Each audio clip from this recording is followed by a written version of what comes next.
Chapter 1579. Muong had never experienced Yang Qindong's methods. He had only heard about them, so Muong was not afraid of him. Seeing that Yang Qindong still wanted to use his position to oppress others, Muong could not help but burst into laughter. Haha, Bugnam of Gojoseon? The emperor personally conferred the title? Don't you think it's ridiculous to say this? Don't you know that all this is because you were forced to do so? You're just a courtier. Instead of thanking the emperor for his kindness, you only want to rebel and become the emperor. Now you still have the face to talk about these principles. Don't you feel ashamed? Muong's scolding attracted a burst of cheers from the men of sacrifice around him. Although they had not made a move yet, it was obvious that their young master Mu was much better than the special ninja of the Japanese Empire. This was something they should be proud of. Yang Qindong listened to all this carefully, and there was no trace of unhappiness on his face. This was because he knew that Muong wasn't the only one who thought this way. Most of the officials of the great Ming dynasty were also thinking this way. This was everyone's intuition about him. He really needed to understand it. It was a pity that Muong's eloquence was only so. After saying this, he shut up. Perhaps he was disappointed that he did not see Yang Qindong flying into a rage, so he lost interest. Why don't you continue? Yang Qindong, on the other hand, didn't seem to have heard enough and asked such a question. This really angered Muong. He had never seen such a thick-skinned person. For a moment he did not know what to say. He simply did not answer. Instead, he clenched the long sword in his hand and shouted, "What's there to say to a dying man?" "Oh, I see." Yang Qindong nodded as if he understood but then shook his head. "I gave you a chance to vent your dissatisfaction. If you don't want to say it, then there's really no chance. However, I have to warn you that your actions will bring disaster to the entire Mu family and Shiping King. I hope you won't regret it when you meet in the netherworld." "Regret? You should be the one regretting it. At the very least, you should die before us. Men do it." Muong didn't want to say anything else. Perhaps because he couldn't see Yang Qindong's fear, Muong felt that it was unnecessary to say anything. It would be better to take him down and cut him into 1,000 pieces. "That's right, we should do it. Do it." As Muong's voice fell, Yang Qindong actually nodded in agreement, and then said the same thing. Ah. Then the sound of a dying person wailing could be heard. This voice made Muong and Bao Shi, who were about to make a move, freeze. They couldn't help but stop moving forward. Bang! The closed door of the temple behind them was suddenly knocked open from the outside. Then a group of black figures jumped in and blocked the direction of the door. Not only that, at the same time on the courtyard wall, a group of men in black rushed out from behind Yang Qindong. As soon as they appeared, they surrounded Muong and Bao Shi. The sudden change shocked Muong and Chue Ishida. Their expressions were no longer as relaxed as before. The men of sacrifice sent by the Mu family were all very strong. If they were fighting on the battlefield, any one of them would not be afraid of 3 to 5 people. But those shouts just now were so quick that they almost didn't hear any sound of resistance. They were killed one after another. From this point of view, doesn't it mean that this person's skills were more powerful than theirs? The stronger the enemy, the more dangerous their situation would be. It would be strange if they didn't have a good expression. The only thing worth rejoicing over was that although it seemed like they were surrounded, it was clear that not many people had come. There were only a little over 100 people, which was not even half of their number. It seemed that with the advantage of numbers they still had a fighting chance. Seemingly at the same time, Muong and Blowing Stone's eyes met. Then almost at the same time, they opened their mouths and said the word kill. They were fast, but some people were faster than them. Those men in black who suddenly appeared, they didn't know when they had the 95 style gun in their hands. Just when those men of sacrifice and ninjas were about to move, a black muzzle was pointed at them, and then there was a burst of fierce gunshots. The bullets flashed in the dark night, and ninjas and men of sacrifice who wanted to rush forward were shot down one by one. Firearms? When they saw the men in black took out these things, whether it was Muong or Bao Shi, their face changed. A strong sense of crisis also pressed down on them, making their originally confident faces lose their confidence. Retreat. Go. Almost one after the other, Bao Shi and Muong gave the order. In their view, although they had the advantage in numbers in the face of powerful firearms, it was too difficult to win. In that case it was better to escape first. Anyway, Yang Qindong was still in Yunnan Mansion, so they didn't have to worry about not finding an opportunity to kill him. It's just that at this time they still wanted to retreat, but it was not so easy. A smoke bomb was thrown at them, the strong smoke exuded a nauseating smell, and their eyes couldn't help but shed tears of pain. In a short time, most people were hit and lost the ability to resist. Throw the flash bomb. Another voice came out, followed by a series of hand grenades that could blind people's eyes. They were thrown in the courtyard, making those men of sacrifice who wanted to escape in the dark, especially the ninjas, have no choice but to stop. Forget about the men of sacrifice. Their advantage was that they were not afraid of death. When their strength was obviously inferior, they were just like straws that could be harvested at any time. Ninjas were different. What they were good at was hiding or sneaking or running away with the help of various means. Whether it was using the surrounding environment or the reflection and refraction of light, in short, when it came to escaping, few people dared to say that they were the best. Not to mention in the originally dark environment, as long as they couldn't be killed in the first place, once they escaped, it would be extremely difficult to catch them. It was precisely because they knew and understood this that those flash bombs were thrown out. When a strong light suddenly came out and met the eyes of those ninjas, at that moment, they felt that there was a vast expanse of white in front of them. At this moment, they completely lost their direction, let alone escape. When the flash bombs appeared, the men in black with special goggles moved. They had been trained for this for a long time, and with the protection of the goggles, the flash bomb's damage to them has been minimized. One side couldn't see anything and the other side's vision was normal, so it was easy to imagine what would happen. The sound of gunshots came out, hitting the legs of the men of sacrifice or ninjas one after another. Soon, the Xingwang temple was dyed red with blood, and a burst of fishy smell also assailed their nostrils, making them want to vomit. Vomit. Those assassins who first experienced the smoke bombs, then the flash bombs, and then the smell of blood finally couldn't stand it anymore. They began to bend down, lowered their heads, and vomited. But even if they had lost the power to resist in a short time, the gunshots still didn't stop. One by one, their legs were penetrated by bullets and blood flowed out. One by one, they couldn't stand still and fell to the ground. In a short time, the assassins who wanted to resist and break out of the encirclement stopped moving. They fell to the ground one by one, wailing and screaming. At the same time, their bodies were twitching. They didn't know if it was because of the gunshot wounds or because of the smell in their noses. They kept twisting their bodies in pain. Control them all. Seeing that the dust had settled, the group of black-clothed men stopped.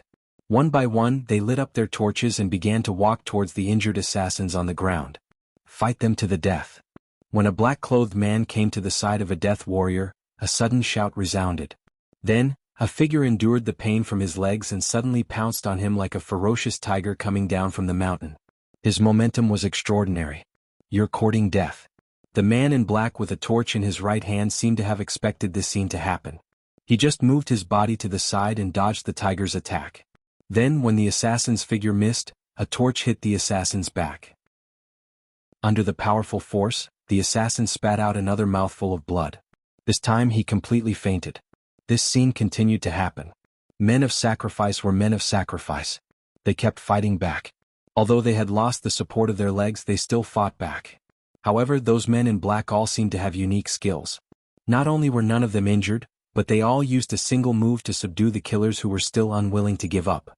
Once again they knocked them unconscious on the ground. Among them, the most obvious one was the man in black who fought against Muang. Muang was allowed to lead the team. Needless to say, his skills were excellent. Therefore, although his legs were penetrated by bullets just now, he did not give up the last chance. When he endured the pain in his legs, he jumped up and rushed toward the man in black. He was full of confidence that his sneak attack would succeed. Although he did this, he still could not avoid the result of death. But it was probably the best result to be able to drag one of them down with him before he died. Although it was said that it would be faster if it was late, when he really attacked, Muang was disappointed again. The moment he flew up, he felt that something was wrong. Then he found that in the face of his absolute counterattack, his opponent did not panic. He even saw the disdain in his opponent's eyes under the moonlight. Then, facing his fierce attack, his opponent did not dodge. On the contrary, his opponent met his attack head-on with his left fist without a torch. Chapter 1580. Logically speaking, it was a good thing that the opponent didn't dodge. But for some reason, Muang had a bad feeling in his heart. Soon, his feeling became reality. The fist collided with his body, and then he felt his whole body fall apart as if he was electrocuted. Then he fell to the ground and fainted. But before he fainted, Muang vaguely saw a big foot stepping on his head. He didn't know what would happen next, nor did he have time to think about it, because he had already closed his eyes in pain. Okay, violent ape, this person's identity is important, we can't let him die now. A shout rang out behind him. Only then did the black-clothed man stop his foot that was about to land. Then, he fiercely stomped to the side, forcefully creating a shallow pit in the ground. Only then did he continue to walk forward, completing his mission of investigating the enemy. Sixth young master Violent Ape is like this. He was born with great strength and a bad temper, but fortunately he didn't ruin anything. Silver Hand wiped the sweat on his forehead and said nervously to Yang Qindong, "It's okay as long as he doesn't die. Even if he does die, it's okay." Yang Qindong shrugged indifferently. This time his backup plan was the soldiers of the Wolf Fang Special Forces. Over the years, the development of the Wolf Fang Special Forces wasn't fast. It could even be described as slow, but their strength was really terrifying. They spent most of their time on training and their strength was terrifying. If it was just a one-on-one, even the Black Cavalry wouldn't be their opponent. It was precisely because of the high intensity of training that they were very strict when recruiting people, so the development speed wasn't fast. But their overall combat strength was really tyrannical. This time, Yang Qindong gave them an early order to hide in Yunnan Manor and wait for orders. Yang Qindong had a large warehouse. But he wasn't a reckless person. In order to be foolproof, he had double insurance before entering the city. For example, there was the Cold Front 1st Army's 1st Division's 1st Regiment lurking in the 3 Provincial Armies recruit camp, and there were nearly 300 Wolf Fang Special Forces members. Although there weren't many of them in total, they were the most powerful of them all. Since they were going to turn the enemy's stomach upside down, they would naturally choose quality over quantity. This time, there were a total of 130 Special Forces members who appeared at the Xingwang Temple. Each of them could fight against 10 or even dozens of people. They were well prepared and equipped with the most advanced firearms. It was only 300 assassins and they could easily wipe them out. If it wasn't for the fact that he had to keep some of them alive to interrogate them, he would have finished off all of them with just one round of gunfire. Then again, even Muang's counterattack was easily blocked. What was the use of the others struggling? It was as if Blowstone had also launched a counterattack. His opponent was Steel Leg. Unable to use the ninja's concealment jutsu, in just 3 rounds he was kicked in the right arm. The bones in his arm were shattered and he fainted. Under the encirclement of 130 Wolf Fang members, no one who resisted had a good ending. Those who underestimated the enemy were seriously injured and fainted. Those who were seriously injured were directly killed. It was a clean and quick death. Yang Qindong stopped paying attention to what was happening on the battlefield after he saw the members of Wolf Fang attacking so cleanly and efficiently. Since the people who should be lured out had been lured out, there was no need for him to hide any strength. It was also time to counterattack. Silver Hand, where is your captain? Reporting to the 6th young master, the captain is leading people to the periphery of the 3 provinces' king's mansion. He is just waiting for the order to enter the mansion to take the people. Silver Hand was arranged to cooperate with Yang Qindong to eliminate the assassins because he was rational in doing things. But in the Wolf Fang Special Forces, the real big brother was still the Captain Taihu. Okay, I will take 20 people away. The rest will be left to you. Clean up this place. When they wake up, interrogate them one by one. I want to know all the secrets in their hearts. Yang Qindong patted Silver Hand's shoulder and said so. Please rest assured, 6th young master, I promise to complete the task. This slap made Silver Hand extremely excited. He even noticed that the other team members were looking at him with envy. This was Yang Qindong, the soul of Yang Xie, the founder of the 5-Star Army and also the founder of the Wolf Fang Special Forces. It could be said that everyone's current achievements were all thanks to Yang Qindong. A person who was like a god in their eyes actually patted him on the shoulder. How could his comrades not be envious? Yang Qindong didn't think so much. Instead, he had already left the Xingwang Temple under the protection of 20 members of the Special Forces and went straight to the 3 provinces' king's mansion. At the 3 provinces' king's mansion, the atmosphere was a little tense at the moment. The battlefield in the small courtyard couldn't be taken down for a long time. The people in the city began to join in. When the mutiny outside, General Kai Wenju was killed and so on were reported to Zhu Huituan, his face was already very ugly. He didn't expect things to turn out like this. Men, immediately take this King's Tiger Tally and mobilize the troops.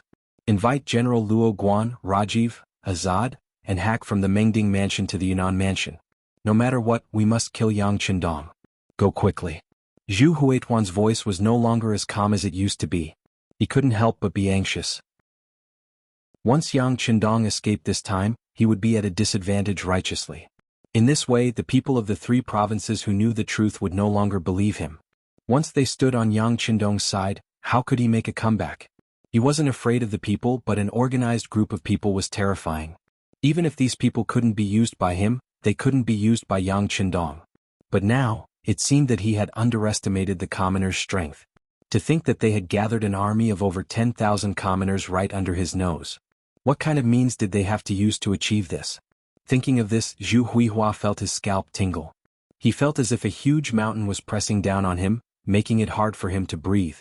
The best way to solve all of this was to kill Yang Qindong. Once this person was gone, the people would lose their nuclear core force and it would be much easier to deal with them. In the end, Yang Qindong had to die. That's right, inform Wu Ying-tu to immediately enter the city and cooperate with General Meng Neng to take over the city's defense.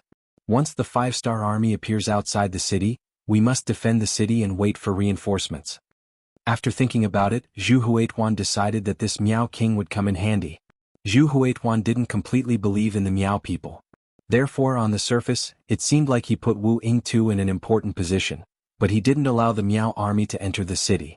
He only allowed them to set up camp outside the city. But now, seeing that the situation in the city was getting out of control, he thought of the 10,000 Miao soldiers and decided to put them in an important position. After giving out a few orders, Zhu Huituan sat back on the throne and his face looked much better. Next, he waited for news and battle reports from various parties.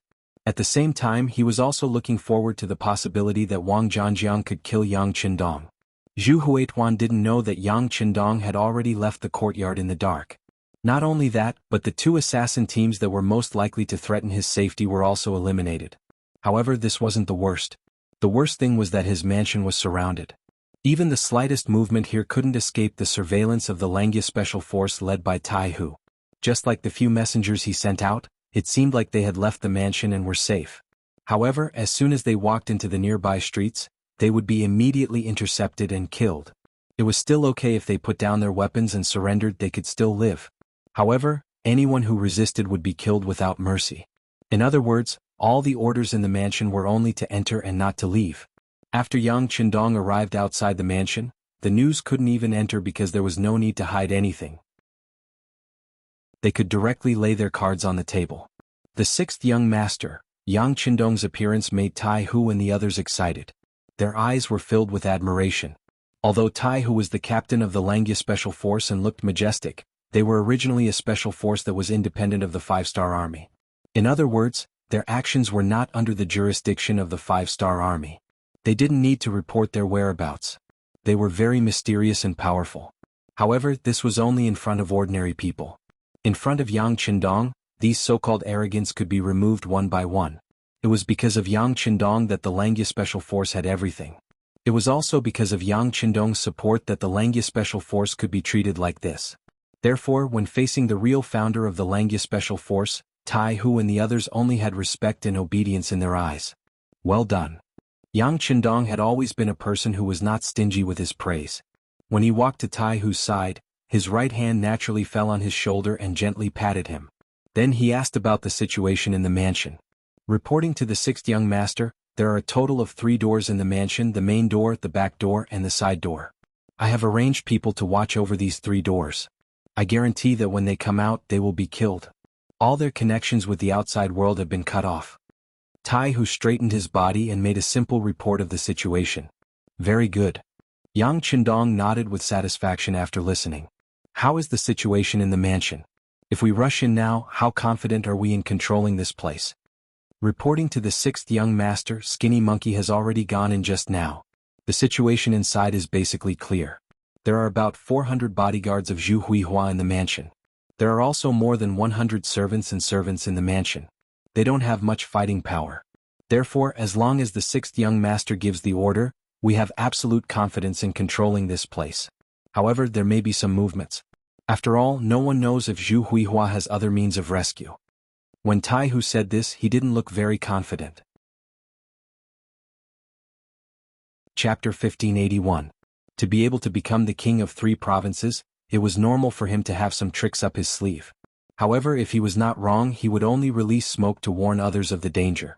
However, since Yang Qindong had decided to make a move, he was naturally not afraid of others knowing. Moreover, Chushi had already said that there should be a person called Mo Gue in the palace. He was the most troublesome existence because he knew nothing about this person. He did not know if this person had any other tricks up his sleeve. Whatever, the city is already in chaos. Now that the citizens have joined the war, we can't wait any longer. Otherwise we will lose our strength. Let's do it this way. Tell everyone to get ready. We will attack in 10 minutes.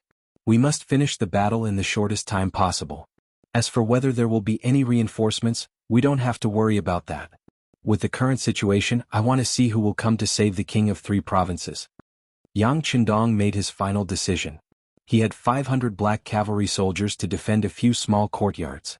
Now that the palace was so big, he had more than 100 Wolfang Special Force soldiers. He was more confident in facing any unexpected situation. One must know that there was everything in the warehouse. At worst, he could take out a small portion of the weapons in the warehouse and it would be enough to solve any problems. Not to mention, once Zhu Huichun was taken down, the people of the 3 provinces would be in danger. Who would think that they would come to save him? Since Yang Qindong had said so, Tai Hu naturally did not have any doubts. After saluting, he immediately went to make arrangements.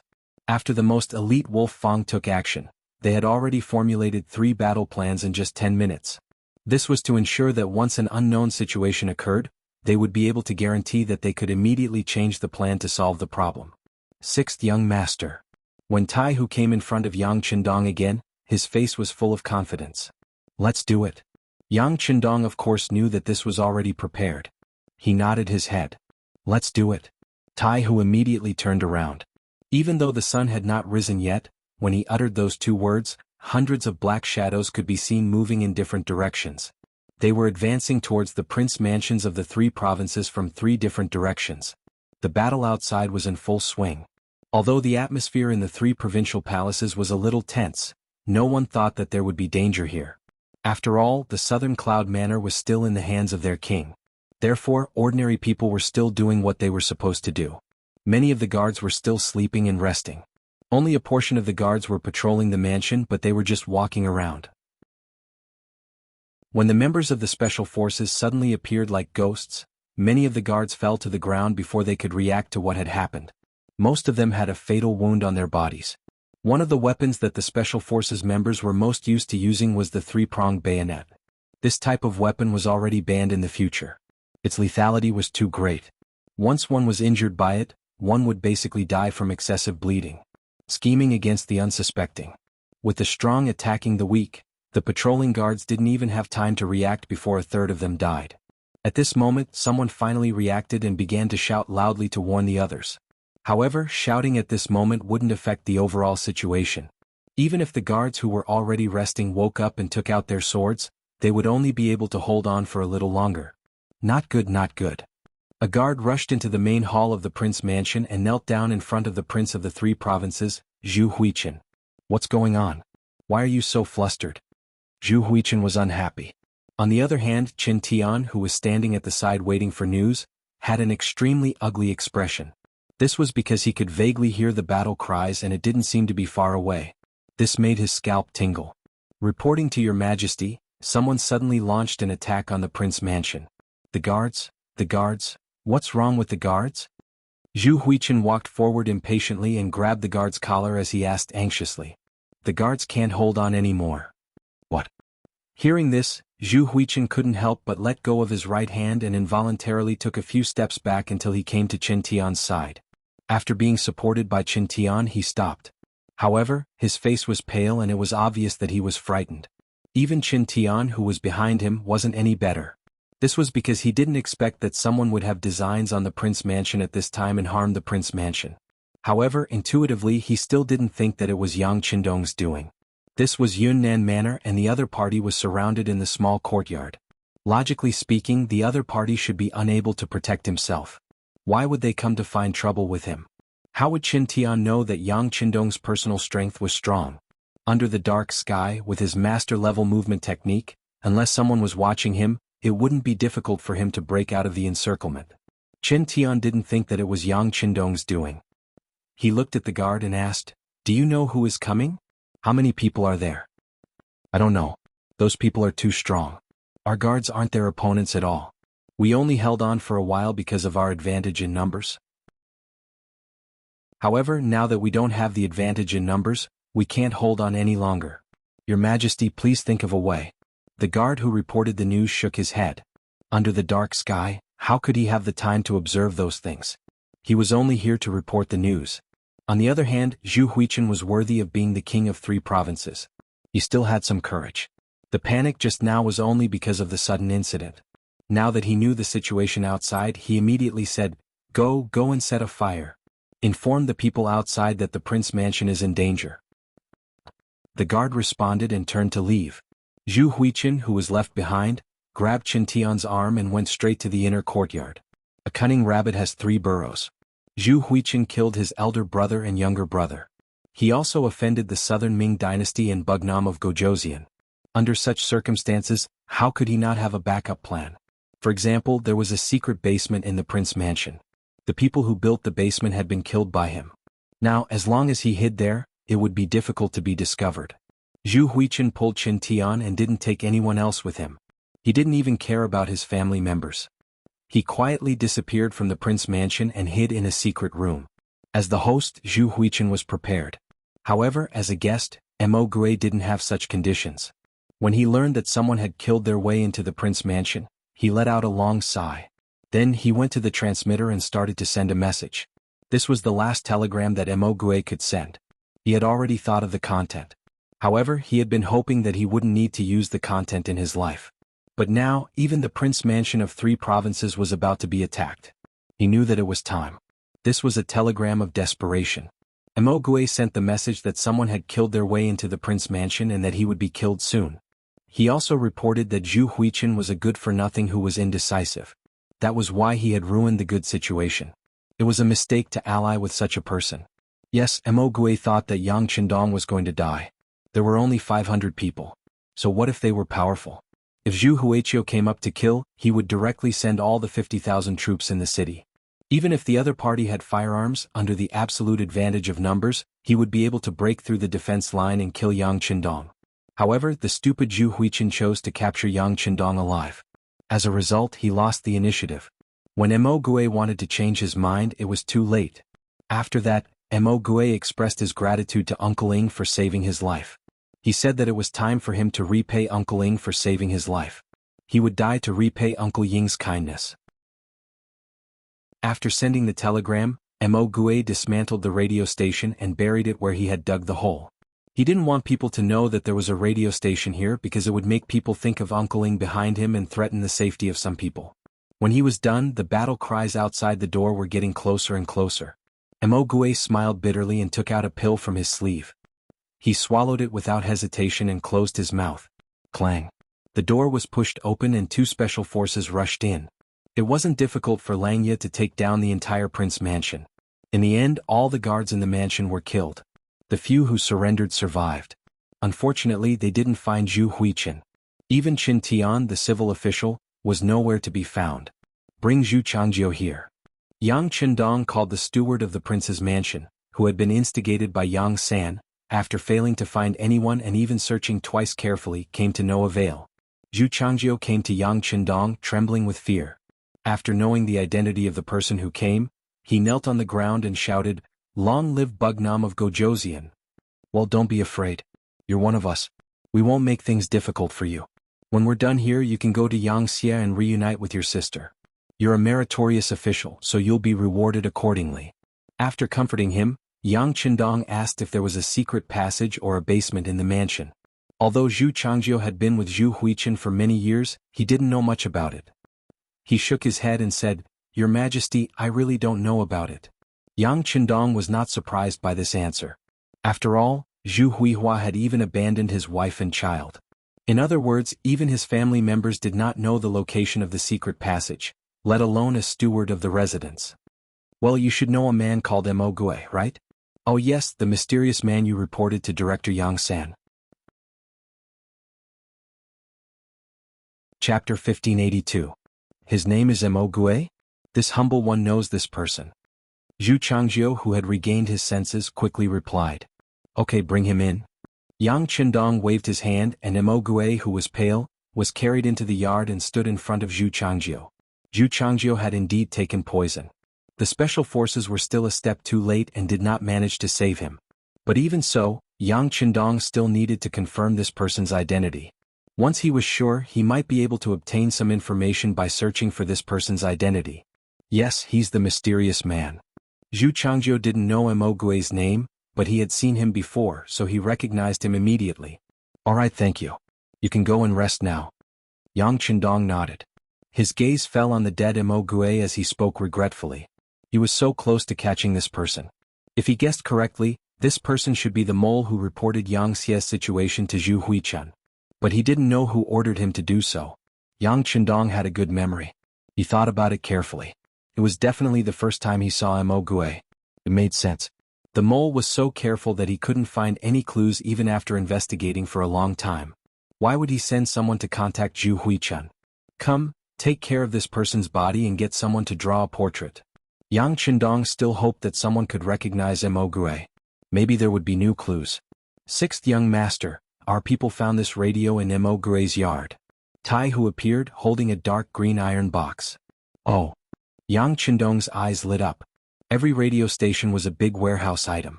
When it was distributed, it had a serial number and was kept. Perhaps he could find some clues from this radio station. For example, the number 9826 was written at the bottom of the radio station. This was an important clue. Yang Qindong asked Tai Hu to keep it well and hand it over to Bureau Chief Yang San so that he could investigate it. By the way, what's the situation outside? Before Zhu Huichun disappeared, there was a big fire in the mansion. Everyone in the city must know that the mansion was in danger. If there were reinforcements, they should be here soon. Our brothers are watching outside. They haven't reported back yet, so there shouldn't be any reinforcements, Tai Hu replied respectfully. No reinforcements? Hee, then there shouldn't be any. After Yang Qindong heard this, a smile appeared on his face. Although it was already dark, it was impossible for the prince's mansion not to attract attention when it first caught fire and was followed by billowing smoke. If there were reinforcements, they would have been here long ago. But it had been half an hour and no reinforcements were still not here, which meant there was a big problem. It would be best if there were no reinforcements. Even if there were, Yang Qindong would not be afraid. So this problem was quickly put to the back of his mind. He looked at Tai Hu and said, "Don't worry about the outside. Hurry up and find the secret passage or the basement. This king has a feeling that Zhu Huichun is still in the yard. He hasn't gone far." The reason why Yang Qindong dared to make such an assertion was naturally because he saw the location of the three provinces' king palaces. This was the central area of the city. The people living nearby were either rich or noble. If it was just digging a secret passage in the mansion, it could be done quietly as long as he was careful. But if he wanted to dig it out, it would be too difficult to not alarm the rich who valued safety. In addition, Zhu Huichun's position as the king of the three provinces was still very stable. There was no reason for him to take the risk of digging an escape passage.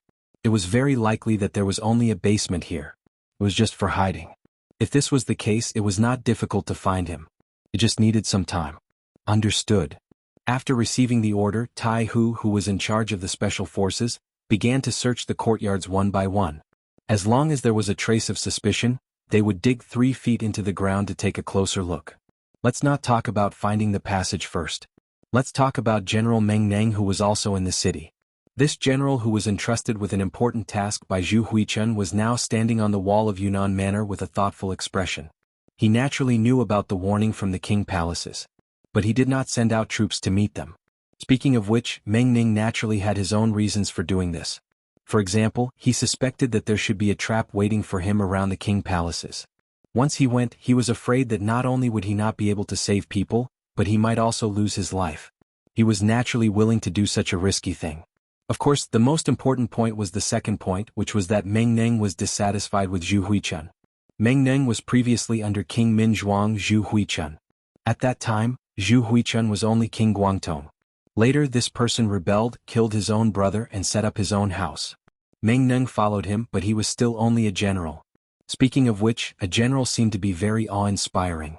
But in fact, those who understood the military structure of the three provinces knew that Zhu Huiyu had personally appointed several great generals, such as Yunnan's great general Luo Guan, Guizhou's great general Jiang Wuqing, Guangxi's great general Bai Kuan, and so on. Ming was also a general, which made him dissatisfied. No matter what, he had the merit of supporting the emperor. If he did not follow Zhu Huichun but followed King Min Zhuang, how could there be the current king of the three provinces? Now, Zhu Huichun was the king of the three provinces, but he was still a general. He was also arranged to be by Zhu Huichuan's side and was not allowed to lead troops alone. This obviously showed that Zhu Huichun did not trust him. Ming Ning remembered very clearly that Zhu Huichun had promised him before that once he achieved great things, he would be the general of the army. At that time all the generals would be under his control. Only the word commander was added, but he could indeed become the highest commander in the army. Zhu Huichuan's slip of the tongue made Ming Ning unhappy. Now he was worried that there was an ambush in the king's mansion, so why would he take the risk? Pass down the order without a military order, no one is to act rashly, Ming Ning said thoughtfully. At this moment, Ming Ning was watching and waiting to see how the situation would develop. With military power he was confident that no matter what the situation was, he could deal with it. As long as the main force of the five-star army did not appear, the initiative was in his hands. Outside the city, Wu Yingtu also received the report from the scouts and knew about the fire and smoke in the king's mansion. However, he made the same choice as Ming Ning. This did not mean that the two of them had the same thoughts, but he did not dare to act rashly without a command. He was different from Ming Ning. Ming Ning was Zhu Huichuan's direct subordinate, at least he thought so. He was leading the Miao army. If he entered the city without a command he would be punished severely. Thinking that it was better to avoid unnecessary trouble, he led the 10,000 soldiers and did not move. He only sent scouts into the city to gather information. He was also waiting for Zhu Huichuan's military order. Before this, he was optimistic that Zhu Huichun had already made arrangements. Even if the king's mansion was on fire, if he was not there, who would know who was burning? Back to Wangjiang. At this moment he could not even protect himself. The development of the situation was completely out of his expectations. The king's mansion that was in charge of his security had rebelled. Not only that, even General Kai Wenju was killed in the chaos. Without the help of the king's mansion, more and more civilians rushed in front of his army. After a round of fighting, the number of soldiers under Wang Zhanjiang's command was constantly decreasing. Originally there were close to 20,000 soldiers, but now not even half of them were left. At this moment, even if he saw the king's mansion on fire, what else could he do? The three generals either did not help, waited, or were unable to protect themselves. This created enough time for Yang Qindong. The Langya team members checked one courtyard after another, getting closer and closer to Zhu Huichuan's secret entrance. In the secret underground room, Zhu Huichun did not have a radio, so he did not know what was happening outside. He was optimistic that as long as he wasn't caught by the five-star army, it wouldn't be long before the emperor's army appeared. Then the prince's mansion would be taken back and he would be safe. Humph, I did not expect this Yang Qindong to have a trick up his sleeve. He actually wants to catch me. Just you wait, after this king quells the chaos I will definitely cut you into pieces. Even in the secret room, Zhu Huichun was still cursing Yang Qindong, venting his dissatisfaction. The only one standing at the side, Qin Tian, also had a look of resentment. However, he saw deeper than Zhu Huichun. He said fawningly, "Your Majesty, actually, it is not entirely a bad thing that the king's mansion is under attack. At least this Yang Qindong has revealed all his trump cards. Once our army surrounds the king's mansion, at that time, he will not have any tricks up his sleeves. He will really be at our mercy." Ah, well said. Zhu Huichun burst into laughter after hearing these words. However, Qin Tian also expressed his worry. "Your Majesty, I am afraid that Yang Qindong will not be able to find your Majesty. In his desperation, will he vent his anger on the people in the king's mansion? He won't." On this point, Zhu Huichun was very confident. This was also the reason why he only brought Qin Tian to the secret room and did not bring his family. He said confidently, "If Yang Qindong dares to harm my family, then his reputation will be tarnished for thousands of years. In this way he will have no place to turn over. Furthermore, if he can't find this king, what is the use of taking my family? There's no way he doesn't understand this." This was the current situation of the Great Ming Dynasty, or rather, the current situation of the Han people under the influence of Confucianism. Here the emphasis was on not harming the family. Chapter 1583. For Yang Qindong to have such achievements today, even if he were to die now, history would record him in detail. After all, he had shown the might of the Han people, which was worthy of affirmation. On the other hand, if he really touched Zhu Huilio's family, he would be completely morally stained. If that really happened, he would not be able to rest in peace even if he died. His family and loved ones would be ashamed of it. It was because he had thought this through that Zhu Huilu was so confident. That's good. If that's the case, the king has nothing to worry about. The king will definitely win. Qin Tian was also relieved. He was really afraid that Yang Qindong would not be able to defeat the enemy and would act against the families of the three provincial kings. However, after thinking about it carefully, the advantages outweighed the disadvantages. As long as Yang Qindong still had a shred of rationality, he would not do such a thing. Hearing the slogan that the king will definitely win, Qin Tian laughed out loud. Alright, let's see how Yang Qindong is captured alive or how he dies. Does he really think that he can turn the situation around after taking down the prince's mansion? This proves that he can't hold on any longer. This is just his last act of madness. He is definitely going to lose. Yang Qindong, who Zhu Huilu thought was going to lose, was currently sitting on the throne where Zhu Huilu sat, quietly listening to Tai Hu's report.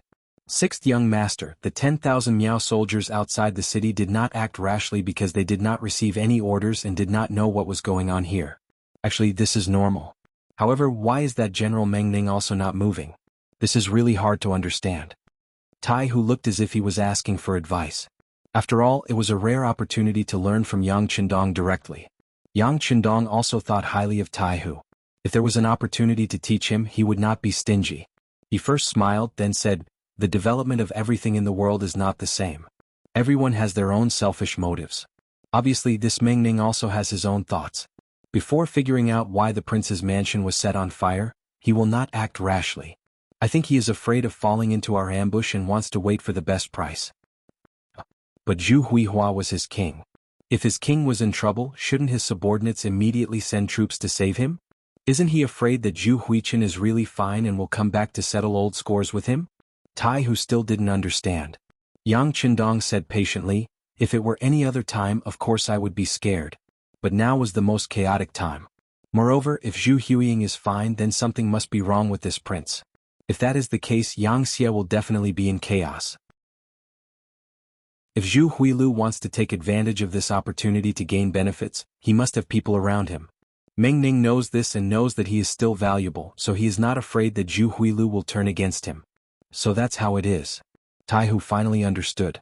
Then he smiled and said, "But it's a pity that he doesn't know that not only is the sixth young master fine, but only a little over 100 of us from the special forces managed to take down the prince's residence. He's going to miss such a good opportunity to serve the emperor and perform well." Ah, that's right. Yang Qindong shared the same opinion. The prince's residence was not the courtyard he lived in. Because it was small, it was easy to defend. The prince's residence was big and had many walls. If Meng Ning led the army here, it would be impossible for him to defend this place. The best result would be for him to leave with his men. In this way he would lose the chance to capture Zhu Huilu alive. Could be said that all his efforts would be in vain. However, Meng Ning did not seize this opportunity, which doomed the three provincial kings to defeat. While the two of them were still talking, the special forces on the other side were not idle.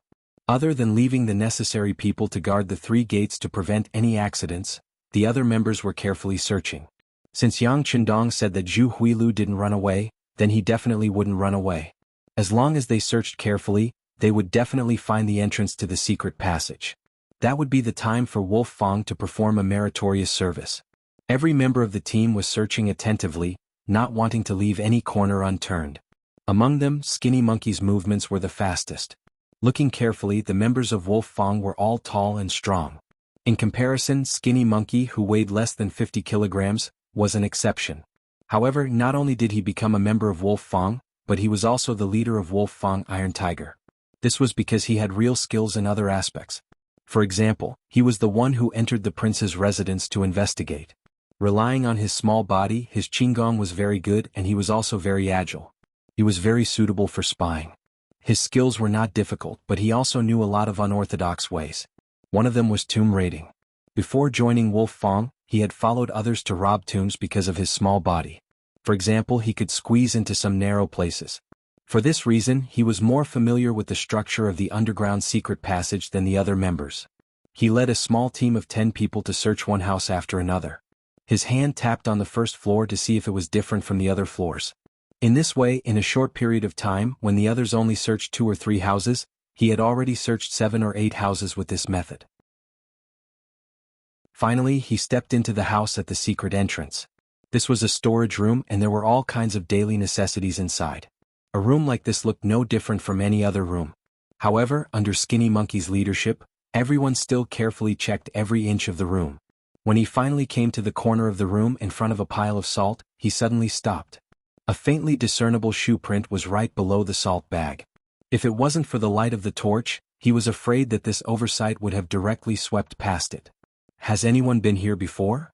Skinny Monkey squatted down and asked the other members. Someone must have pushed the door open to check, but no one would search this corner. One of the team members answered aloud.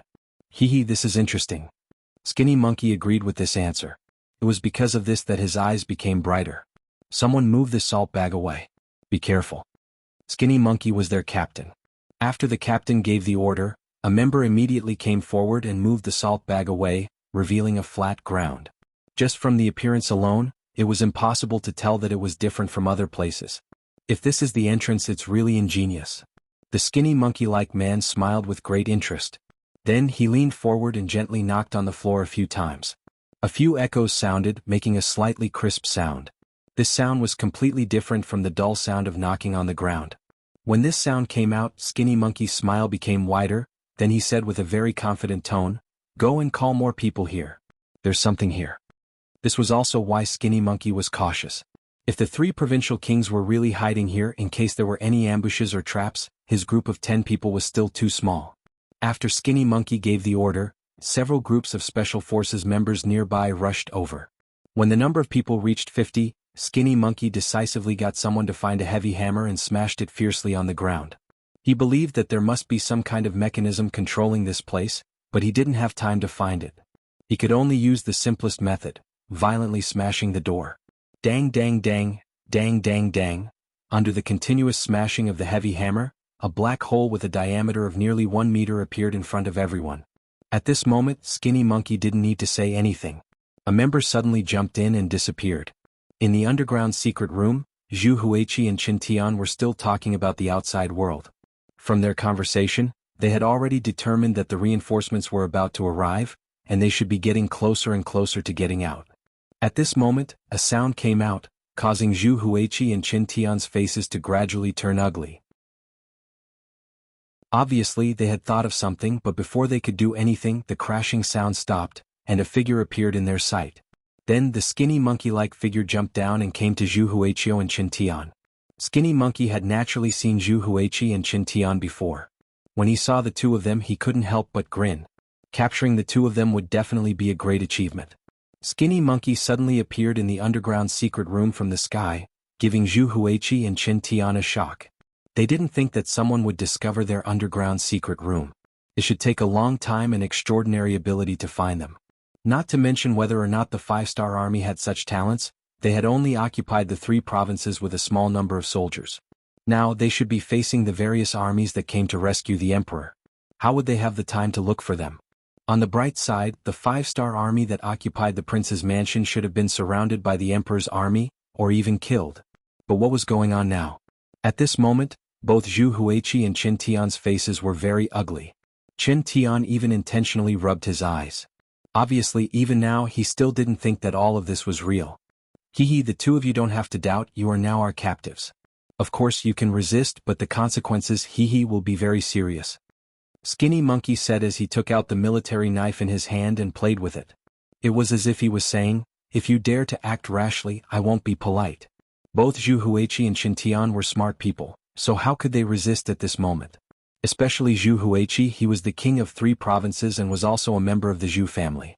Even if he fell into Yang Qindong's hands, he wouldn't dare to hurt him. Chapter 1584. Just like what Yang Qindong thought before, as the people of the great Ming dynasty, they had their own pride. Perhaps it was because they had not come into contact with the outside world, they were simply short-sighted and narrow-minded. In the eyes of these people, the great Ming dynasty was the whole world. Anyone outside of the great Ming dynasty was a barbarian. They should look up to the great Ming dynasty, especially the people of the Zhu family, who were incomparably proud and arrogant. Even if Zhu Huiqin killed his brother, so what? That was their Zhu family's matter. Not to mention he still had the title of the 3 kings. Based on this, as long as he didn't really rebel against the great Ming dynasty, even if he did something wrong, the emperor wouldn't do anything to him, let alone Bugnam of Gojosian, who wouldn't dare to do anything to him. With this thought in mind, after a brief shock, Zhu Huichen tidied up his robe and became arrogant again. Where is Bugnam of Gojosian? This king wants to see him. Seeing that Zhu Huichen had given up the intention to resist, the skinny monkey-like man immediately laughed, turned around and said, "Then please." When Zhu Huichen reappeared in the main hall of the king's mansion, he was no longer the king but a prisoner. Yang Qindong sat on the throne that Zhu Huichen was supposed to sit on and looked down. This made the three provincial kings very uncomfortable when they entered the hall. Cough, Bugnam of Gojosian, this king admits defeat in your hands this time. Say, what do you want? Of course, this prince will consider giving Yunnan province to you, but that's all. As for Guizhou and Guangxi, they will still belong to this prince. This is the biggest concession I can make. You should also know that the southern Ming dynasty will not agree to more. After entering the main hall, Zhu Huichen said to Yang Qindong in a warning tone, giving people the feeling that Bugnam of Gojosian had taken advantage of him. He. Yang Qindong couldn't help but laugh out loud. At this time, Zhu Huichen still wanted to use the southern Ming Empire to suppress him. Such a person's mind was completely corrupted by the great Ming Empire. If it was described in Yang Qindong's words, then it was hopeless. Zhu Huiyin didn't know about this. Seeing Yang Qindong laughing, he thought that the other party was very satisfied with this result. He couldn't help but heave a sigh of relief. No matter what, he was still a prisoner. Although he believed that with the southern Ming Empire as his backing and his surname being Zhu, Yang Qindong wouldn't have the guts to do anything to him. However, this was his own opinion. Who knew if this person would go crazy and suddenly attack him? Others might not know what kind of person he was in Nanming's eyes, but how could he not know? He killed his brothers and forced the southern Ming Empire to make him the king of 3 provinces. It was hard to say that Zhu Qizhen didn't have any thoughts at all. Perhaps he could borrow Yang Qindong's hand to kill him and Zhu Qizhen might even be happy. Alright, since that's the case, please send someone to send this prince out of the city. Don't worry, since this prince has lost this time, I will admit defeat. I won't send anyone to seize Yunnan province. Zhu Huiyun thought that he had the upper hand and spoke with a magnanimous look. What he didn't know was that after these words, Yang Qindong couldn't help but laugh out loud again. When Qin Tian heard this laughter, his expression changed drastically. He had dealt with Yang Qindong more than once or twice, and he had never really gained any advantage. He didn't think that the other party would let things go so easily now that he had the initiative. Your Majesty, please don't say any more. Qin Tian felt that something was wrong. He stretched out his right hand and gently tugged on Zhu Huiyun's sleeve as he reminded him softly. Ichim? What's going on? Zhu Huiyun also felt that something was wrong, but he couldn't figure it out. There was no need for Zhu Huiyun to figure it out because Yang Qindong had already opened his mouth and said, "Let you go? Zhu Huiyun, has your brain been eaten by a dog? Can't you see the situation clearly at this time?" Yang Qindong, how can you say that? I'm a member of the imperial family with the surname Zhu, and I'm also the southern Ming emperor's king of the 3 provinces. How can you slander me here? Are you not afraid of angering the southern Ming dynasty and sending an army to destroy you? When he spoke to this point, Zhu Huiyun's voice unconsciously dropped a lot. In terms of righteousness, Yang Qindong was a subject of the great Ming dynasty. However, in reality the current Yang Xia was already many times stronger than the great Ming dynasty. It was just that some people were unwilling to admit it. Then there was the problem. Even if Yang Qindong really did something to Zhu Huiyun, what did he do? Would the southern Ming dynasty start a war with Yang Xia because of this matter? Not to mention whether they could win or not, in the eyes of the southern Ming dynasty, Zhu Huiyun was not someone to be trifled with. He was not much different from a traitor. They probably wanted the two of them to fight, so how could they meddle in other people's business? This was also the reason why Zhu Huiyun's voice was getting softer and softer. After saying this, his aura was no longer as strong as before. Seeing that Zhu Huiyun had become more obedient, Yang Qindong began to flip out. Zhu Huiyun, who do you think you are? If you didn't have a good family, what are you now? For power you even killed your own brother and brother. Aren't you afraid that you won't be able to enter your ancestral grave after death? Aren't you afraid that they are waiting for you on the ground with resentment?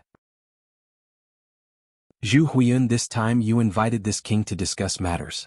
You said that as long as this king came and expressed his sincerity, you would give the 3 provinces to this king. You also said that this would prevent the people of the 3 provinces from experiencing the flames of war. Look, you make it sound so nice, but what is the truth? When Yang Qindong said the word, his voice raised by more than 2 octaves.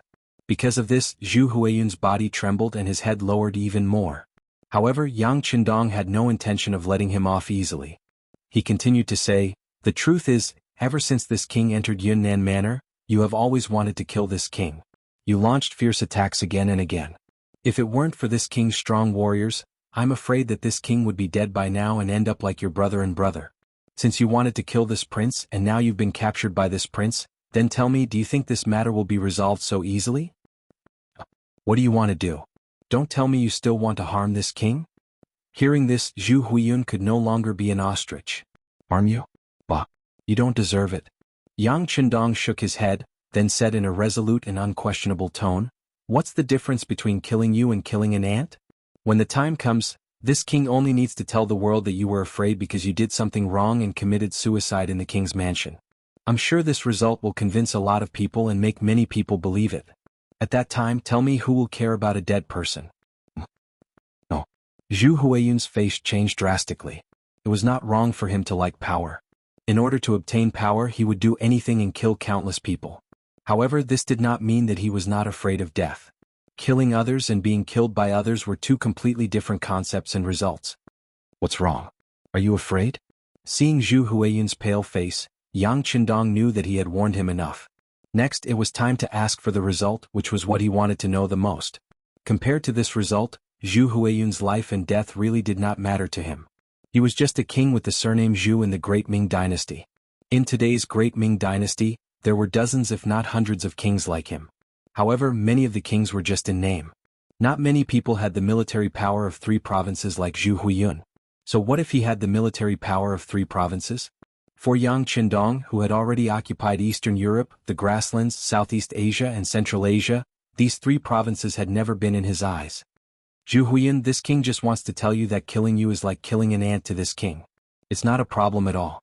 Of course, if you can cooperate with this king and tell me everything you know, this king can still consider sparing your life." This? Yang Qindong threw out an olive branch, but Zhu Huiyun did not immediately agree. He was still wondering if Yang Qindong was trying to scare him. Without getting an answer immediately, Yang Qindong's eyes flashed with anger, then his gaze fell on Beta Persei beside him. The two had been together for many years and had already formed a certain tacit understanding. Beta Persei nodded, then strode into the hall and came to Zhu Huiyun's side. Without any explanation, he raised his hand and slashed down. An arm fell in the hall, and a wail from the bottom of his heart sounded. "It hurts, it hurts." The voice came from Chen Tian's mouth. The slash just now had cut off his left arm. This sudden slash was completely out of Zhu Huiyun's expectations. When he saw the bloody arm falling at his feet, he instinctively jumped to the side, but at the same time, cold sweat began to flow from his forehead unknowingly. After Beta Persei swung his sword, his gaze fell on Zhu Huiyun as if to say, "What do you think? Do you want me to slash you too?" Although Beta Persei did not say anything, everything was just a warning from his eyes. But Zhu Huiyun did not dare to take the risk. He immediately shouted, "Don't kill me, don't kill me. Bugnam of Gojoseon, whatever you want to ask, I'll say it, I'll say it." In fear and horror, Zhu Huiyun did not even have the courage to call himself this king. Yang Qindong smiled with satisfaction and said, "This prince will give you a chance. Tell me about Mo Gui. Who is his master?" Mo Gui nodded. Yang Qindong didn't know what to say, but he didn't know what to say. Chapter 1585. Compared to the external threat, Yang Qindong was more concerned about the traitor. He wouldn't be able to sleep peacefully until the traitor was eliminated. Now that Mo Gui was dead, the only person who had interacted with him was Zhu Huiyun. He had to get an answer from this person. With Chen Tian's missing arm in front of him, Zhu Huiyun naturally answered all the questions. However, he knew very little about Mo Gui, but he didn't dare to not answer, nor did he dare to speak carelessly. He could only give a detailed account of the first time he met Mo Gui and the last time he met him. An hour passed. When he was done, Zhu Huiyun spread his hands and said, "I only know that there is a mysterious force supporting Mo Gui. As for who it is, I really don't know." Yang Qindong naturally believed him. He didn't expect Zhu Huiyun to be so careful. Mo Gui had never mentioned the identity of his master. He originally thought that he would be able to find traces of his master. Now it seemed impossible. However, even though he believed that Zhu Huiyun wouldn't lie to him, it didn't mean that he wouldn't ask more. Chen Tiangong's bleeding had been stopped, and Yang Qindong had put the same problem on him. Chen Tian didn't know as much as Zhu Huiyun. However, in order not to get hurt again, he told Zhu Huiyun everything he knew. The facts proved that Zhu Huiyun wasn't lying. This result made Yang Qindong unhappy. There were still no clues about the traitor. Yang Qindong could only put it aside. Now that things had come to this, it was better to solve the problem of the 3 provinces first. Zhu Huiyun's capture meant that the overall situation was settled. Now it was time to tie up the loose ends. Qin Tian, I'll give you a mission. If you complete it well, you can live. If you don't need to keep your other arm. Qin Tian's face was still pale because he had lost too much blood and also because he was scared.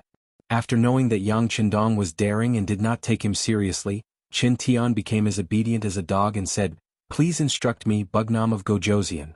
Satisfied with Qin Tian's performance, Yang Qindong said, "I now order you to be this king's envoy. Go and meet General Meng Neng and persuade him to surrender." The prince's mansion was on fire, followed by thick smoke. This was a call for help.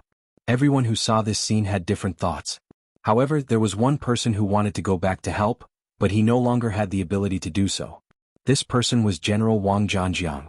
Wang Zhanjiang was a typical general of the great Ming dynasty. He had a foolishly loyal heart.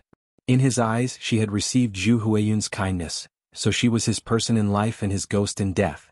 Therefore, he was more anxious than anyone else when he saw that the Wang residence was in trouble. However, with the black cavalry firing their muskets on the inside and the traitorous soldiers and civilians on the outside, he was caught in the middle and was in a dilemma. If he couldn't even protect himself, how could he save others? Charge, send everyone. No matter what, we have to rush into the small courtyard. As long as we capture Bugnam of Gojoseon, everything will be solved. Wang Zhanjiang thought of the simplest way to solve everything, which was to capture Yang Qindong alive and then use him to exchange for the 3 provinces' king. Wang Zhanjiang gave orders like a madman, then led the army to charge. Under his lead, the remaining 10,000 soldiers of the 3 provinces' army rushed toward the small courtyard like a tide. Even though they were constantly hit by firearms and fell to the ground in the process of charging, the tide of people was still like a wave without stopping. The power of firearms was greater in deterrence. When the opponents came without regard for their lives, the black cavalry, which had less than 500 people, finally felt a strong pressure. "Second brother, we can't go on like this. Let's break through." Dao Xiao hurriedly came to Beta Persei's side to ask for instructions. Up until now, the black cavalry soldiers' arms were sore, numb and swollen. Anyone who had been in the military or had experience with guns would know that shooting a gun was a very physically taxing thing. The continuous gunshots were also a test of the human body's physical fitness. This was because the black cavalry soldiers had better physical fitness. If it were an ordinary person, they would have been unable to shoot because their arms could not bear the force. A small number of the 500 black cavalry soldiers were injured, but most of them had reached their physical limits, especially when their arms were numb and they could no longer shoot. Even if they forced themselves to hold the gun, they had already lost their aim. Then let's break through. Beta Persei was also a little surprised by the stubbornness of the 3 provinces' army. But fortunately, the young master was no longer here, so he did not have to stay here and not move. Organize those who can still shoot and let them be responsible for covering the retreat of the others. We'll break through to the east. After Beta Persei gave the order, those who were supposed to set up the booby traps did so. The soldiers who were supposed to retreat also lined up, and the injured soldiers were supported by their comrades to the east. Beta Persei's decision was very decisive and caught the 3 provinces' army off guard. The east side was the main target of the attack, and a hole was quickly opened. Beta Persei and the others took the opportunity to leave. General Wang Zhanjiang, who was left behind, finally rushed into the small courtyard with the soldiers. "Quick, surround this place. Don't let a single one escape." Finally, he rushed into the small courtyard. At this moment, Wang Zhanjiang's face was full of excitement. He seemed to see the scene of capturing Yang Qindong alive, and then saving Zhu Huiyuan, becoming the first hero. Boom boom boom. Boom boom boom. The booby traps left behind were triggered, causing a series of explosions. Hundreds of soldiers from the 3 provinces' army were killed or injured by the explosions. But Wang Zhanjiang did not care about all of this. In his eyes, all of this was just the black cavalry's last resistance. "Quick! Charge in.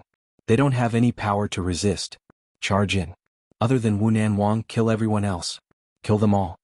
After losing so many people, he could finally get his revenge. Wang Zhanjiang had been suppressing his anger for a long time. But it was destined that his idea would not come true.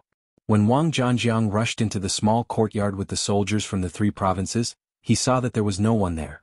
Not to mention Yang Qindong's figure, there was not even a corpse of a dead 5-star army soldier. What's going on? Faced with this result, Wang Zhanjiang felt his mind go blank. He could not understand why this was happening. Reality did not give him more time to think because soon after, a soldier came to report that the courtyard was surrounded by the rebel army and civilians. In other words, they were now the prey and had nowhere to run. How many people do we have left? Wang Zhanjiang's face changed when he heard that they were surrounded. But he did not give up on the idea of breaking out. As long as he still had his strength, there was still a chance for him to break out. General, we only have about 3,000 people left. This answer made Wang Zhanjiang's face change. Then, like a zombie that had its energy sucked out of his body, he fell to the ground with a plop. He knew that this time it was completely over. Nearly 15,000 soldiers fought with no regard for their lives and did not care about the heavy losses. Until now, there were only about 3,000 people left. On the contrary, there were more than 20,000 rebels and civilians outside. He knew that this was a complete failure. Wang Zhanjiang did not believe that the 3,000 people he brought with him would have the strength of the black cavalry to be able to break out of the heavy encirclement. The general had lost his fighting spirit and hope. The other soldiers looked at each other and also lost their fighting spirit. Some of them even looked at Wang Zhanjiang and were ready to make a move. It was every man for himself and it was time for him to fight for himself. A few hours later, around noon, the soldiers under Wang Zhanjiang's command rebelled and he was killed in the courtyard. No one would have thought that the place that was supposed to be Yang Qindong's burial ground would become Wang Zhanjiang's burial ground. With Wang Zhanjiang's death, the remaining soldiers from the 3 provinces abandoned their weapons and surrendered. They were taken over by Jianghu's soldiers and civilians. This was not the only piece of good news. Qin Tian also brought Ming over. After learning that the 5-star army could keep him and his family alive and that he could keep 10% of the wealth for his own use, Ming chose to surrender. The exception was the 10,000 Miao soldiers outside the city.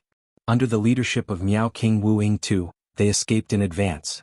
Clearly, he also saw that the situation was turning for the worse. However, considering the various conflicts he had with the 5-star army, he did not believe that the other party would let him off so easily. Thus, he chose to flee, choosing to head to the Chuxiong Manor to meet up with General Luo Guan, Brigadier General Rajiv, Azad, Hak and the others. In just one night, Yunnan Manor changed hands. The original owner, Zhu Huihua, became a prisoner and Yang Qindong, who was surrounded and killed, became the owner here. Beta Persei rushed to Yang Qindong with a telegram and reported, "Young master, the latest news is that 80,000 enemies have appeared in the west of the city. They are heading towards Yunnan Manor. If there are no accidents, they will reach the west wall in 2 hours." Previously, Beta Persei led the Black Cavalry to break out of the encirclement and then met up with Commander Jianghu and the others who were outside. Then he came to the 3 provinces and walked to Yang Qindong's side. It was also because of Beta Persei's timely breakout that the Black Cavalry did not suffer any major losses. After a few days of fighting, the 500 Black Cavalry only lost 3 people in battle and more than 20 were injured. Most of the soldiers were just overly tired. Once they had enough time to rest, they would immediately be full of energy. 80,000? After Yang Qindong heard this, his expression did not change. He knew that this was the last force that Zhu Huihua left in Yunnan province. There was nothing to be afraid of against an enemy that had no backup. As long as they defended the city and stabilized the situation, victory would eventually be theirs. Chapter 1586. How many people can we mobilize? Yang Qindong asked Beta Persei, thinking that they would need an army to defend the city. "Young master, we have about 40,000 soldiers at our disposal. Among them, 30,000 are surrendered soldiers. However, not many of them are capable of fighting. There are also several tens of thousands of commoners. If we call upon them, they can also go up the tower to help." Hearing this answer, Yang Qindong knew that it would not be easy to rely on these people to defend the city. So he continued to ask, "Where are our reinforcements?" The closest one is the 20,000 reinforcements led by Yao Yingjun. They have already arrived at Chujing Prefecture in the northeast. They will arrive before noon tomorrow. The fastest one is the world's first cavalry army. They have already passed Yuanjiang Prefecture. If there are no accidents, they will arrive tomorrow night. There are also the other main reinforcements. They will arrive in about 2 to 4 days. Beta Persei reported to Yang Qindong with the timetable calculated by Wang Shan. So, we can only rely on ourselves from today until noon tomorrow? When Yang Qindong said this, the corner of his mouth trembled slightly. He thought to himself, this is good. Let the people here see the cruelty of war and let them know that peace is not easy to come by. Beta Persei, go find Yang San and Commander Jianghu. Send out all the surrendered soldiers from the 3 provinces as well as the civilians who can go up the city. Let them go up the city. Don't be afraid of spending money and don't be afraid of dying. It is time to let some people see the benefits of joining Wuxia. Yang Qindong said as if he had made some kind of decision. Beta Persei nodded heavily. He already understood Yang Qindong's meaning and knew what to do. With this order, the entire Yunnan prefecture became busy again. Yang San, who had been hiding in the dark, also appeared in front of everyone with a group of secret agents. They began to mobilize the civilians to go up the city tower to defend the city. It must be said that the 3 provinces were ruled by the 3 provinces' king, Zhu Huifeng, and many soldiers were recruited over the years. However, most of them were recruited to recruit able-bodied men. It was completely different from Yang San's recruitment process, where anyone who agreed to go up the tower to defend the city would be given silver. When the shining piles of silver were placed under the city gates, the enthusiasm of the citizens surged. It was said that money could move the gods. Now it seemed that it was true. Under the temptation of the silver, more and more civilians joined the army to defend the city. Among them were some middle-aged men over 40 years old. Normally, when the 3 provinces' kings were looking for able-bodied men, they would not be the target. But when there was silver to be taken, they actually took the initiative to join the army. The soldiers, who were the soldiers, they were the soldiers who were the soldiers. It was clearly written that the soldiers only needed to hold on until noon the next day. Once the reinforcements from the 5-star army arrived, they would be considered to have completed their mission. Furthermore, they would not need to return the silver to the person who completed the mission. In the end, it was just 1 day. Every person who joined the army would be able to receive 5 taels of silver. To the commoners, this was no different from a pie falling from the sky. As a poor commoner, there were naturally not many people who would reject such an opportunity. The result of the recruitment was far beyond the expectations of Beta Persei, Yang San, and the others. When they saw that there were 40,000 civilians as well as the surrendered soldiers, they all joined the mission to defend the city because of the silver. When the number of soldiers expanded to 80,000, they reported this to Yang Qindong. Do you see that? This is the strength of the civilians. Think about how ridiculous it is for those who treat the civilians as ants. Yang Qindong said with emotion. Then he handed the command of the defense to Beta Persei. Yang San was in charge of logistics. Beta Persei was naturally excited when he received the command of the defense. First, he found Jianghu and the soldiers of Leng Feng's 1st Army, 1st Division and 1st Regiment, and made them the backbone of the army. After a simple distribution of 80,000 soldiers, he went up the city gate tower and waited for the enemy to appear so that they could fight. Miao King Wu Yingtu saw that the situation was not good and fled. It was in the process of retreating that he encountered Yunnan's great general Luo Guan and 40,000 soldiers of the original Gula army. At that moment, 80,000 of them gathered together and headed straight for Yunnan Manor. And this was the power in the open. In the dark, Shiping King Mubin also led 10,000 soldiers to the foot of Yunnan Manor. Ever since he received the message that Zhu Huichun had begun to attack Yang Qindong 3 days ago, Shiping King Mubin could not sit still. Thinking that when 2 tigers fought, one of them would definitely be injured, and with the intention of benefiting from the fight, he led the 10,000 elite soldiers of the West Pacifying Army to travel day and night. Finally, they arrived outside the southern Cloud Prefecture city without alerting anyone. Having lived in Yunnan Manor for generations, he knew the terrain like the back of his hand. He knew where the paths were and where the rivers were. It was because of this advantage that even Yang Xie's intelligence department did not know about the appearance of the Shiping army. It had to be said that this was the advantage of being a local snake. After arriving outside Yunnan Manor without anyone knowing, the scouts sent out found out that the 3 provincial armies were about to arrive at the city gates.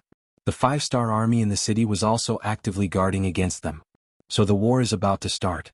Then we just have to wait. Hearing the news, Mu Bin quickly suppressed his intention to take action. As for the missing Zhu Huichun, the 3 provinces' king, he did not care at all. Without the king of the three provinces, Southern Cloud Prefecture would be his lair. If he had been actively defending himself all these years, he might have been able to fight against the five-star army. It was all because of this person that his plan was delayed. Mu Bin did not have a good impression of Zhu Huichun. This was a typical shirking of responsibility. If he could not do something well, he would always find all kinds of excuses to blame others. This was also a sign of irresponsibility. Yunnan Manor was currently heavily guarded. It was not a suitable time for him to attack. Shiping King could wait. He was like a venomous snake in a dark corner. When the time was right, he would open his mouth and bite to achieve his goal. As for Luo Guan's troops, a group of 80,000 soldiers rushed over. Finally, they arrived outside the west city of Yunnan Manor just after noon. Then the army got into formation. Perhaps they had also received news that the five-star army's reinforcements were on their way. They did not have time to build catapults. They only took out some siege ladders. As the war drums of the three armies beat, they got into formation to attack the city. On the west city tower of Yunnan Manor, the surrendered soldiers and civilians looked at the mighty three provinces army that was in formation outside the city. Everyone had a bitter expression. Previously, they were tempted by the money that made them forget everything and join the army. However, when they saw the huge formation of the enemy, they realized that it was not easy to get the money. However, since he had received the money, he had to do something. Otherwise, even if the three provincial armies didn't attack the city, the inspection team arranged by the five-star army in the city wouldn't let him off. Forget it. Let's do it. There are so many of us. Let's not be afraid. Even if they could not figure it out, the soldiers had to think it through. When they saw so many of their comrades standing around them, they could only cheer themselves up. This was also the thought of many of the soldiers guarding the city. Beta Persei and Yang San also saw this scene. Haha.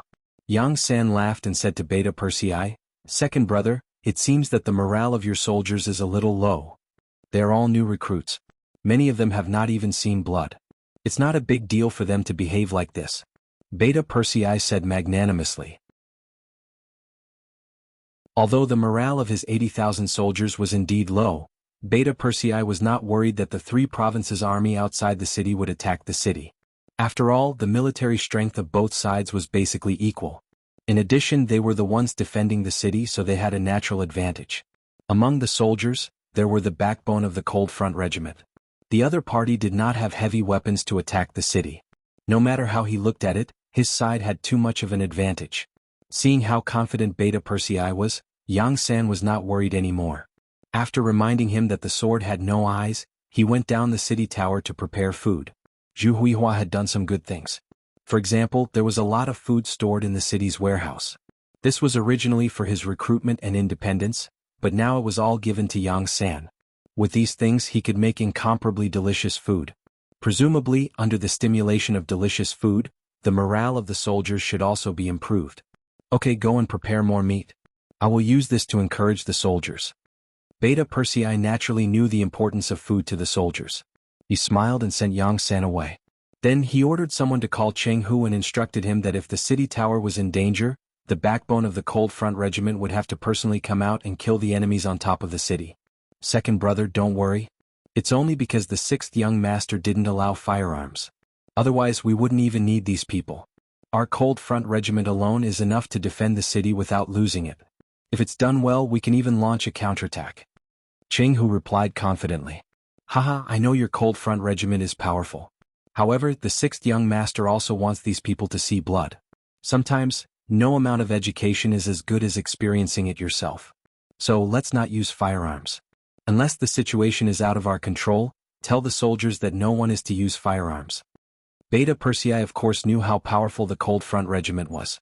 This regiment, which was called a typical regiment by the outside world, was only second to the Black Cavalry in terms of combat ability. The city tower was ready. The soldiers of the three provinces outside the city also launched their attack. They already knew that the defenders were made up of surrendered soldiers and ordinary civilians. There were no real elite forces like the five-star army. This made them feel relieved. Chapter 1587. The five-star army had fought battles all over the country and had already made a great name for themselves. If it was the 80,000 five-star army here, they would have already fled without even fighting. However, the 80,000 surrendered soldiers and commoners were completely different.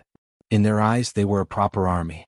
If they couldn't even defeat these five-star army, then all their training would have been in vain. Therefore, when they charged, the might of the three provinces' army was still very fierce. They didn't care about the arrows that were shot down from the city tower. They charged up the city walls with minimal losses, then set up countless scaling ladders and began to attack the city. Commoners who hadn't been trained could only shoot arrows.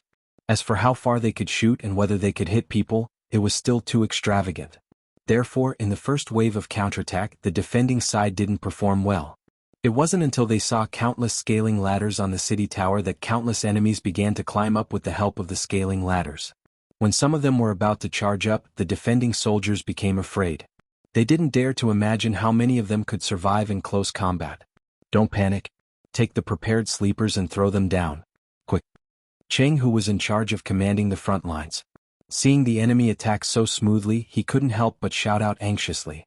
Under his shout, Feng Zhan, Wang Jinlong, Su Digang, Hu Jun, Sun Dawei and the other battalion commanders hid in the crowd and played their roles. Countless sleepers were thrown down from the city tower, smashing into the heads or bodies of the soldiers of the three provinces who were climbing up with the help of the scaling ladders. One by one, black figures fell from the sky and let out miserable cries. The sleepers' attack disintegrated the first wave of attacks of the three provinces' army. After throwing down over 1,000 corpses, the three provinces' army had no choice but to retreat. The first wave of attacks of the enemy was defeated so easily. The cheers of tens of thousands of people could be heard from the city tower. Obviously, the victory came so quickly that it greatly exceeded the expectations of the defending soldiers. Especially the commoners. They were originally a little nervous, but now they realized that the battle wasn't as difficult as they thought. Their confidence began to swell and their morale began to rise. However, the experienced officers like Cheng Hu did not let down their guard. They knew that this was just a probing attack by the enemy, and the bitter battle was still to come. Despite the failure of the first wave of attacks, the soldiers of the three provinces did not show any signs of low morale. It was just a probing attack. This was a common tactic. He really didn't know why the civilians guarding the city were cheering so enthusiastically. Those who didn't know would think that the enemy had eliminated their main force. That's enough. You've all seen it just now. The soldiers guarding the city have mediocre combat strength. The arrows they shot were weak and powerless. This kind of army can't possibly be a match for our elite regular army. So, from now on, I ask everyone to buck up and unleash your strongest combat strength. As the one who led the most troops, Rajiv undoubtedly became the leader of the crowd. He looked at the other generals as he spoke, as if his words were military orders. Of these 80,000 men, Rajiv led 30,000 men, Luo Guan led 20,000 men, and Azad, Hak, and Wu Yingtu led 10,000 men each. Thus, they managed to gather an army of 80,000, forming a sizable force. Because his country, Bangra, had already been destroyed by the five-star army, and his country had also announced its surrender. At this moment, Rajiv was already homeless. Now he had no way to escape except to trust the king of the three provinces, Zhu Huihua. Until now, he still didn't know that Zhu Huihua had been captured by Yang Qindong. He still wanted to rush into Yunnan Prefecture, drive the five-star army out of here, and then find Zhu Huihua as soon as possible. Then both sides would cooperate. This way he would have a place to live. All of this was due to Rajiv's own thoughts. As the king of the three provinces, even if he couldn't beat the enemy, he still had a way to save his life. Perhaps Zhu Huihua was now hiding in a corner of Yunnan Prefecture, waiting for him to rescue him. The generals were now homeless. Only by uniting could they form a joint force and not be easily bullied. It was under such circumstances that Rajiv took the initiative to stand up. No one had any doubts and were willing to listen to his command. Now that Rajiv had given the order, everyone knew that under the current situation, they could only survive by taking down Yunnan Prefecture and saving Zhu Huihua. Therefore, no one had any objections and agreed to this decision. When the force was concentrated in one place, it was still very powerful. When the army launched another siege, it was no longer a probing move. Instead, it was a real assault. More and more soldiers rushed to the city walls and began to climb up using scaling ladders. More and more wooden sleepers were thrown down. This was not the first time they had used these ladders. Not good, the pillows are useless. After throwing out the wooden sleepers, many people found that the effect was not as good as they had expected. Although the three provincial armies also suffered casualties, they did not retreat. Instead, they continued to climb up the ladder. Many people began to panic. Don't panic, throw down the kerosene. Feng Zhan and the others in the crowd looked at the performance of the people and sighed. Fortunately, they were not soldiers under their command. Otherwise, they would have trained them well and let them know how red the flowers were. With this shout, countless kerosene was poured down from the sky and poured on the soldiers of the 3 provinces who were still under the ladders. Waves of mournful screams were heard. The siege, which had been going smoothly, could not help but stagnate. This was a real siege in ancient times. Without powerful heavy weapons like cannons, every time they wanted to attack a city, they would have to pay a heavy price. With the help of the kerosene, the 3 provinces were once again defeated. The people on the city wall could not help but cheer again. The 2 consecutive victories made them look down on their opponents again. However, what they did not know was that both the kerosene and the pillows were auxiliary weapons to defend the city. In the end, if they wanted to defend the city, they still needed to rely on force. As expected. After a short break, the 3rd siege began. This time, neither the sleepers nor the kerosene were intimidated by the soldiers of the 3 provinces. A small number of them began to rush up the city walls. For the first time, the 2 sides engaged in close-range combat. Because the 3 provinces were the ones attacking the city, there were not many soldiers who rushed up the city wall tower. In the end, they were all beaten down by the people and the surrendered soldiers. If not for this, in a one-on-one battle, the defending side would have lost. After a few consecutive charges, both sides suffered losses. When the sky turned dark, the 2 sides temporarily stopped fighting.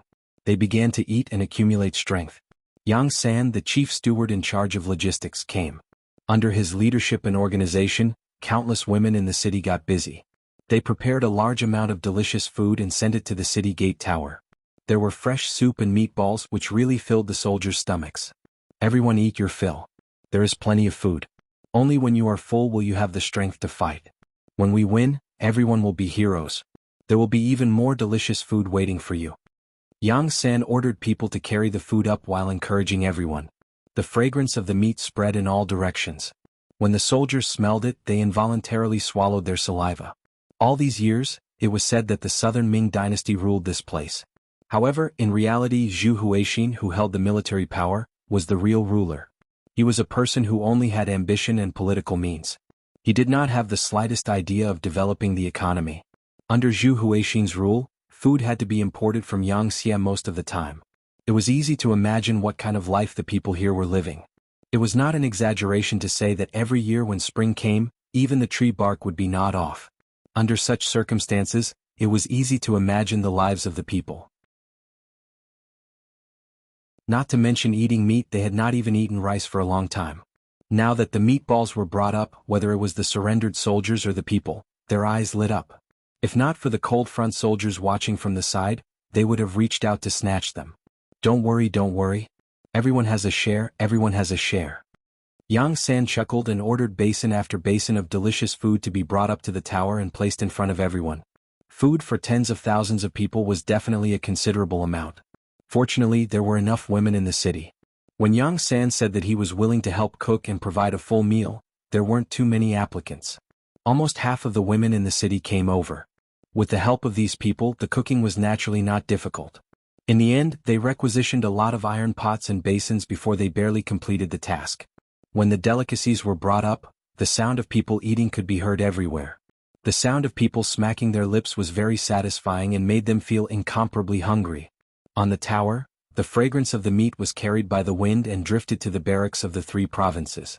Immediately, the sound of people swallowing their saliva was heard. Even General Rajiv's face darkened at this moment. This is simply a provocation, they are showing off. Rajiv stood up and looked at the tower of Yunnan Manor with a fierce face. He lowered his head and looked at the dry rations and the clear water he was eating. He was in a bad mood. Don't eat any more, prepare to charge. Tell the soldiers that there is delicious food waiting for us in Yunnan Manor. As long as we capture the city, there will be meat to eat. Rajiv angrily ordered the army to continue attacking the city. The movements of the 3 provinces under the tower were quickly seen by the soldiers on the tower. Curses immediately sounded. Damn it, they actually don't want us to eat properly. These bastards. I haven't eaten my fill yet and they are coming. Are they rushing to their deaths?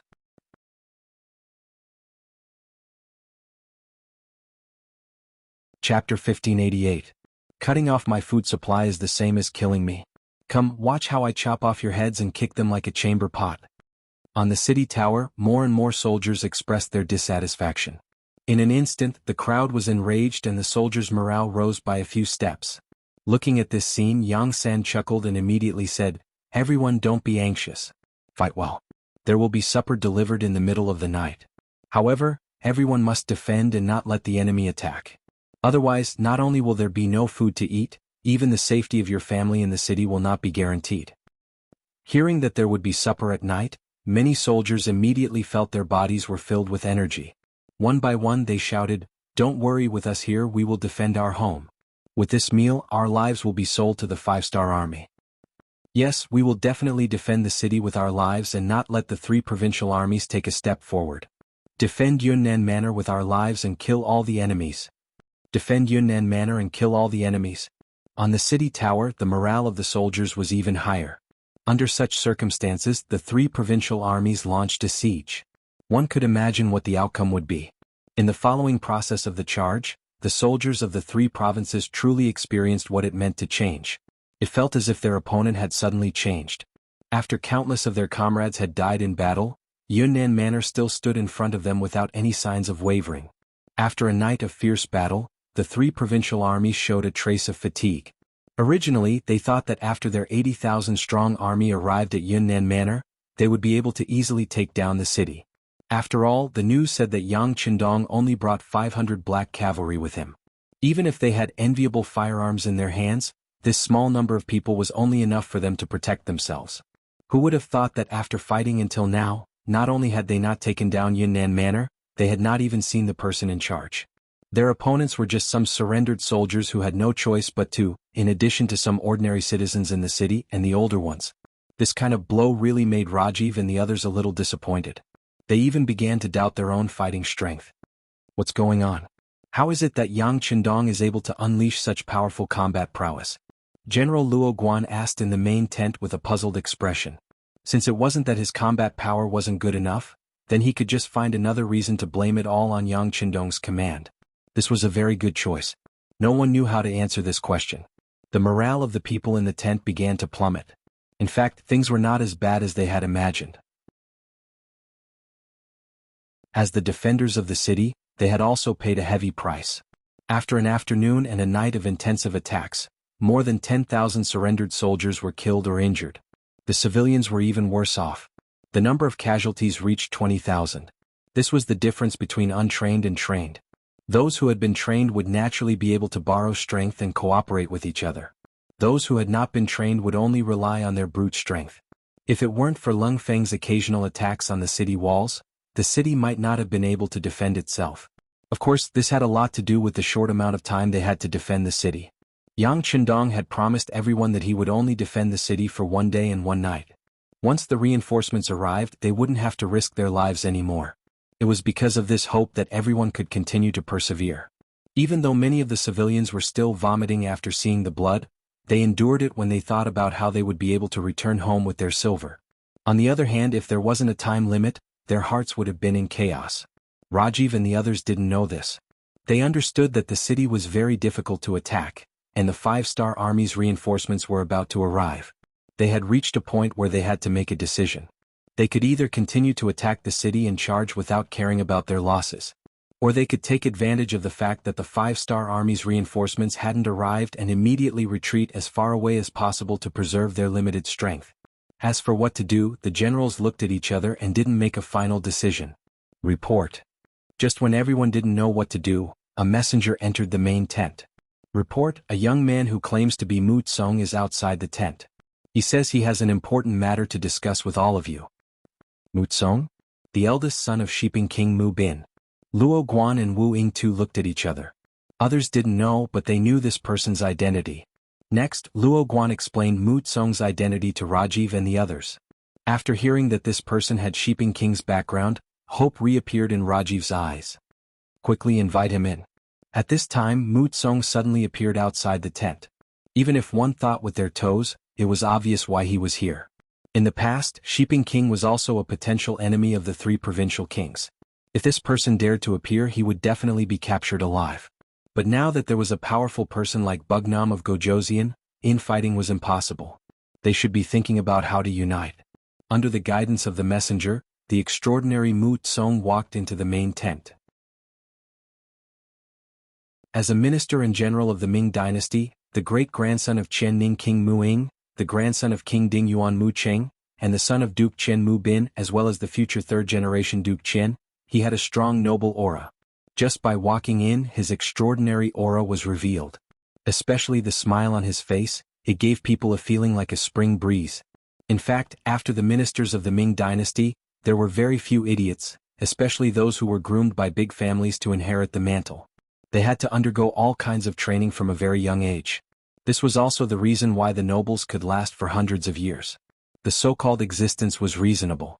The nobles were able to survive under the constant replacement of the ministers and the constant change of the emperor. They also had to put in quite a bit of effort behind the scenes. Mu Tsong, who had been trained as a successor since he was young, had been learning skills since he was 3 years old. Now, although he was only 17 years old, the aura around him was already not something normal people could compare to. After entering the tent, Mu Tsong first inspected everyone before cupping his hands in greeting. When he greeted Ravji and the others one by one, he called out everyone's names. Without being introduced, he could clearly recognize everyone. This was enough to prove his skills and also showed that Mu Tsong had done quite a bit of work in secret. Like this, Mu Tsong's first impression of him was quite good. Rafi spoke up and gave them a seat. The 6 of them sat down together. After Mu Tsong sat down, Rafi looked at Luo Guan. The only Han general asked, "But I wonder why young Master Mu is here?" This was clearly a consultant who knew what was going on, but no one had any doubts about this statement. Even if everyone had guessed Mu Tsong's intentions, they couldn't just say, "What, are you here to help us? That's great, we're very grateful. Please make your move quickly. Just tell us what you need and we'll agree to it." How could Mu Tsong not sense that Luo Guan was probing? He immediately smiled and said, "Generals, this young master is here on my father's orders to assist you in taking down Yunnan Manor." Everyone couldn't help but heave a sigh of relief when their intentions were revealed. Even if they had guessed it, it had a completely different meaning when it came from Mu Tsong's mouth. But what does His Highness King Shiping want to do? This time, Rafi took the initiative to ask before Luo Guan could speak. It was clear that this person was indeed anxious. Seeing Rafi's hopeful eyes, Mu Tsong chuckled. Then he opened his folding fan and said with grace, "Generals, the current situation is very critical. The 5-star army's reinforcements are about to arrive. The earliest wave might appear outside the battlefield in a few hours. In other words, there isn't much time left. If we still can't take down Yunnan Manor, have you considered the following situation?" "Situation? What situation?" Rafi asked with an unsightly expression. Seeing that the other party didn't want to face this question, Mu Tsong chuckled and said, "Generals, Bugnam of Gojoseon has already arrived at Yunnan Manor. The next step is to solve the problem of the 3 provinces.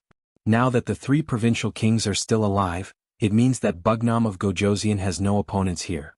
Once the main force of the 5-star army arrives, with his personality, how could he tolerate the existence of generals here? I'm afraid a large-scale cleanup operation will be imperative at that time, right?" Everyone's expression sank. This was exactly what they were worried about. If they didn't consider this problem, they would have already retreated. Why would they be stuck in a dilemma here? Since no one objected, Mu Tsong continued, "Now that Bangla has been destroyed by Bugnam of Gojoseon and the 3 provincial kings are missing, everyone has become rootless duckweeds. If we don't think of a way to join a new faction, we can't think of any other outcome other than being destroyed." "Alright. You don't have to think about where you can't go in the world. The truth is that other than Nanming, the surrounding areas have been occupied by the 5-star army. Even if you want to go, you don't have a direction." Rajiv's and the others' faces turned uglier and uglier as they listened to Lin Yun's words. Faced with this kind of humiliating words, they really wanted to object. However, they helplessly found that what Mu Tsong said was right.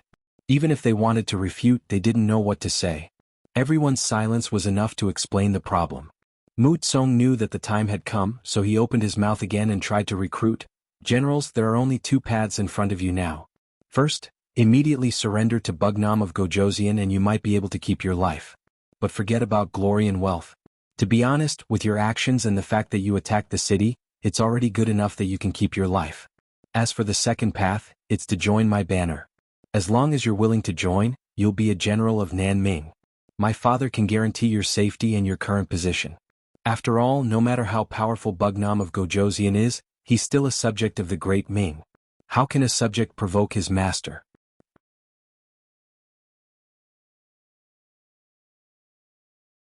Chapter 1589. The matter was finally made clear. Mu Tsong didn't seem to be in a hurry for everyone to express their stance. Instead, he put away his folding fan and slowly sipped on the tea on the table. However, from time to time, his eyes would vaguely sweep across the crowd, indicating that his heart was not calm at all. Coming as a lobbyist this time was also a risk. No one knew what Loveji and the others were thinking. What if they were prepared to surrender to Yang Qindong? Then wouldn't he be walking right into a trap and be captured to take credit? Although the possibility of this was very low, it was still possible.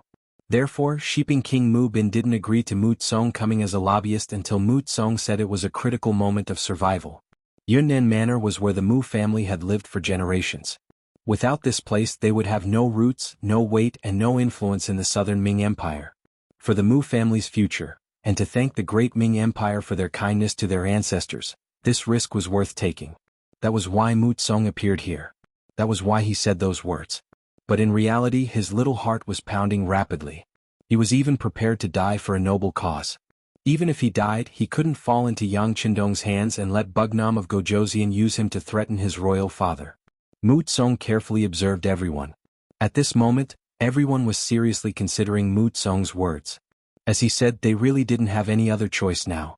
Disregarding everything else, it was indeed as the other party had said, they had no way out. If they couldn't take down Yunnan Manor and rescue Zhu Huiqiang before the Five-Star Army's main force arrived, then they really wouldn't have a place to live in the future. Could they rescue Zhu Huiqiang just by taking down Yunnan Manor? Who knew if this person was alive or dead, or had fallen into Yang Qindong's hands? If it was the latter, they probably wouldn't be able to find Zhu Huiqiang even if they took down Yunnan Manor. In that case, what was the point of taking down Yunnan Manor? At the end of the day, they were determined to attack Southern Cloud Manor just to find a boss for themselves. In a place like the Great Ming Dynasty, where everything was particular about status, without Zhu Hui's protection, their existence was unreasonable and everyone had the right to punish them. This also meant that their existence would not last long. But now things were different. Mu Tsong was here. They had another choice, which was to become Shiping King's subordinates. That way they would have a backer and they would also have a name. Just as Mu Tsong had said, Shiping Wang was from the southern Ming dynasty. Yang Qindong was only a king with a different surname from the Great Ming dynasty.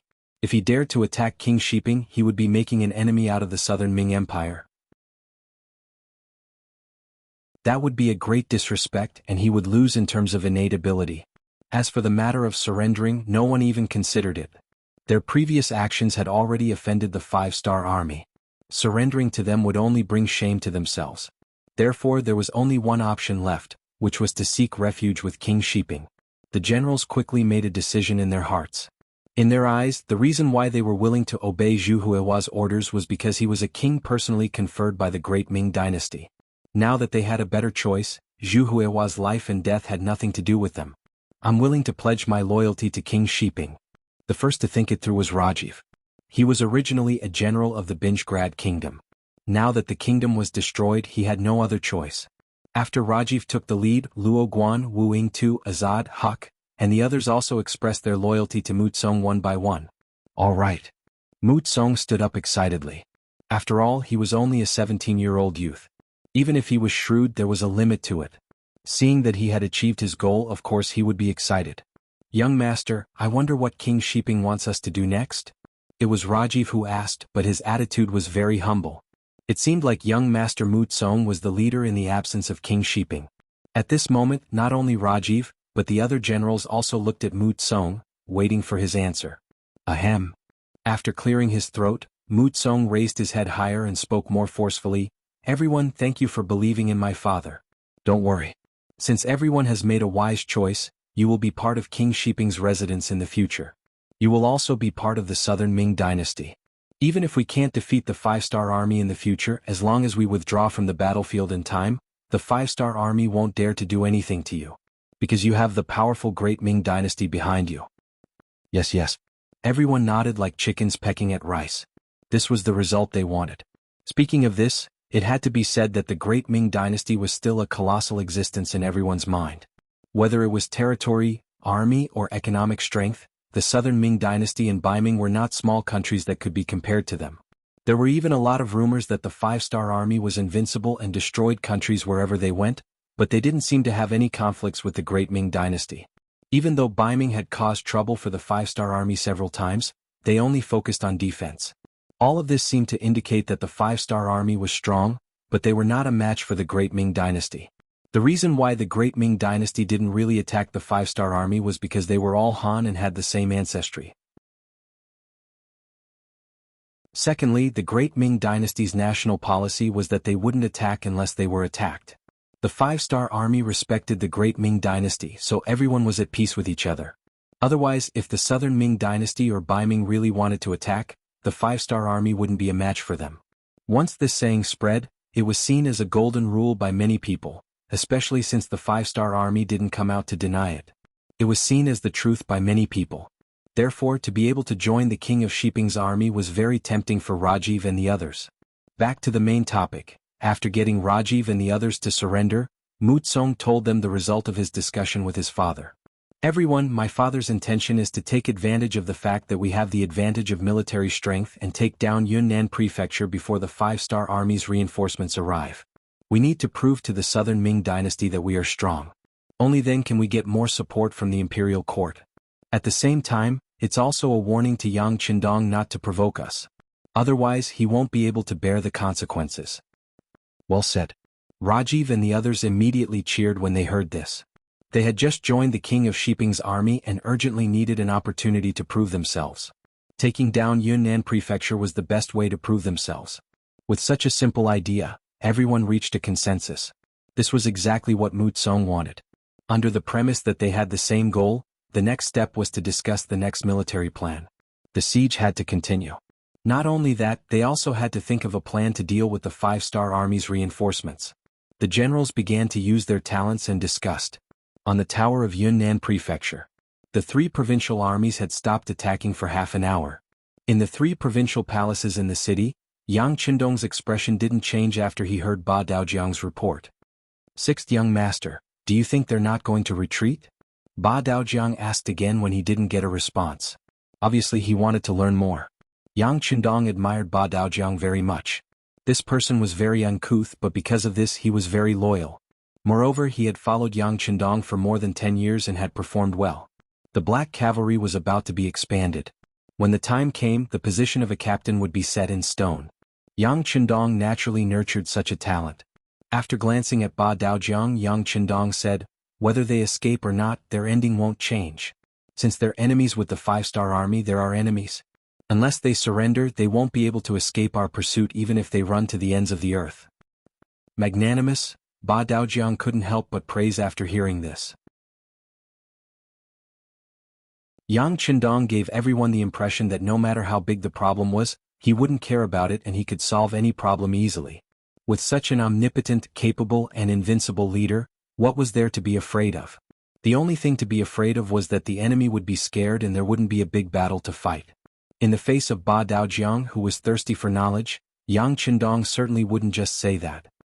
He thought for a moment and said, actually what the three provincial armies will do is no longer the young master's concern. What I'm thinking about now is where the king of Shiping went. It's impossible for him not to hear about such a big thing. It's strange that he hasn't done anything yet. As the saying goes, there must be a demon behind this. This is the person we need to guard against. Yang Qindong's words stunned Ba Daojiang. Sixth young master, do you mean that our biggest enemy is the king of Shiping? For now, yes. After all, an enemy who doesn't make a move is the scariest. Once he makes a move and we know his purpose, there's nothing to be afraid of. How about this? Send someone to inform Beta Persei and tell him to be careful. Also, tell Yang San to keep an eye on the city. The Mu family has been living in Yunnan Prefecture for generations. No one knows how strong his hidden forces are here. There's no harm in being on guard. Yes. Ba Daojiang's expression became a lot more serious after hearing this. He had already understood the meaning behind Yang Qindong's words. The most threatening king of Shiping had not made a move until now. It was very likely that he was planning something in the dark. This was what they needed to guard against the most. While everyone's attention was still on the city defense battle, Yang Qindong had already seen the bigger picture. Ba Daojiang felt that he still needed to learn to be vigilant in times of peace. He needed to learn to be vigilant all the time.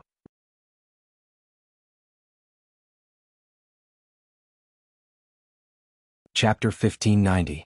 Just as Yang Qindong thought, a group of people were having a gathering in a rather large courtyard in the southern Cloud Manor.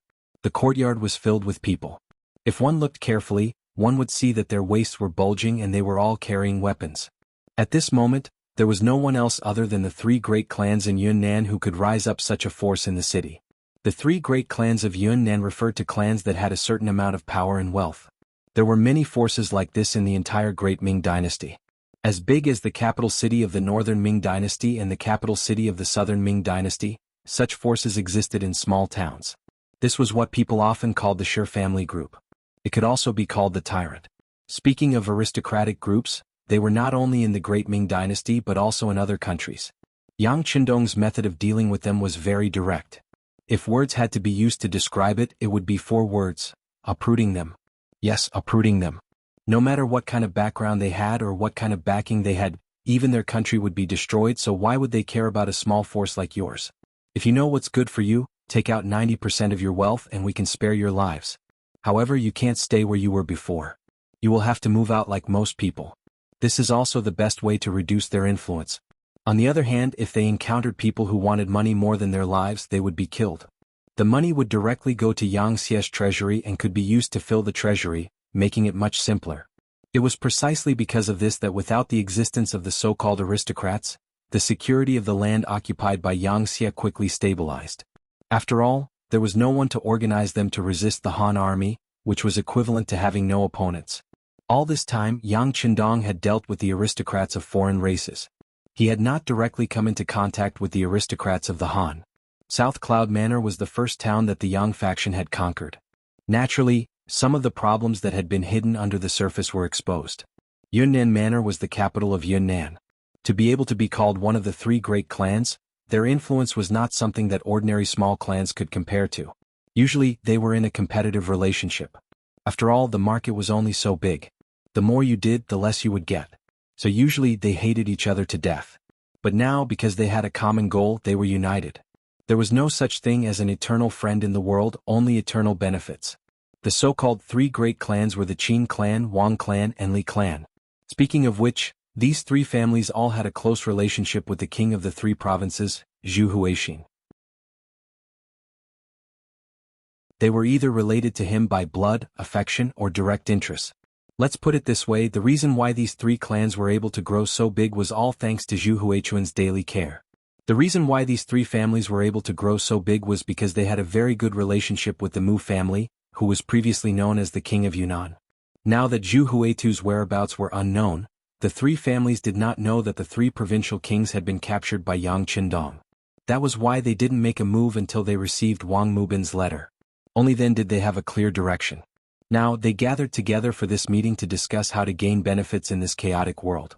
Merchants didn't like chaotic times and so did nobles. Although this represented an opportunity, it also represented killing intent. After all, they could make up for it in the future if they made less money, but if they lost their lives they would lose everything. However, they only had money and a little power. It was impossible for them to stop the general trend, let alone the powerful 5-star army. Therefore, when chaos came they could only watch it first. Just as they were thinking about whether they should meet Yang Qindong and sound him out, King Shiping's letter arrived. The 3 families all received the letter and the content was almost the same. King Shiping asked them to join forces to create chaos in the city and act as spies for them to counterattack Yunnan Prefecture. The letter also stated that Yang Qindong's daily behavior was quite cruel to the nobles. If the 3 families did not cooperate, they could only leave 10% of their wealth and get out of Yunnan Prefecture. It was this letter that completely made the 3 families make a choice, which was to become enemies with Yang Qindong. After all, their roots were in Yunnan Prefecture and they owned a lot of land and industries here. If they could take away their industries, what about their land? Therefore, once they really left this place, it meant that they would lose a lot. This was absolutely the same as taking away their lives. No one was willing to give up everything, take out the foundation that generations of their family had worked hard for decades or even hundreds of years. If they did that, they would not be able to see their ancestors after death. Since they didn't want to surrender, the only way left was to fight with their lives on the line. Fortunately, the main force of the 5-star army had not yet entered the city, so they still had a chance. Especially with King Shiping outside the city, it seemed that they had a high chance of winning. The three families sat together. The heads of the three families, Qin Yingkang, Wang Shufu, and Li Jian, sat facing each other in the innermost secret room in the courtyard. Since the three families had made a decision, the next step was to see how much strength they could contribute. Qin Yingkang was the first to speak. The Qin family can organize a team of 1,000 people. The Wang family can organize a team of 800 people. The Li family can also organize a team of 800 people. Wang Shufu and Li Jian also expressed their opinions one after another. For a big family like theirs, it was not difficult to gather such a number of people with guards and some workers. Moreover, the great Ming dynasty did not prohibit weapons from being sold in the market. It only prohibited armor from being sold in the market, so weapons were not a problem for them. With the strength of nearly 3,000 people in hand, the three heads of the big families looked at each other with a faint expression of excitement. They knew that once this matter was completed, they would definitely be great contributors. Their achievements in the future would definitely be greater than now. If they could even capture or even kill Bugnam of Gojoseon alive, it was very likely that they would be heavily rewarded by the imperial court of the southern Ming dynasty. That's right, the target of the three families was Yang Qindong, which was the original king residence of the three provinces where he was now. At this time, the defense of the king residence of the three provinces could be said to be extremely weak. All the forces that could be used were sent to the city tower to guard the city. This caused the defense of the king residence to be less than 1/10 of the usual. This was the time for them to attack. Under a surprise attack with the advantage of numbers, it was very likely that they would succeed. If that was the case, not only would the king of Shiping thank them, but the emperor of the southern Ming dynasty would also thank them. After all, Yang Qindong's existence was a huge threat to everyone. With the soldiers in hand, the next step was to discuss the invasion plan. Based on the three families' understanding of the southern Cloud Prefecture, they quickly formulated an invasion route to ensure that the army would be placed outside the king residence of the three provinces without attracting any attention and launch a fatal attack. Since there was time, the three heads then went to make arrangements. For example, the distribution of weapons and raising of morale required time. Therefore, they set the time for the attack to be 4 hours later, which was before noon. Yang Qindong was completely unaware of all this. Not only did he not know, but Yang Sen also did not receive any news. Compared to the three families that had been in the southern Cloud Prefecture for many years, Yang Sen's security bureau was considered an outsider. It was not difficult for them to hide some things. At this time, Yang Sen also received Yang Qindong's instructions. Then he arranged for scouts to go outside the city. Since the young master said that the king of Shiping was likely to be here, of course he would go and find out where the king of Shiping was. Yang San was on the move, but at this time the army of the three provinces outside the city had a bigger military operation, which was to ambush the first reinforcements of the five-star army, which was the troops of Yao Yingjun from Guizhou province. Taking advantage of the fact that they were the closest, Yao Yingjun persuaded Jiang Wuqing to surrender and led 20,000 troops straight to southern Cloud Prefecture. The vanguard general of this army was Jiang Wuqing.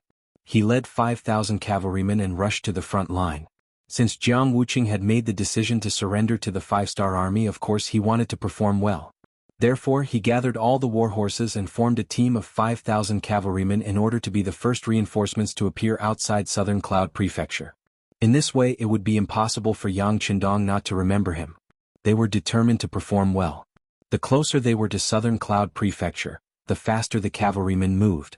Gradually they pulled away from Yao Yingjuan's 15,000 infantrymen and appeared at the place where the Mu family set up an ambush.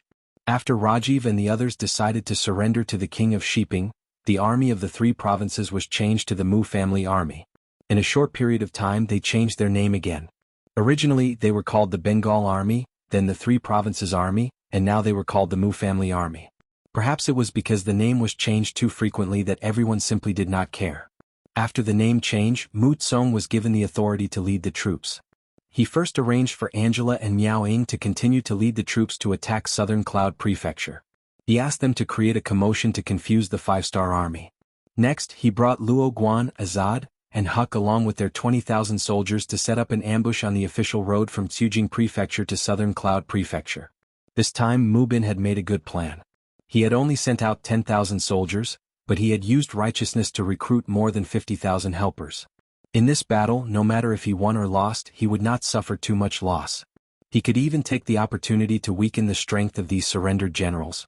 Wasn't that perfect? He only had 10,000 soldiers while Rajiv and the others had more than 50,000 soldiers.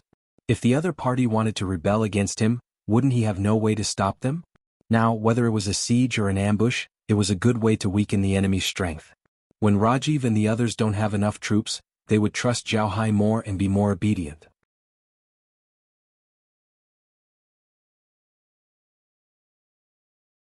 Chapter 1591. Meanwhile, Mu Tsong had brought 20,000 soldiers to the edge of the forest. The 20,000 soldiers entered the forest beside the official road and drew their bows. They were ready to attack at any time. This was the first battle after joining Shiping. Everyone wanted to perform well to raise their status. The three generals all wanted to perform well. They were all on high alert. Just the scouts were sent 10 miles away just in case. Finally, less than 2 hours after the 20,000 soldiers entered the forest, the scouts at the front reported that the reinforcements from Guizhou had appeared. The 5,000 cavalry led the way. They were very fast and were less than 5 miles away from the forest. But at the same time there was also bad news. The cavalry was too fast, separating them from the main force behind them. This ambush was destined to not be able to wipe out all of the enemies. Whatever. 5,000 cavalry is not a small force. Let's attack them first. Mu Tsong thought it was a pity, but he quickly made the decision. After all, as a general, the biggest taboo was to constantly plan. It would only cause them to lose all their advantages. Although it was cavalry, Mu Tsong was very confident in fighting 5,000 with 20,000. He was well prepared. Not only him but his subordinates were also full of confidence. They liked to bully others with numbers because this way their chances of winning would be higher, and their safety would be more guaranteed. Time slowly passed. The 5,000 cavalry led by Jianghu did not know there was an ambush here. Originally they needed to send scouts to scout the forest first. However, they did not have the time now. No one knew what the situation in Yunnan Manor was like. If they could arrive earlier, they would be able to help Bugnam of Gojoseon defeat the enemy. They would be able to contribute sooner. With this thought in mind, Jianghu hated the fact that the horse he was riding was too slow. How could he do something like stopping? Just like that, the 5,000 cavalrymen entered the forest on both sides of the official road. Mu Tsong's shout came from the forest after all the cavalrymen entered. Then, the whooshing sounds of arrows rang out, accompanied by piles of boulders that suddenly piled up on the official road. The appearance of the boulders instantly cut the 5,000 cavalry into several parts. Except for 100 cavalry who ran at the back and turned to escape in time, the rest, including Jianghu, were trapped on the official road. They became live targets in the eyes of the 20,000 Mu soldiers. Whoosh whoosh whoosh whoosh whoosh whoosh whoosh. Under the continuous barrage of arrows, the cavalry who had nowhere to hide were shot one after another and fell to the ground. Jianghu was better off. Under the protection of his personal guards, he was not hit by any arrows. However, the situation had become very bad. As wave after wave of arrows were shot, the number of personal guards around him was constantly decreasing. "General, let's charge."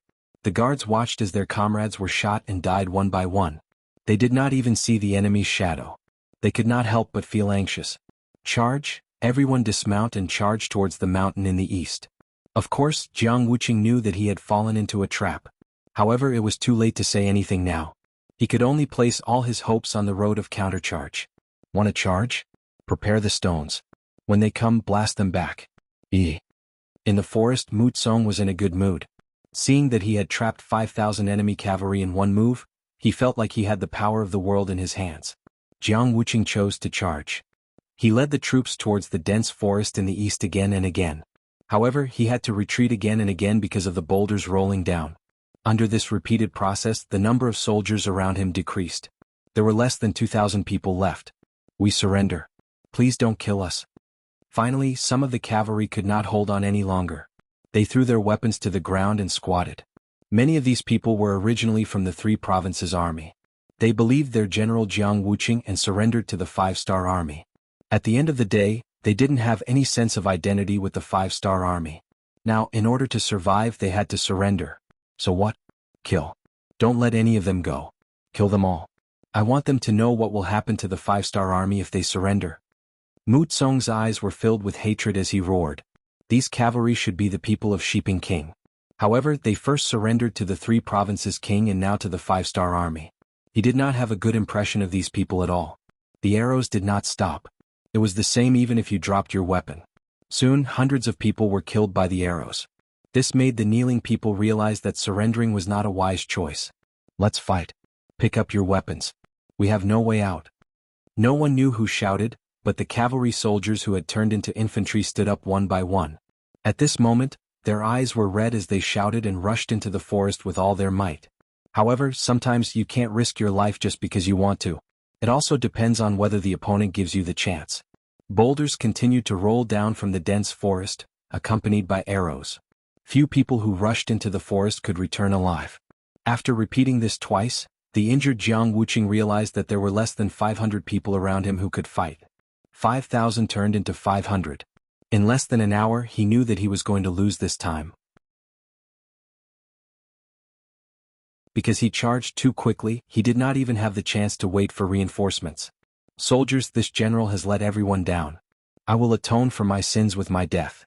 Come, let's launch the final charge together. Jianghu held a spear in his hand. His face was ashen. In his heart, he prayed that Yao Yingjun must treat his family well. This was his last hope before his death. Then he led the soldiers to charge. Battle cries rang out. However, because of the harsh terrain, it did not take long for the cries to stop. Jianghu fell on the path of the charge. He was hit by 4 arrows. One of the arrows hit his chest and took his life. 5,000 cavalry were left here just like that. This gave Mu Tsong and the others great confidence.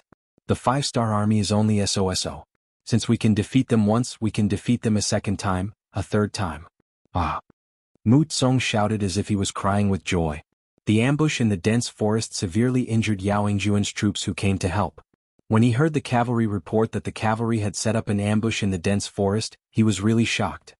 He immediately sent out scouts to inquire about the situation. Then he sent a telegram to Yang Qindong.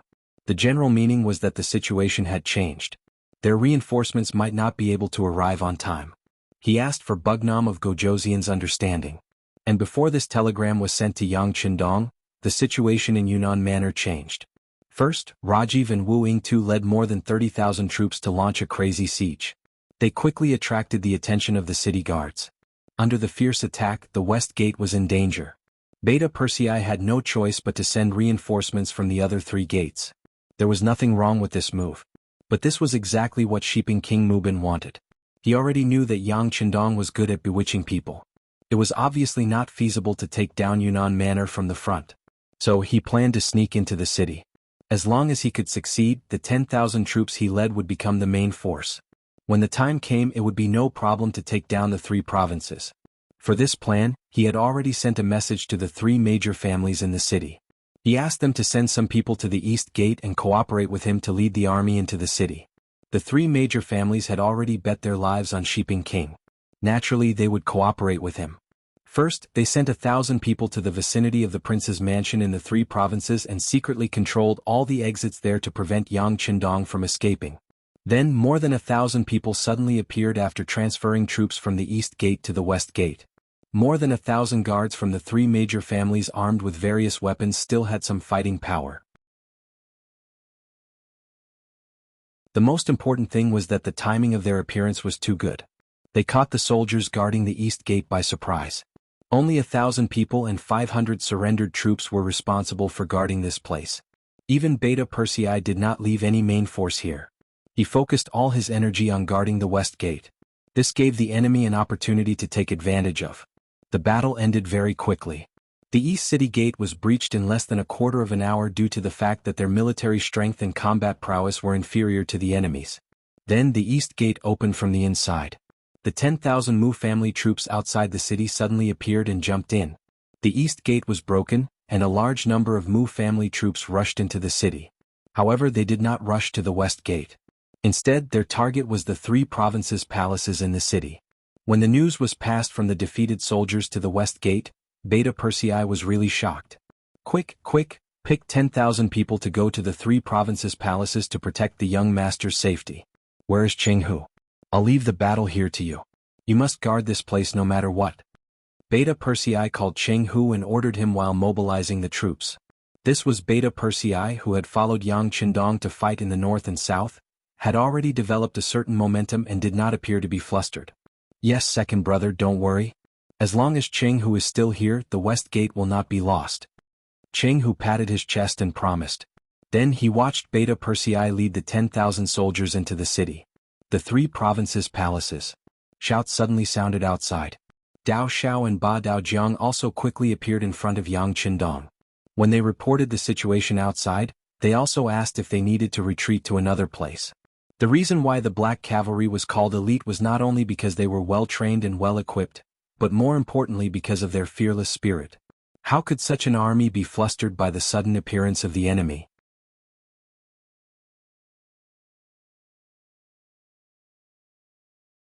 Chapter 1592. How's everyone's rest? Yang Qindong asked calmly. Although Mu Bin's move was beyond his expectations, with Datsang in his hands, there was nothing in this world that he was afraid of. The so-called everyone was naturally referring to the Black Cavalry. They had been fighting for days and fired countless shots. Their bodies had reached a point of fatigue, and they had lost a certain amount of combat power the day before. Fortunately, they had not been given any tasks for the day, so they were able to rest well. Although they had not fully recovered, they had at least recovered 70 to 80% of their combat power. It would not be a problem for them to join the battle again. Everyone has rested enough. Please give the order, sixth young master. Dao Xiao and Ba Daojiang stood at attention and said confidently. Alright, since that's the case, I'll distribute the weapons. Whether or not we can defend this place will depend on the Black Cavalry. Yang Qindong looked at Dao Xiao and Ba Daojiang with trust in his eyes. They had not taken a single step back when they were surrounded by Zhu Huiqiu. Now Shiping King had come in a hurry. What was there to be afraid of? Yang Qindong believed in the 500 Black Cavalry under him, but he believed in himself even more. Yes. Dao Xiao and Ba Daojiang saluted again. When they left the palace, they were filled with confidence. The three gates of the three provincial palaces had already been surrounded by the three great families. When they couldn't figure out the situation in the manner, they didn't rashly launch an attack.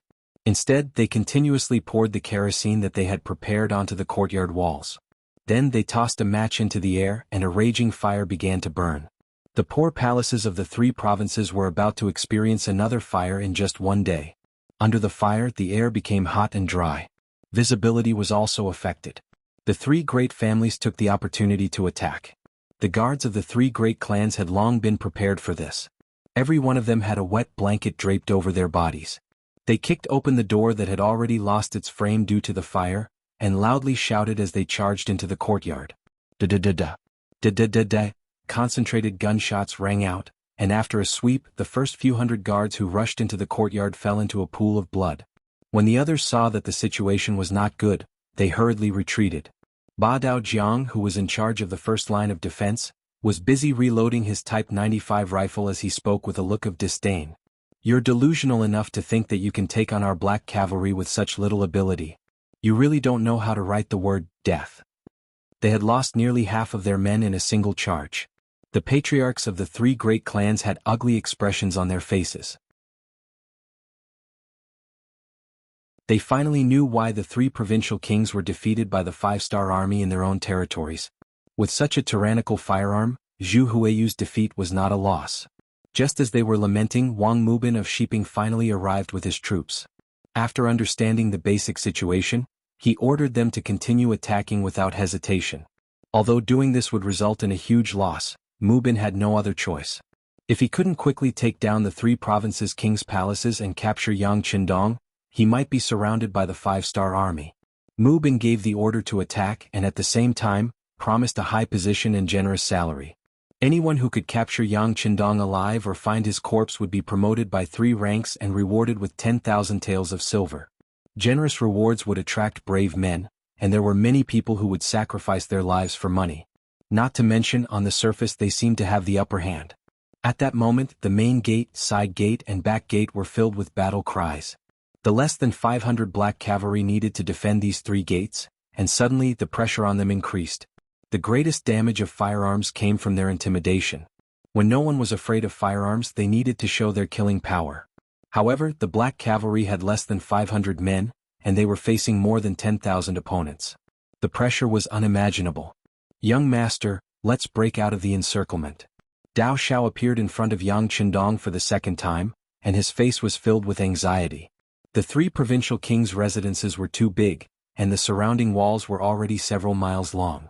It was impossible for the less than 500 black cavalry to defend this place and ensure that no one could break in. For the sake of Yang Qindong's safety, breaking out of the encirclement was the best plan. No need. Yang Qindong rejected and waved his hand. This was the three provincial kings' residences, and it was no longer the courtyard that he lived in before. If this place was breached, then the people in the city would lose their backbone. If someone instigated the people, whether it was the people defending the city or the surrendered soldiers, they could be used. At that time, it was not impossible for them to turn around and attack. If that was the case before the main force arrived, they could only retreat from Yunnan Prefecture. In this way, if they wanted to take over this place, they would have to pay a higher price. It would also give others the impression that the five-star army was only SOSO, and that they could be defeated. That would be the real problem. If they were dealing with other foreign nations, Yang Qindong might have chosen to retreat. After all, it was not shameful to run away if you could not win. However, this was the territory of the Han people. If they retreated this time, it would be equivalent to losing the hearts of the people. If they wanted to take over this place, the price they would have to pay would be too high, and the number of people who would have to die would only increase. This was not something that Yang Qindong wanted to happen. Therefore, Yang Qindong could not retreat at this time. Dao Shao, you can withdraw a certain amount of the defensive line, give up on the outer courtyard and just defend the inner courtyard. As for other things, don't worry about them. Yang Qindong had already made a decision. Since the black cavalry was having a hard time defending, it was time for him to make a move. Although Dao Shao still wanted to say something since it was an order from his master, he had no reason to object. He agreed and went to arrange it. After he left, Yang Qindong's body flashed and entered the large warehouse. A row of neatly arranged firearms appeared in front of him. What should he use? If there were no black cavalry here, Yang Qindong could use the V-10 helicopter to kill everyone. If there were no black cavalry here, Yang Qindong could also use a tank with thick armor to kill the enemies. However, it was clear that there were black cavalry here. If he summoned these things, how would he explain it? Most importantly, the current situation was not a matter of life and death. Forget it. The image of Sylvester Stallone in The First Blood flashed across his mind. Yang Qindong chose a Type 95.5, 8mm caliber machine gun from the large warehouse. Type 95.5, 8mm caliber machine gun. The empty weight of the gun was 3.95 kilograms, 840 millimeters long, and had a range of 600 meters. It was loaded with either 30 bullets or 75 bullets. It was a powerful killing weapon. Yang Qindong took off his coat, put on a bulletproof vest, Kevlar on his head and military boots on his feet. After his body was covered with bullets, Yang Qindong reappeared in the main hall. Come on, let's fight. In a flash, Yang Qindong rushed out of the main hall. With his master-level skills and combat power, he nimbly headed for the outer courtyard. Outside the three provincial palaces, as the fire burned, reinforcements arrived in batches. The first to arrive were nearly 300 members of the Langya Special Forces. Previously, they had been cooperating with Yang San to investigate the situation in the city. Unfortunately, although their skills were not bad and each of them had unique skills, they were still unfamiliar with the city and had been taken advantage of by the three great clans. When they heard that the three big families had cooperated with Shiping Wang to take down the West City Gate and headed towards the three provinces, the members of the Iron Tiger team roared in anger. This was simply a provocation to the Wolf Fang Special Forces. This was something that they could not tolerate. Bring your weapons and set out. Kill whoever you see. No one is allowed to live. Iron Tiger was ruthless. Although the opponent this time was also Han, they dared to harm the sixth young master.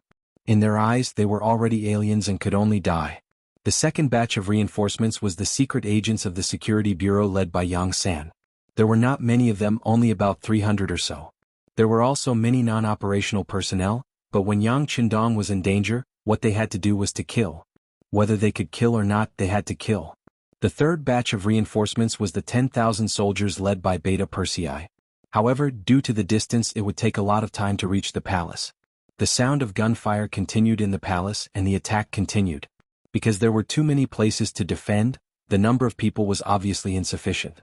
The black cavalry began to retreat from the outer palace to the inner palace. However, there was another figure who was the opposite of them. He was moving from the inner palace to the outer palace. He was Yang Qindong, who was covered in ammunition. Although the equipment on his body weighed dozens of kilograms, it did not hinder his movements at all. He easily leaped over the 2-meter-high wall with a single run. This was one of the benefits given to him since he transmigrated. He was originally a soldier king in his previous life, so his physical fitness was extremely strong. After the enhancement in this life, he was already invincible. After jumping over 2 walls and brushing past the black cavalry, he finally saw the first batch of opponents. This was a group of about 50 guards. Go to hell. Without any superfluous words, Yang Qindong raised his gun and fired. At this time, someone who could come to the palace of the 3 provinces with a sword in hand and an aggressive look was not an enemy. He really couldn't imagine who it could be. A magazine of bullets shot out as if they had eyes, not giving any opponent time to react. The sound of gunfire rang out and their bodies fell to the ground. One after another, the team of 50 people only changed a magazine before they all died. Whoosh! With a flash of his figure, Yang Qindong had already left this place. His massacre had only just begun. In the later years there were similar scenes in some movies and TV series, but they were often questioned by the so-called experts and beasts. How could a person fight against 10, 100, or even 1,000 people? This was simply unscientific. However, when they saw a hero confronting a regiment or even a division in a Western movie, they often opened their mouths and praised it, saying how realistic it was.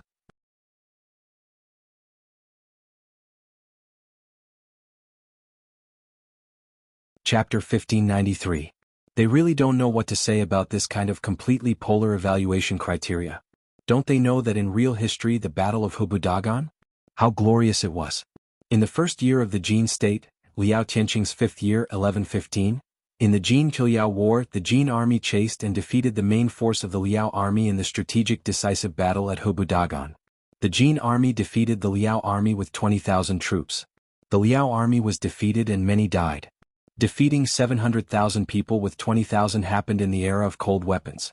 Yang Qindong was equipped with modern firearms and had the physical condition of a master. Under the endless supply of bullets, it was normal for him to create miracles. 1 man and 1 gun strode out of the mansion, and wave after wave of guards died under the muzzle of his gun. After the power of the guards was almost destroyed, the Mu army appeared. They were all wearing the same military uniform and armor, which made them look majestic and awe-inspiring. But it was useless. In the face of Yang Qindong, who was holding a heavy machine, they were only sending themselves to death. With great difficulty, a few people shot arrows at Yang Qindong, but they were also dodged by his agile figure. Occasionally, a bow and arrow pierced Yang Qindong's body, but it was blocked by the bulletproof vest and did not cause the slightest harm. Facing the elite forces of the Mu army, Yang Qindong's gun sounded again, and the enemies fell to the ground one after another. They couldn't imagine until they died that they, who claimed to be elites, couldn't even defeat an opponent with so many people. Of course, it was not that they didn't encounter danger. After all, so many Mu army had rushed into the mansion. But those who came into close contact with Yang Qindong were either killed by his heavy machine gun or thrown aside by his magical steps. Those who finally had a chance to attack were still dodged by Yang Qindong. Along the way he was like a human-shaped woodcutter. Wherever he went, there were enemy corpses everywhere, and most of them were corpses that were smashed by heavy machine guns. In the excitement of killing, Yang Qindong rushed to wherever there were more people. Ever since Yang Qindong brought Datsang to the great Ming dynasty, he had never felt so satisfied with killing as he did this time. Unlike the last time when he dealt with Yes Hen, he was forced to fight. This time he chose to take the initiative. His goal was to kill people and capture King Shiping. Yes, Yang Qindong's goal was King Shiping. Since this person schemed against him, if he didn't fight back, wouldn't it be a waste of the saying that politeness demands reciprocity? Based on his intuition, King Shiping. Yang Qindong went all the way from the inner courtyard to the outer mansion, and then went straight to the gate of the mansion of the 3 provinces. At this time, the Mu army's army was all ready. Previously, they had the advantage of numbers. Although they were facing the black cavalry with firearms, due to the limited number of people and the fact that there were too many places to defend, they still found a loophole and killed their way in. However, with Yang Qindong's attack, he turned the situation around with his own strength. As more and more people died in the charge, the Mu army could no longer be seen on the road from the main gate to the mansion of the 3 provinces. Even so, Yang Qindong was still charging out. He had a feeling that if King Shiping was outside, he must be near the main gate. After all, he was a king. He was always concerned about his reputation. It would be very embarrassing to let such a person leave through the side gate or the back gate. Therefore Yang Qindong only had one direction to go, and that was the main gate. What's going on? Why is there no movement? Outside the main gate, as Yang Qindong expected, Mu Bin was there. However, at this moment, there was a puzzled expression on his face. Just a moment ago, there were still waves of battle cries in his ears. But why was there no movement at this moment? There were 3 families in Yunnan Mansion. Among them, Qin Yingkang was responsible for attacking the back gate, Wang Shufu was responsible for attacking the side gate, and only Li Jiayin was left to accompany Mu Bin at the main gate. Suddenly there was no movement at the main gate, and the head of the Li family was also puzzled. However, even King Shiping Mu Bin could not figure out why, so how could he figure it out? Many people were surprised by the silence at the main gate. At this time, the experienced veterans had already grasped the long saber or sword in their hands tightly. They had a feeling that there must be something strange going on. They were afraid that something had happened that they did not know. Just when everyone was still scratching their heads in confusion, Yang Qindong's figure finally appeared outside the main entrance. As soon as Yang Qindong appeared, more than a dozen arrows flew in front of him.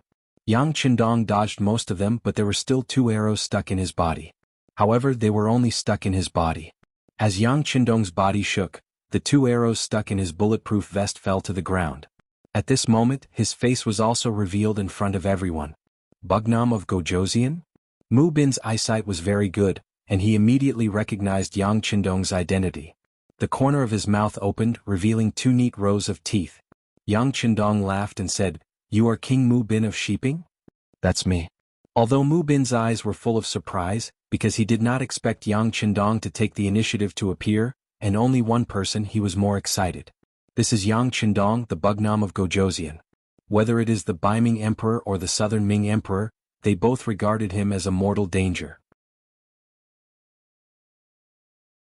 God knows how many times the 2 emperors thought about beheading this person in public, but they couldn't do it. And now the opportunity has come to him. Doesn't this mean that his chance to make a great contribution has come? Man, capture him and reward him handsomely. In his excitement, Mu Bin naturally said. In fact, without him saying anything, the soldiers around him had already jumped out and rushed toward Yang Qindong, who was standing there alone. Go to hell. The muzzle of the heavy machine gun in his hand was raised, and there was a burst of gunshots. The more than 10 Mu family soldiers who rushed up were shot into sieves one by one, and they fell to the ground covered in blood. Even when they died, they couldn't close their eyes. The heavy machine gun's firing speed was too fast, and they didn't even have time to react. With a burst of gunshots, more than 10 people were killed. This scene also shocked the Mu family soldiers in front of the main gate. But they relied on the advantage of numbers and weren't too afraid. After all, Yang Qindong was only one person and he only had one gun. Could he really kill hundreds of people present? Continue to go. If you can't catch him alive, then catch him dead. Mu Bin said as he took a few steps back. In this kind of dangerous situation, he wouldn't foolishly rush to the front. After receiving the order, the Mu family's troops on the left and right continued to rush forward. Even the dozens of guards led by Li Jiayin also rushed forward with a loud shout. But everyone knows that this is the time to make a great contribution. Even if it's a little risk of death, it seems to be worth it. Good. Yang Qindong's expression didn't change. On the contrary, his eyes lit up a little. He was worried that these people would turn around and run away. In that case, it would be difficult for him to make everyone stay with his strength alone. But if they want to rush up, that's what he wants. Tut tut tut, tut tut tut. The sound of heavy machine guns kept ringing. The rapid reloading that Yang Qindong had worked hard to practice now played a role. In less than a second he could reload a new magazine. This gave people the feeling that his gun had an endless supply of ammunition. Wherever the muzzle of the gun was pointed at, soldiers fell one after another. In just a short 2 minutes, not only was no one able to hurt a single hair on Yang Qindong's body, but they also threw down more than 200 corpses. This result shocked everyone. Everyone used to only hear that Yang Xia's firearms were very powerful. But it was only very powerful. If they were really invincible in the world, then they would have already made a move on the Great Ming dynasty. Why wait until now? In many people's view, Yang Xia's firearms should also have drawbacks, and as long as they relied on the advantage of numbers, it was still possible to make up for this shortcoming. In the end, everyone would be evenly matched. But now, when they saw the power of the firearms, they realized that they were too optimistic in the past. They were too ignorant. The power of the firearms was more than several times more powerful than they imagined. Seeing that so many soldiers had died in such a short period of time, Mu Bin's expression changed greatly. He was also a person who was used to seeing life and death. Over the years he had fought countless big and small battles, but he had never seen such a powerful person. With his own strength he had the combat power of a powerful army. Seeing that Yang Qindong still had a lot of ammunition on him, Mu Bin felt that things were not going to go well. His instincts kicked in again. He turned around and tried to escape from this place. A gentleman would not stand under a dangerous wall. Not everyone was like Yang Qindong, who was already the king and was willing to take the lead in everything. You want to escape at this time? Stay with me. Yang Qindong had been paying attention to Mu Bin all the time. This was his main target. If he let this person escape, wouldn't his appearance this time be imperfect?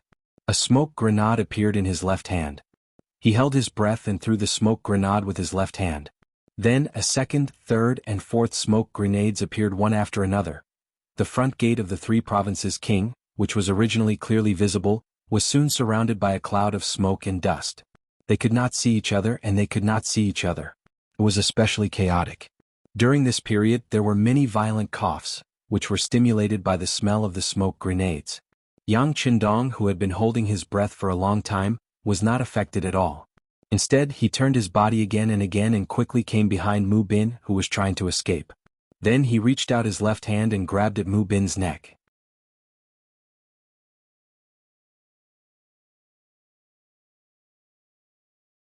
Chapter 1594. Although he was running away, Mu Bin's five senses were still there. When he felt a strong wind coming from behind him, he instinctively shrank his neck. Then he leaned sideways and grabbed the knife in his hand. Then he turned around and slashed. Yang Qindong retracted his arm and dodged the fatal knife. He thought to himself, that was close. He had also become careless and began to pay more attention to Mu Bin. Since he could become the king of Shiping by the southern Ming emperor, he was obviously not an ordinary person. He could only blame everything for going too smoothly, which made Yang Qindong lose his vigilance. Fortunately his agility saved him. No matter what, his opponent did not hurt him. Yang Qindong, who was no longer careless, was even more terrifying once he got serious. When he stretched out his left hand again, Yang Qindong moved faster and grabbed at Mu Bin for the second time. Save me. Mu Bin suddenly felt a sense of danger when he missed his target. The knife just now seemed to be a hasty attack, but in fact he had been planning for a long time. He wanted to counterattack when someone suddenly attacked him. He had been training a lot and his results were very good. However, such a sure-win knife did not work. He knew that Yang Qindong was difficult to deal with. Now, seeing that he was closing in on him again, other than continuously waving his blade, he was also shouting loudly. King of Shiping was indeed the king of Shiping, especially a king like him who had been guarding the territory. He had been practicing martial arts since he was young, so he was quite skilled. Yang Qindong did not manage to catch him twice. He only managed to grab the saber at his waist and forcefully snatched it away. And it was at this time that several Mu family's bodyguards appeared in the surroundings. They were all veterans who had followed Mu Bin for hundreds of years, and each of them had extraordinary skills. Although they could not exert 100% of their strength because of the smoke bombs, they still rushed over when they heard the commotion.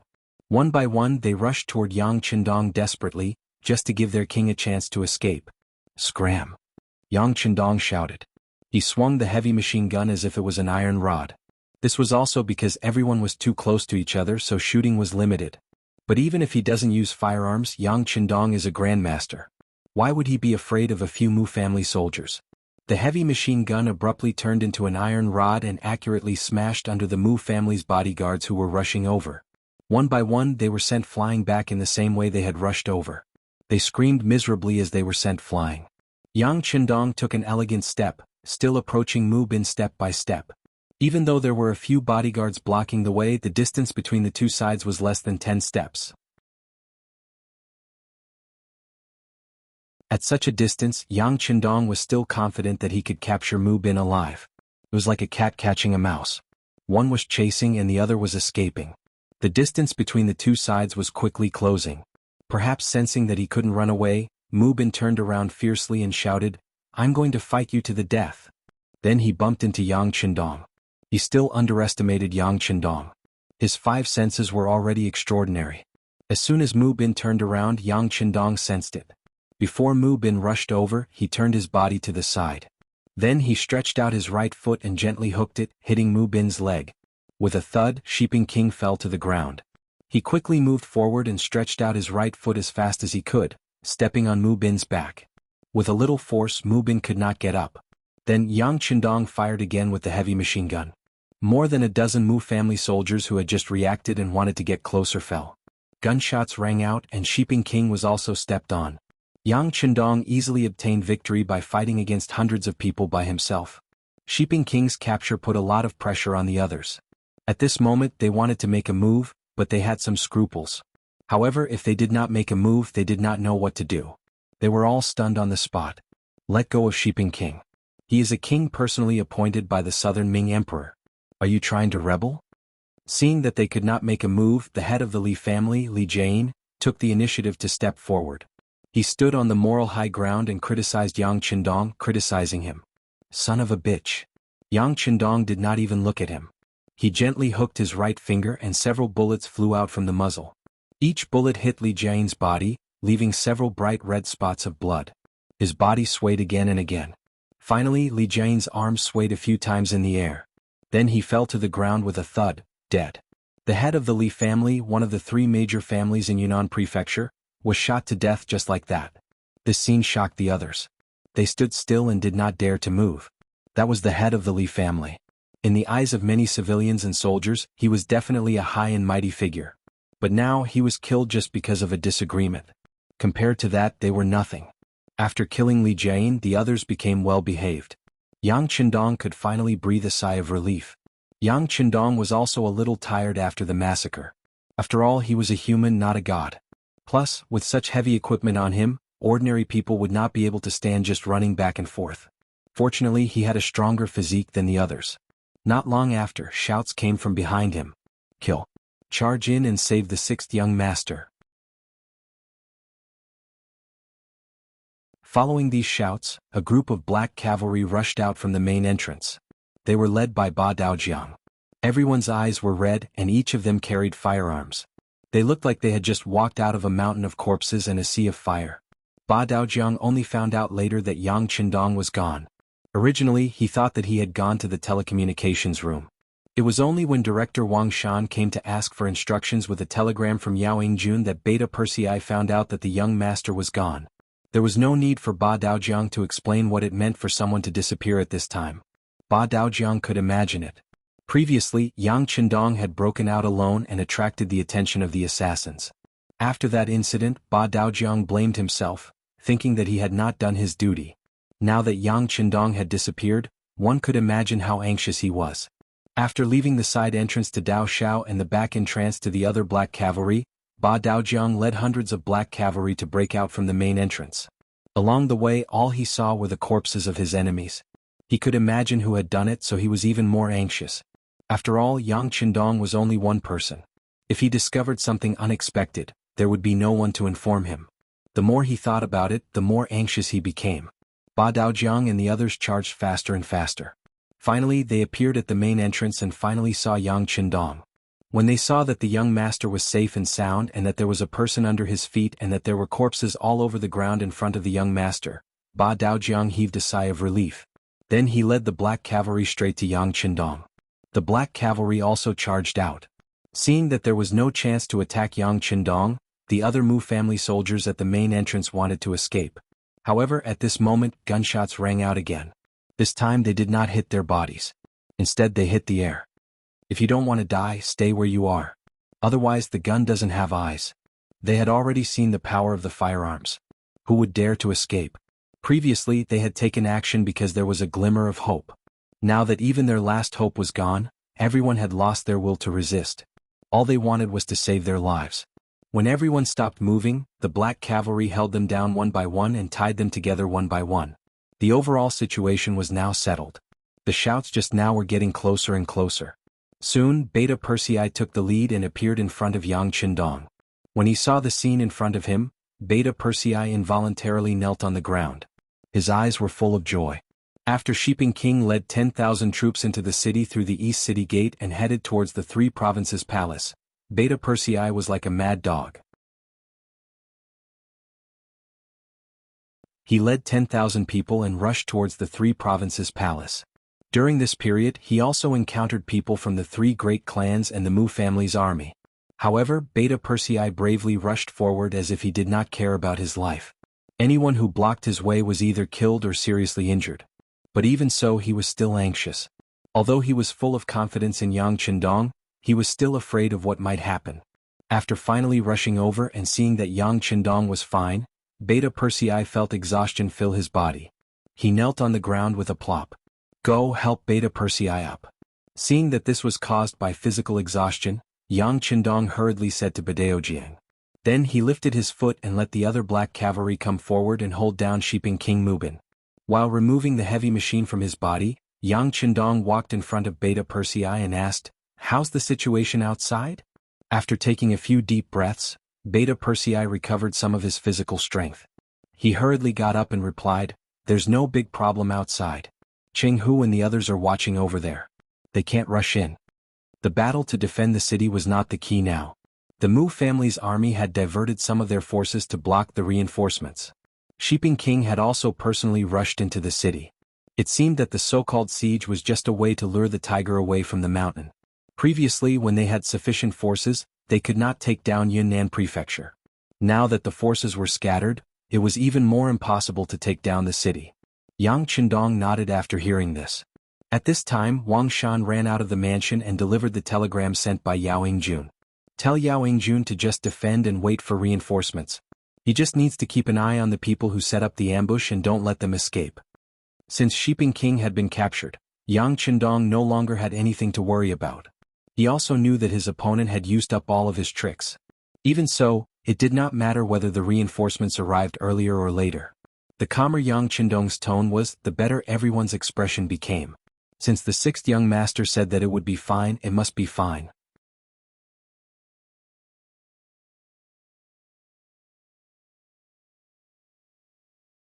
Chapter 1595.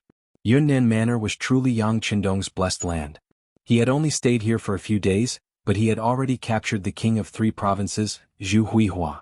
Now even the king of Shiping Mu Bin was also captured. One must know that it would be very difficult to capture these two kings if they were to go to war. Even if the enemy was crippled, they might not be able to capture these two kings. It had to be said that Yang Qindong was very successful as bait. With the capture of the king of Shiping, good news came one after another. Yang San, Tai Hu, and the others appeared one by one. They did not come empty-handed. They cooperated with Captain Dao Xiao to eliminate the Mu army that was attacking the side and back doors of the Wang mansion. They also captured some captives such as Qin Yingkang and Wang Shufu, the Qin family's patriarch of the three great families of Yunnan Manor. They were also among the captives. With these people arrested, the Southern Cloud Manor finally calmed down. After learning that the fastest reinforcements would arrive at Yunnan Manor at night, Yang Qindong said to everyone, "It's time. Everyone get ready to counterattack." It was time to counterattack. All the generals had excited expressions on their faces. These days, although their achievements were not small, if one looked carefully, they had always been passively taking a beating. They always had to wait for the other party to make the first move before they could react. This was not a good feeling, and it made everyone who was used to taking the initiative to attack very uncomfortable. Fortunately, this difficult time was about to pass. The main force of the five-star army was about to arrive, and they could finally launch a counterattack without any scruples. Yunnan Manor began to get busy. Yang Qinjiang led Beta Persei, Yang San, Tai Hu, and the others to begin to formulate a counterattack plan. Outside the city, Lufji, who was still attacking the city, did not know what was happening inside the city. The West Gate, which was originally captured by the Mu army, had long been recaptured by the five-star army. At this point, the news outside the city was completely cut off. Ravji was still leading his troops to attack the city. In order to protect Shiping King who was in the city, the forces attacking the city were very aggressive.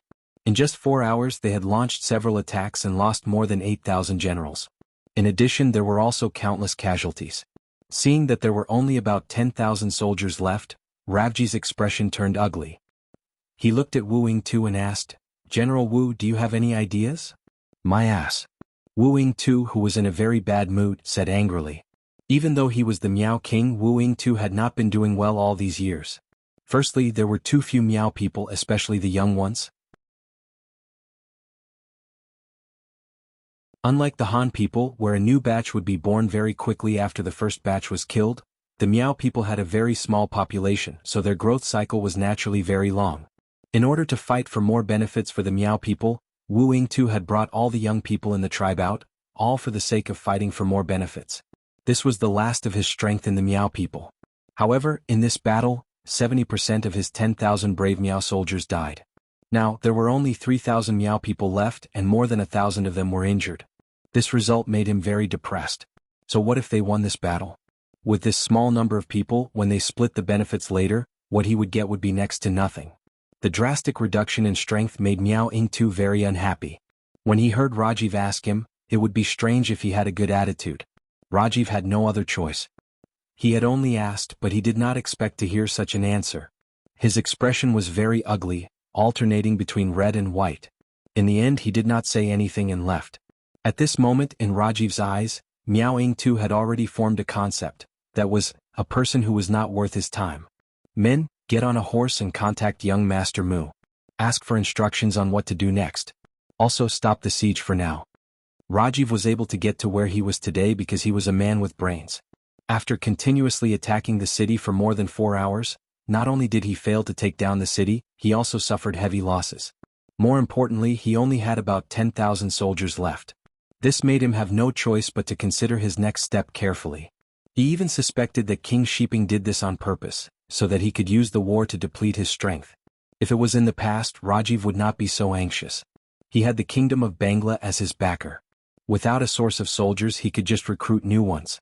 After a period of training, there would be an army that could fight. But now even the king had surrendered. He no longer had a backer and a source of soldiers. In such a situation, every death meant one less person. He didn't know when he would be able to replenish his men. He had no choice but to think about it carefully. Also, why was there no movement in the city after more than 4 hours? Didn't King Shiping already arrange everything? Then what was all this about? He desperately wanted to know, so he arranged for someone to ask Mukong. Rajiv was not the only one who did not know that King Shiping had been captured by Yang Qindong. Even Mu Tsong did not know. At this moment he was still in the forest waiting for Yao Yingjun to appear. However, after the death of Jiang Wuqing and 5,000 cavalrymen, Yao Yingjun was clearly afraid and did not move forward. This was good too. Mu Tsong was also happy to have some peace. He was waiting for good news from Yunnan Manor.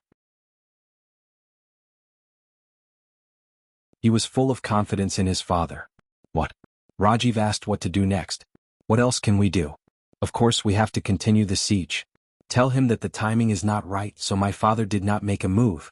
That's why he has to go all out. If we don't attract the attention of the defenders, how can my father carry out his plan? Mu Tsong was resting against a tree when he was disturbed by the people sent by Lavajai. He immediately spoke with disdain. The men returned resentfully. When these words reached Rajiv's ears, he was stupefied. Then he reflected on himself. Could it be that the siege was not successful, and King Shiping did not see the right opportunity to make a move? If that was the case, he would have to work hard to continue the siege. Rajiv made a decision, or rather, he could only obey his decision. He went to find Wu Yingtu again to discuss the siege. Unfortunately, he was directly rejected this time. He was so angry that he cursed as soon as he left the tent. Wu Yingtu, this general will definitely tell young Master Mu about what you did. Don't think about fighting for something good in the future. After the angry Rajiv returned to the main camp, he gathered 10,000 soldiers under his command and launched another fierce attack on Yunnan Manor's West Gate Tower. Compared to before, this attack was more ferocious. It was obvious that he wanted to use the army to suppress the city and create enough conditions for King Shiping to make a move. Rajiv, who thought he was doing the right thing, did not know that the 5-star army's real reinforcements were less than 10 li away from Yunnan Manor's south. The first reinforcements were known as the King of Cavalry, the world's first cavalry army. After receiving Yang Qindong's telegram, each soldier was equipped with 4 horses and galloped out of Mount Liang under the lead of Army Commander Tianhu. Along the way they did not enter the city but took a detour. When the black mass of cavalry passed by, the soldiers of the 3 provinces in each city closed their doors and did not come out. The might of this cavalry was so fierce that it gave people a feeling of invincibility from afar. It was already fortunate that they didn't attack their cities. Who would take the initiative to find trouble with them? Because there was no one to stop them, the world's first cavalry army moved faster and faster. Finally, after each of the riders had almost run 2 horses to death, they saw Yunnan Manor in the distance. At this time Hu Helu, the commander of the army guards, came to Tianhu with an urgent telegram. General, the 6th young master sent an urgent message. Stop. After stopping the horses, Tianhu ordered the army to stop and rest for a quarter of an hour. Using this opportunity, the other commanders came to him to discuss the next step of the battle. When the telegram was opened, it contained Yang Qindong's latest instructions. After reading it carefully, Tianhu laughed and said, "The 6th young master is indeed the 6th young master. Without us having to do anything, he has already captured the 3 provincial kings and the king of Shiping." Ah. That's true. Although they are all kings, how can they be a match for the 6th young master? The other commanders also laughed after hearing this. During the past few days of rushing, it was impossible for them not to be anxious. They were especially worried about the safety of the 6th young master. Their past experience told them that the 6th young master was very powerful and would be fine. However, they only had 500 black cavalry with them, and Yunnan Manor was the base camp of the 3 provincial kings. Anything could happen in the enemy's camp. If something happened to the 6th young master, the 5 commanders did not dare to imagine what would happen next. Before the 6th young master left, he had already decided that the eldest crown prince, Yang Bo, would take over his position. However, could a 10-year-old child really lead them? What if someone was not convinced? After all, the Yangtze was too big. It was so big that no country, force, or ethnic group could compare with it since ancient times. Would anyone have the confidence to let a 10-year-old child manage such a big country? At that time, it was possible that the huge Yang family would fall apart in an instant. If that was the case, where should they go from here? Even if they obeyed the young master's orders, they would have to fight with their former colleagues. In that case, the only thing that would be lost was the strength of the Yangtze. If that was the case, it would be very difficult for the Yangtze to develop in the future. In short, if something happened to Yang Qindong now, the consequences would be unimaginable. In order to avoid such a situation, they could only rush with all their might. At the same time, they prayed that the 6th young master would be fine.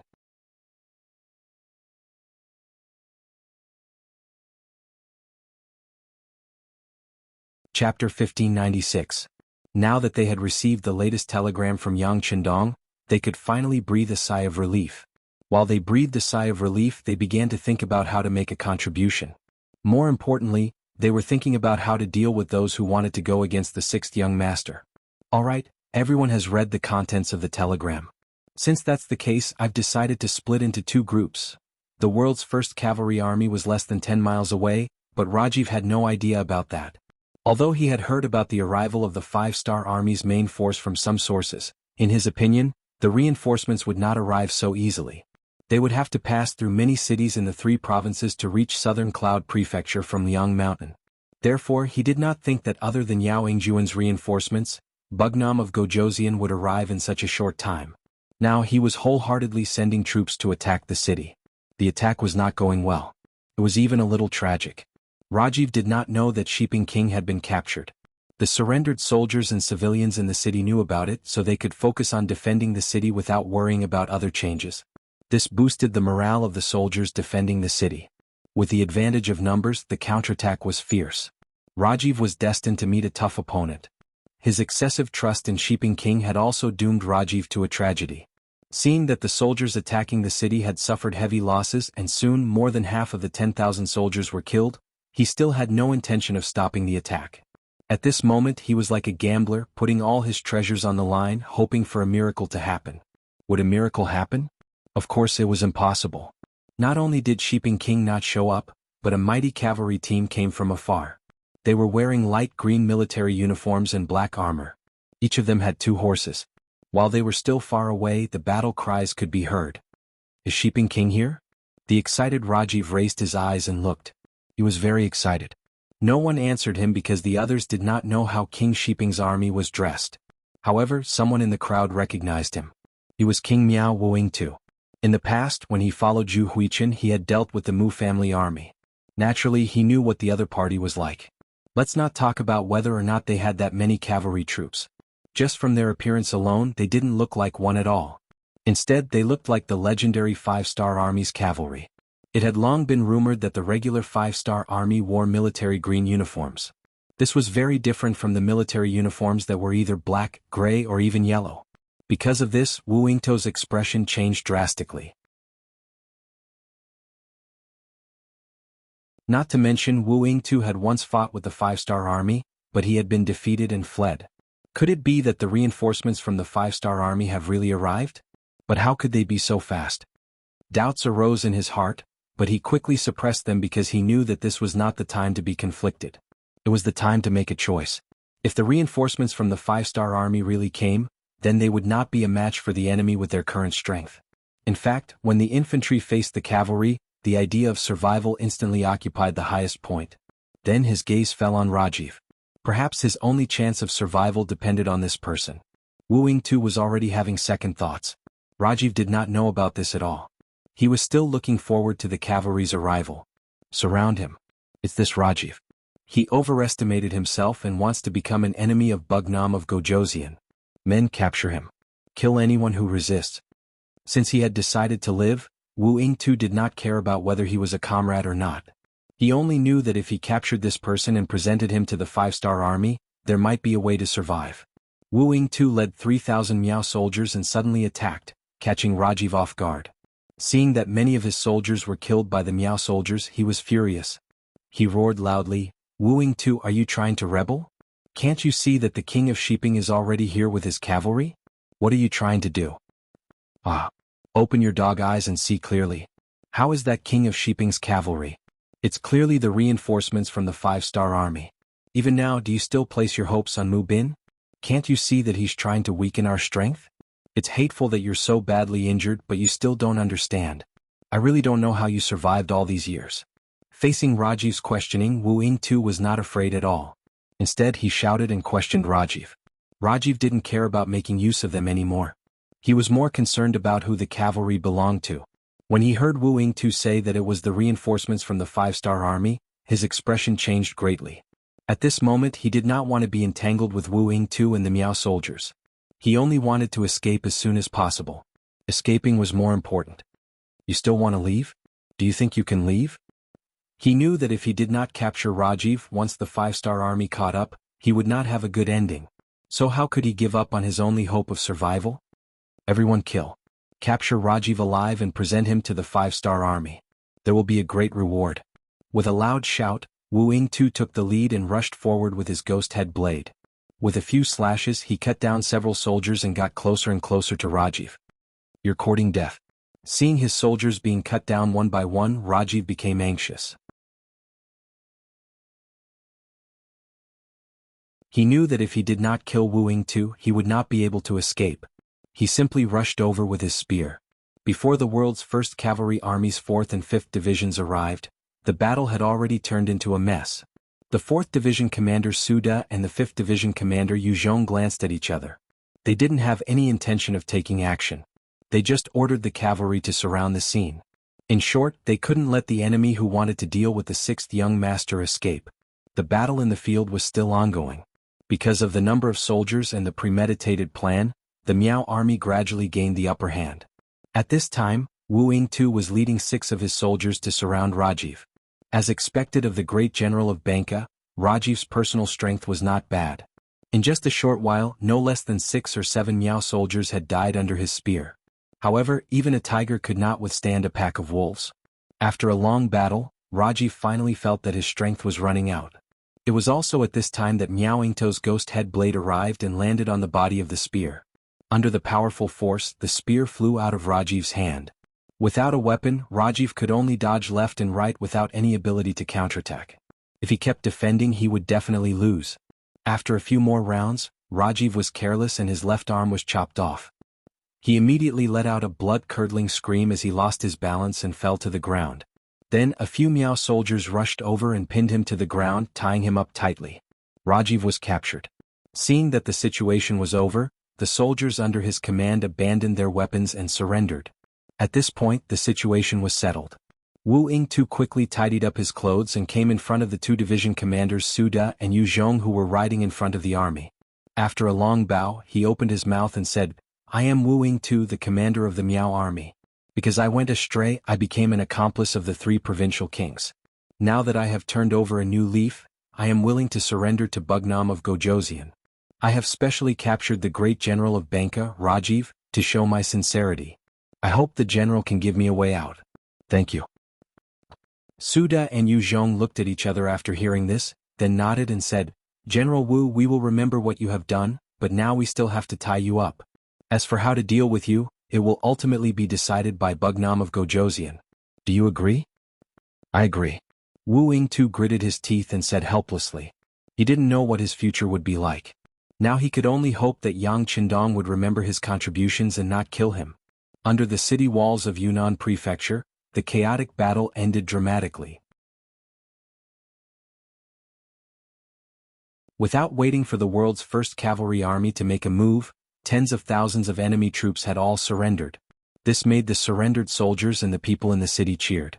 Beta Persei, who was standing on the city tower, also waved his hand with joy and said, Come on, open the city gate and welcome the army into the city. In the dense forest, Mu Tsong was still sleeping comfortably against a tree. In his dream he saw his father capturing Yang Qindong and making a great contribution. This was where Mu Tsong's confidence in his father came from. After all, the Mu family had been operating in Yunnan Prefecture for a long time. In addition, they suddenly appeared and attacked. How could Bugnam of Gojosian, who had just arrived for a few days, contend against them?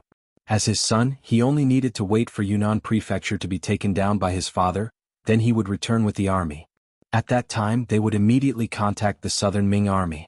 With the support of the Southern Ming army, how could a leaderless five-star army be a match? In his dream, Mu Tsong was already overjoyed. He even saw the Southern Ming Empire's reinforcements coming. It was a mighty and majestic cavalry. Their arrival caused the earth to tremble. It was truly awe-inspiring. Crown Prince, this is bad. Another cavalry unit is coming. Just when Mu Tsong was still dreaming, he suddenly heard such a voice. Then his shoulder was shaken and he became completely awake. What's going on? When he opened his eyes and saw General Azad shaking him, Mu Tsong still had a sleepy expression. Prince, a large number of cavalry suddenly appeared behind us. Cavalry? Are the Southern Ming army's reinforcements here? Mu Tsong was still in a dream and couldn't extricate himself. No, they are using the banner of the five-star army. Azad's face was pale and his body was trembling. What? Five-star army? That's impossible. Mu Tsong's first thought was disbelief, then he kept shaking his head. Behind them was Yunnan Prefecture. His father should have taken it down by now. Then how could there be five-star army's reinforcements coming from this direction?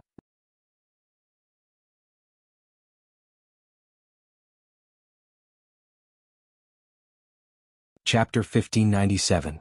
Regardless of whether he believed it or not, the truth was the truth.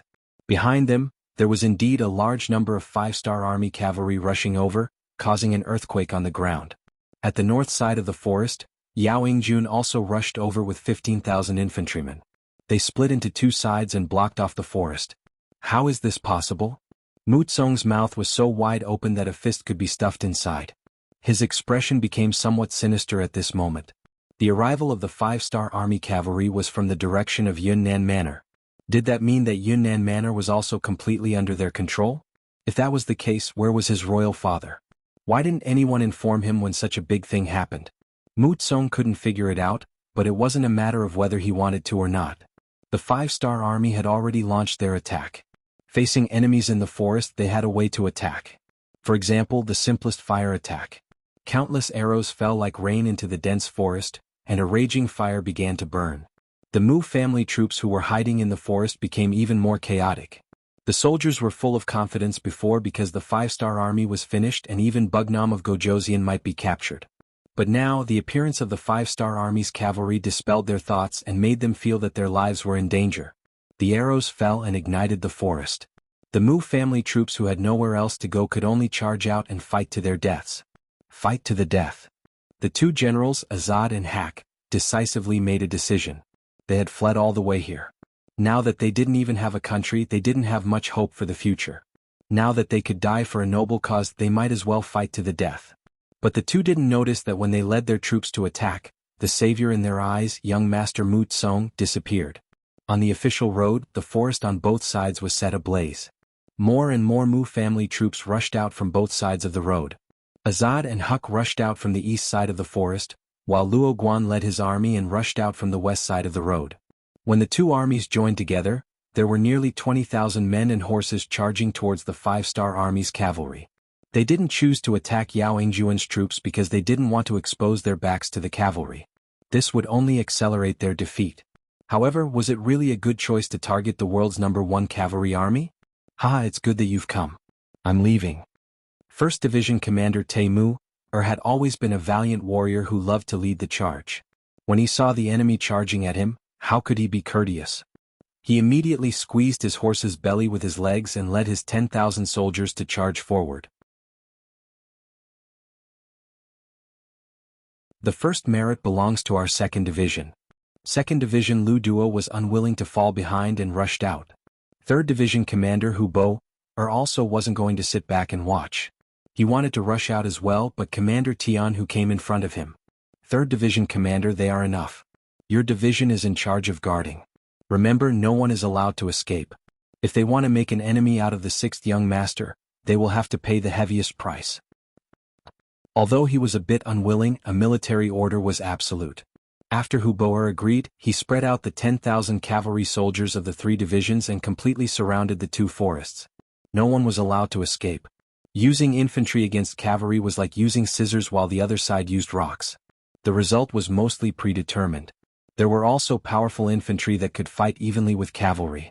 However, infantry usually had the advantage of terrain and numbers, or they were proficient in battle formations and had more powerful weapons. Clearly, the Mu clan army didn't have the advantage. Therefore, when they had the same number of troops, using infantry against cavalry was no different from seeking death. Not to mention the world's #1 cavalry army, even if it was an ordinary cavalry, victory would be assured against 20,000 infantry. Moreover, the ones fighting were Temu and the others. There was no possibility of failure. The result was that the moment the two sides met, before they even started fighting, under a dense rain of arrows, the Mu clan army at the front fell one after another. When the cavalry charged into the midst of the infantry, heads flew all over the ground. One by one, the Mu clan infantry were cut down, blood spilling everywhere. This was a battle where the strength was completely unequal. The infantry didn't have any formation to speak of. They were completely relying on brute force to attack. Facing the world's #1 cavalry army's cavalry, they were only sending themselves to their deaths. The cavalry quickly passed through the Mu clan infantry. A quarter of the 20,000 men were gone. Then there was a recoil, division, and countless arrow formations formed, constantly killing. The ground was covered with more and more Mu clan soldiers' corpses. By the time Yao Yingjun arrived at the battlefield with his army, all he saw were broken limbs, blood splattered all over the ground and heads rolling down. General Yao, I'll leave the task of cleaning up the battlefield to you, he. Riding on his horse, Commander Temu showed Yao Yingjun his row of white teeth, then urged his horse to leave with the army. The world's #1 cavalry army had their own pride. As long as there were infantry, they would never interfere with work like cleaning up the battlefield.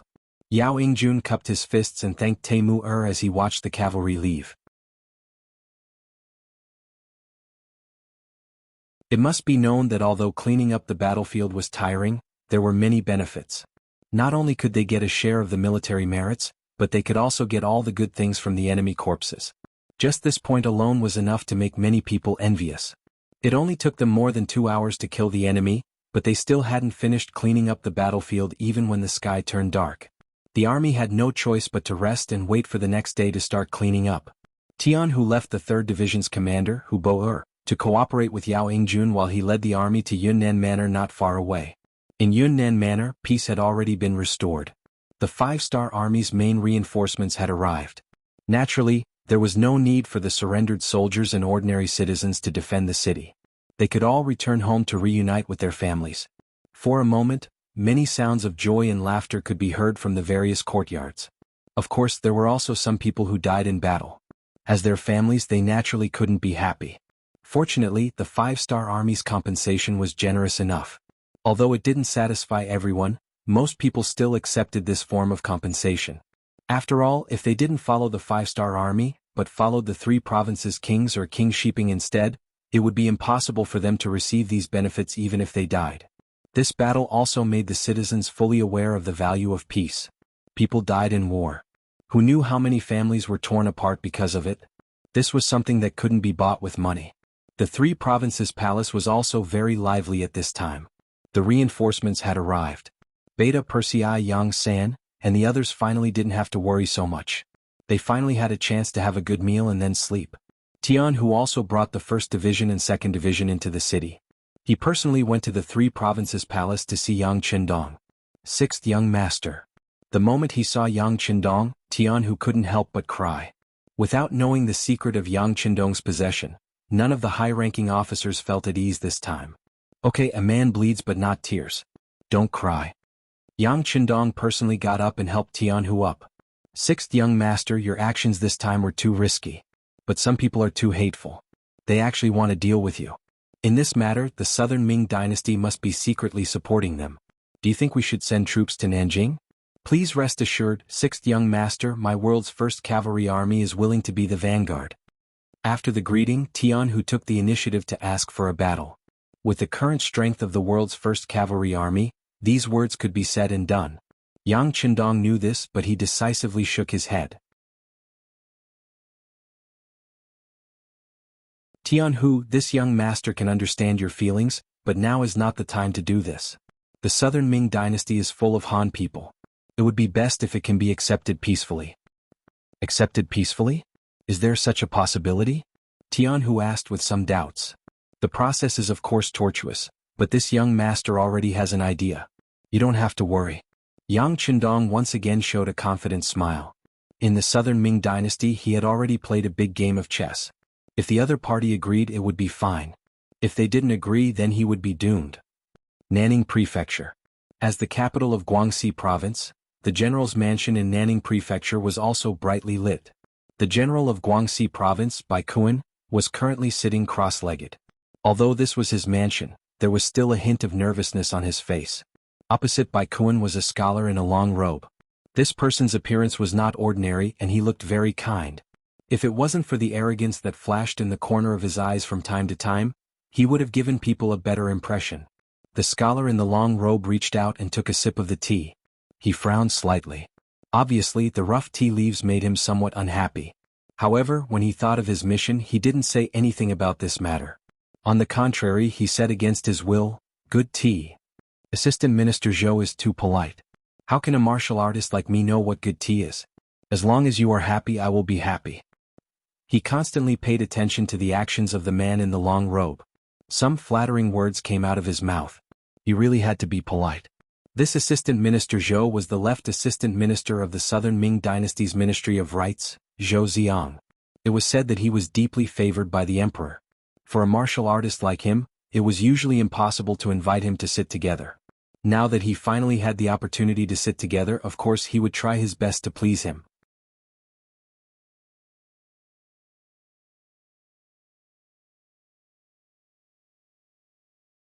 Chapter 1598.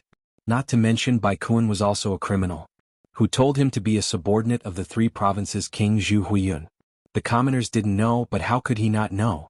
The southern Ming imperial court didn't have any impression of the three provinces' king. If it wasn't for the fact that they needed to use this barrier to block the five-star army, they would have already dealt with him. Now that Bugnam of Gojoseon and the three provinces' king were fighting, no matter who won or lost, the southern Ming imperial court didn't need to make a move. This was a great thing.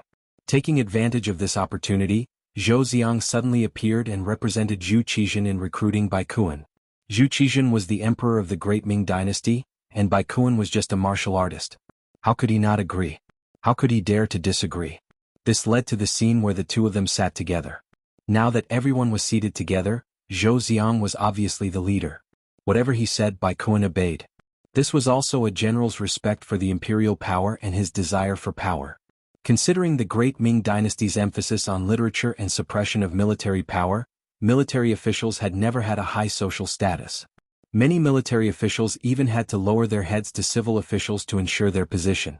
They needed to find a backer. Bai Kuan simply treated Zhou Ziang as a backer and respected him. Speaking of which, Bai Kuan had only been a chiliarch in the past. It was only because Zhu Huixin had taken a liking to him that Bai Kuan had promoted him and given him the authority to command the entire Guangxi army. That was how he had gained his current reputation. Zhou Ziang looked down on such a rootless person from the bottom of his heart. If it wasn't for the fact that he still needed Bai Kuan, he wouldn't even look at him. However, Guangxi's position was very important now. It replaced the original Yunnan manor and became Bugnam of Gojoseon's border. This also caused Bai Kuan's status to rise, which was why Zhou Xiang lowered himself to come here. However, no matter what, the tradition of scholars looking down on martial artists was still there. As for Bai Kuan's flattery, Zhou Xiang thought that everything was normal. Zhou Xiang pretended to be very enthusiastic and said to Bai Kuan, "General Bai, this time the emperor is very optimistic about you." After knowing that General Bai has abandoned the dark side and joined the light side, he was very happy. He even handed over the military power of Guangxi to you. You can't let the emperor down. Yes. This general thanks His Majesty for his benevolence, but this lowly one knows that this was all because of Assistant Minister Zhou, so this lowly one is even more grateful. When you leave in a while, I have a small gift to send you off. Bai Kuan said humbly, as if giving Zhou Xiang a gift was a great job. Ah. Seeing how sensible Bai Kuan was, Zhou Xiang chuckled. General Bai is too polite. It would be impolite for this old man to refuse.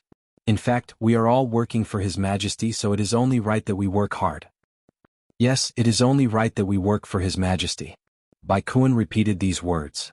Oh, that's right. General Bai, I don't know if you've thought about it, but no matter who wins or loses this battle, there will be people coming to look for you very soon. I wonder how you will deal with them? Zhou Xiang joked as he brought the topic back to business. Bai Kuan was very clear that this was a test for him. He had asked himself this question before. At this moment he did not hesitate to answer. Is there even a need to ask? I, Bai Kuan, am a man of Southern Ming. Even if I die, I will be a ghost of Southern Ming. Whether it is the 3 provincial kings or Bugnam of Gojoseon, they are nothing. If they dare to come, they will definitely hit a wall. Our Guangxi prefecture's 50,000 soldiers are not to be trifled with. Haha, good. General Bai is very bold. Come, let this assistant minister toast you with tea. This result was very pleasing to Zhou Xiang's ears. Naturally his mood was very good. This general doesn't dare. This general is the one toasting you. Bai Kuan smiled, revealing a row of teeth as he raised the teacup in his hand. The two looked at each other and drank. After putting down the teacup, Zhou Xiang chuckled. Actually, things might not be that bad. Although Bugnam of Gojoseon is powerful, he has already entered Yunnan prefecture and is a turtle in a jar. Perhaps the 3 provincial kings have already taken him down. Furthermore, we still have Shiping King in Yunnan. You will keep an eye on that place. Nothing will happen. Even if someone wants to harm Guangxi, this assistant minister has already spoken to the Guangdong political commissioner, Yang Xian. When the time comes, the Guanghai Guard will send reinforcements. At that time, with the geographical advantage, no one will be able to gain any advantage. Yes, everything will be according to Sir Zhou's arrangements. Sir Zhou, this general is toasting you. Please have some tea. Bai Kuan nodded. He had the backing of the Southern Ming dynasty, so he was not afraid of anyone coming to find trouble with him. If anyone came, he would use all his strength to kick them out. At that time he would be able to obtain military merits. One wanted to curry favor while the other wanted to appease people. The atmosphere was getting better and better. About an hour later, Zhou Xiang left in satisfaction. Of course, before he left, someone had already handed him a 5,000 taels banknote. This made his smile even brighter. However, this brilliance did not last for long. After just one night, when Zhou Xiang woke up again, a servant placed the contents of the letter he had just received in front of him. When he read the contents, Zhou Xiang, who originally had a slight urge to pee, no longer had the urge to do so. He became extremely clear-headed. It says that the 3 provincial kings and Shiping King were captured by Wu Nanwu. Is this true? It can't be a mistake, right? Holding the letter, he asked the person who had delivered the letter with a look of disbelief. The messenger could feel Zhou Xiang's anger, so at this moment he only knelt on the ground and did not even dare to raise his head. Zhou Xiang knew that the contents could not be wrong, but he did not dare to believe it. Didn't they say that Bugnam of Gojoseon was arrogant and only brought 500 people into Yunnan Manor? The 3 provincial kings had prepared tens of thousands of soldiers and were waiting for the other party to fall into their trap. How did Zhu Huihua get captured? How did this trick work? There was also Shiping King Mubin. He was at the periphery of Yunnan Manor and should have acted according to the situation. If things went south, he could still escape if he could not win. How did he get captured? What exactly happened in the middle of all this? Zhou Xiang could not figure it out. Looking at the trembling messenger kneeling on the ground, he said, "Send a messenger pigeon to the Southern Cloud Manor's embroidered uniform guards. Ask them what happened and how it ended up like this. Report back to me after you figure it out." Finally he could leave. The messenger in charge of the messenger pigeon quickly nodded and was about to leave. "Wait, this matter cannot be publicized now. If the news is leaked, I will take your life." Thinking that once the news was out it might cause panic, so Zhou Xiang decided to suppress this matter first. "I understand." The messenger nodded in agreement and finally left, leaving Zhou Xiang alone to sit there and think. After a long time he sighed. Things changed so quickly that it was somewhat unbelievable. Zhou Xiang could not help but think that the situation in Guangxi seemed to be a bit dangerous. Guangxi was indeed in danger. Zhu Huihua was the king of 3 provinces. This time Yang Qindong only brought 500 black cavalry and rushed into Yunnan Manor because Zhu Huihua promised that as long as he came, he would hand over the power of the 3 provinces. Although Zhu Huihua had broken his promise, Yang Qindong still kept his promise. Of course, now was the time to take back the power of the 3 provinces. It was just Guangxi. It was impossible to say that Yang Qindong valued it.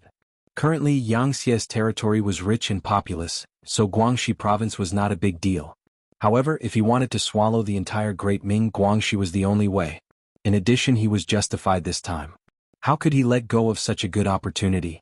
First, he met Yao Yingjun and learned that Guizhou had changed sides and voluntarily joined Yangxia. Now that Yunnan was under his feet, and even Shiping's Wang Mubin was captured by him, it was time to solve the problem of Guangxi. Jiang Wuxing died a heroic death. Generous compensation. His family will be rewarded with land. If his children are of appropriate age, they can be sent to the Yang clan school in Sushin City to study. Yao Yingjuan's loyalty is commendable. His personal ability is outstanding. Drafting the military affairs of Guizhou and Yunnan. When there is a suitable candidate in the future, he will be replaced.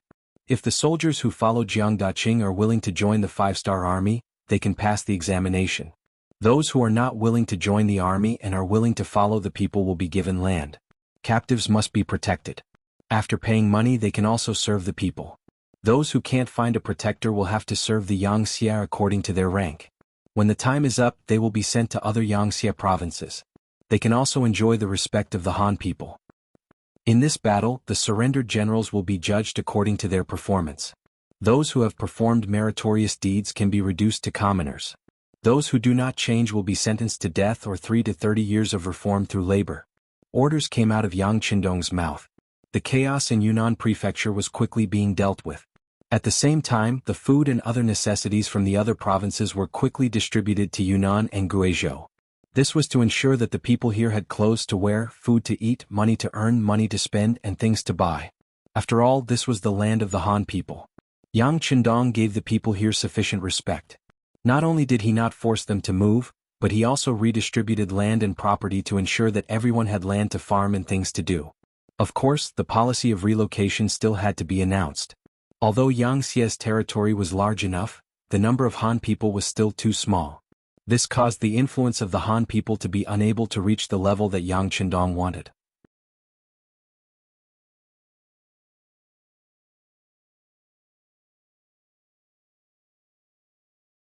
Chapter 1599.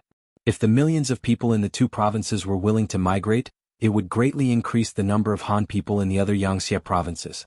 It would also allow Han culture to spread to other foreign races faster, allowing the custom of Han people being respected to continue. Since they wanted the remaining people to have land to farm, where would the land come from? They would need to take advantage of the rich, which were the nobles and gentry. If there was no suitable reason before, the assassination of Yang Qindong by the 3 great clans of Yunnan was the best reason. For example, the deceased head of the Li clan, Li Jiayin, all of his assets were confiscated immediately. According to the statistics, Li Jiayin's family alone occupied thousands of hectares of fertile land, silver, and all kinds of goods and shops amounted to 12 million taels of silver. When this harvest was reported to Yang Qindong, it gave him a fright. He had expected Li Jiayin to be rich, but he did not expect him to be so rich. Unfortunately, it was not desirable to hide wealth among the people. Those who were truly rich were misers. They only had themselves in their hearts, and they were even willing to betray their country and people for benefits. It was like the 8 great merchants of Shaanxi in the late Ming dynasty. They earned money from the Ming dynasty's government and the people, but in the end they funded the enemy. It was because of this that a small slave had occupied all of China's rivers and mountains. Thinking about it, wasn't the last emperor of the Ming dynasty, Chongzhen, defeated because he had no money and no pay? The funny thing was that an emperor needed to borrow money from his officials, but in the end, there was no one he could borrow money from. He did not know how many good words he said, but in the end, he persuaded his father-in-law to lend him 30,000 taels of silver. It seemed like he had dug out his heart and cut his flesh. But in reality, when the roaming king entered the capital, he actually plundered more than 6 million taels of silver from the emperor's father-in-law's house. With so much money, the emperor only borrowed 1/20 of the money and cried to the heavens and the earth. In the end, he lost both his life and wealth. Presumably, when he was killed by the roaming king, he regretted it, right? No, not necessarily. Some people were like this. They would not shed tears until they saw the coffin, and even if they saw the coffin, they would not shed tears. They regarded money as more important than the sky, even more important than their own lives. She really didn't know how such people's brains were developed and what they were thinking. Having said that, even if Yang Qindong knew that there was such a thing, he would never allow the same thing to happen in his Yang family, especially under his nose.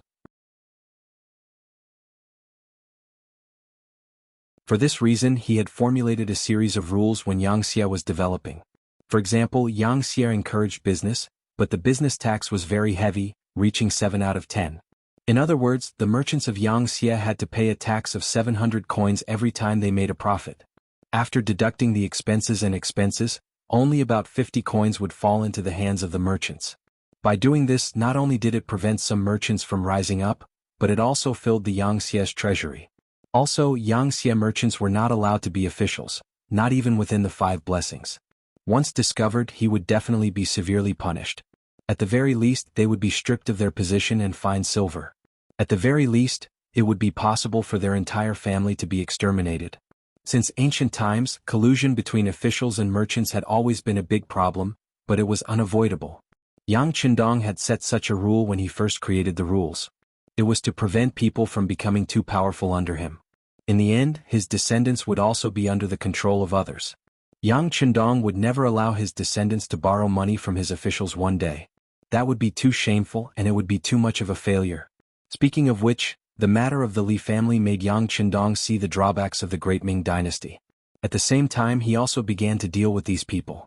For this reason, he specially formulated some rules for these officials and villagers. For example, ordinary people had the right to choose whether or not to migrate or where to migrate to.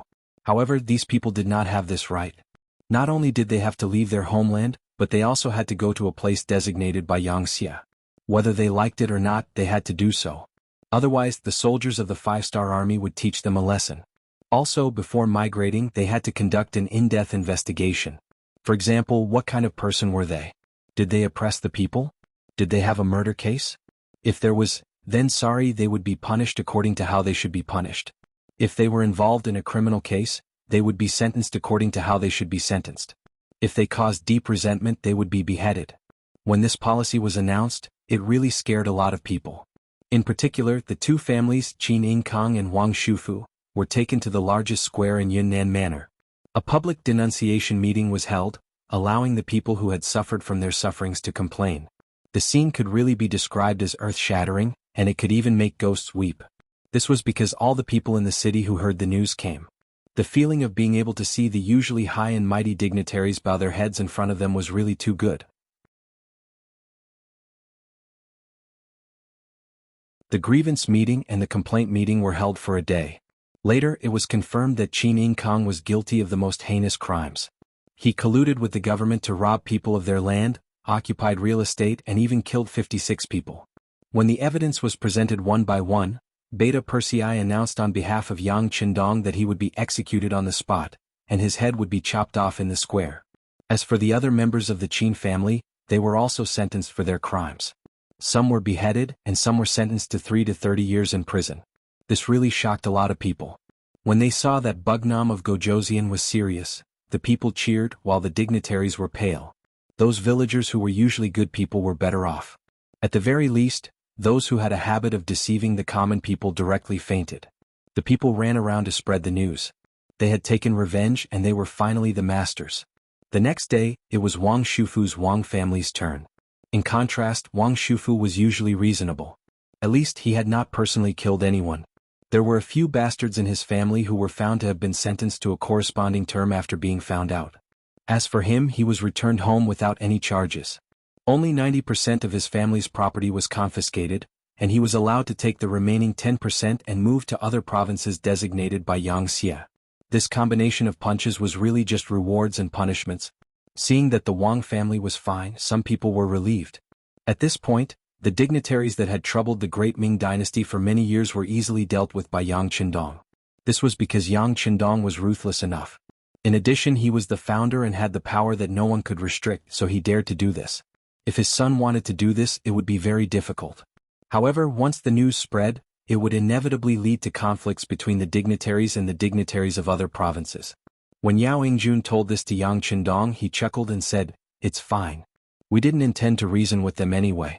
As long as they enter my Yang Xie, they will either follow my rules or seek their own deaths. There is no third choice. Don't worry, they know what to choose." Yang Qindong had this confidence.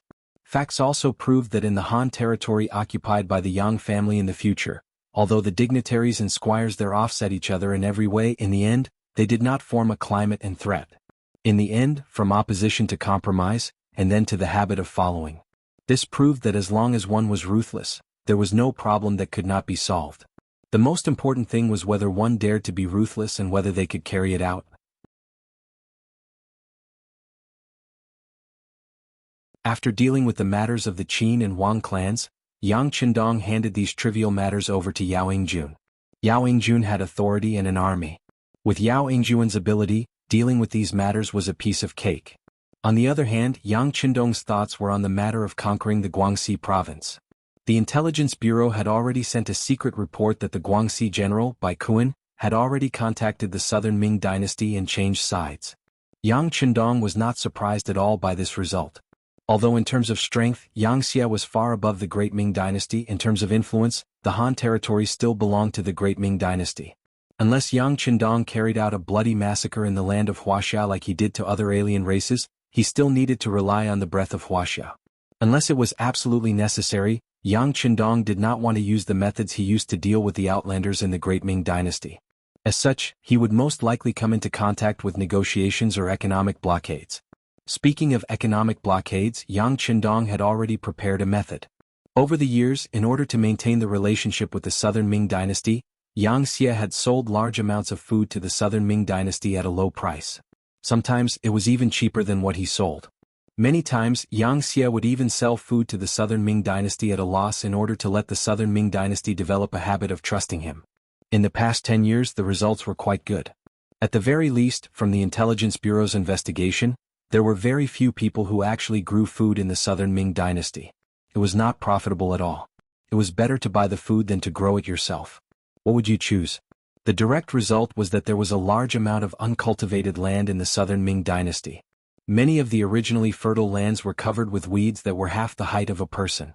Because of this, the southern Ming dynasty wanted to manage the land and had tried before.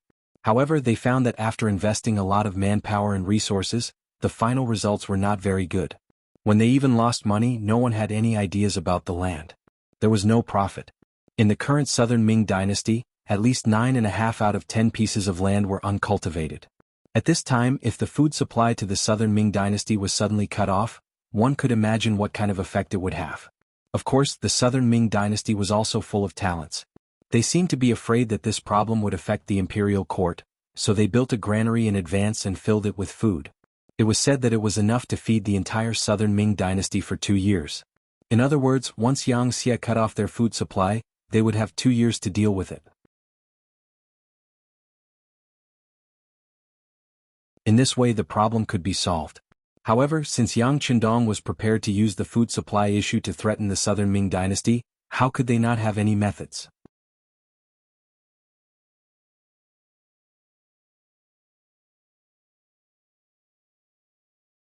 Chapter 1600. Was it a granary? Did they store a lot of food? Was it enough to last them for 2 years? Were they not afraid of Yang Xie's threats anymore? That was simple, just burn it. Speaking of which, what Yang Xie did not lack the least was food. Not every place had a climate suitable for large and small factories, and not every place could start light and heavy industries. However, most places could be used for farming. With the current vastness of the Yang family's territory, the number of fields had long reached an astonishing level. With the addition of the steam engine, transportation would become even more convenient. The problem of transporting food had been solved, and the transfer of food from the north to the south would not be as laborious as before. Under these conditions, food would not be a problem to stifle the development of the five-star army. Moreover, because of Yang Xie's policy of never increasing taxes on land, there were still many farmers. As long as there was enough money, it would be very convenient to reclaim the land. If they were pushed too far, they would burn all the food.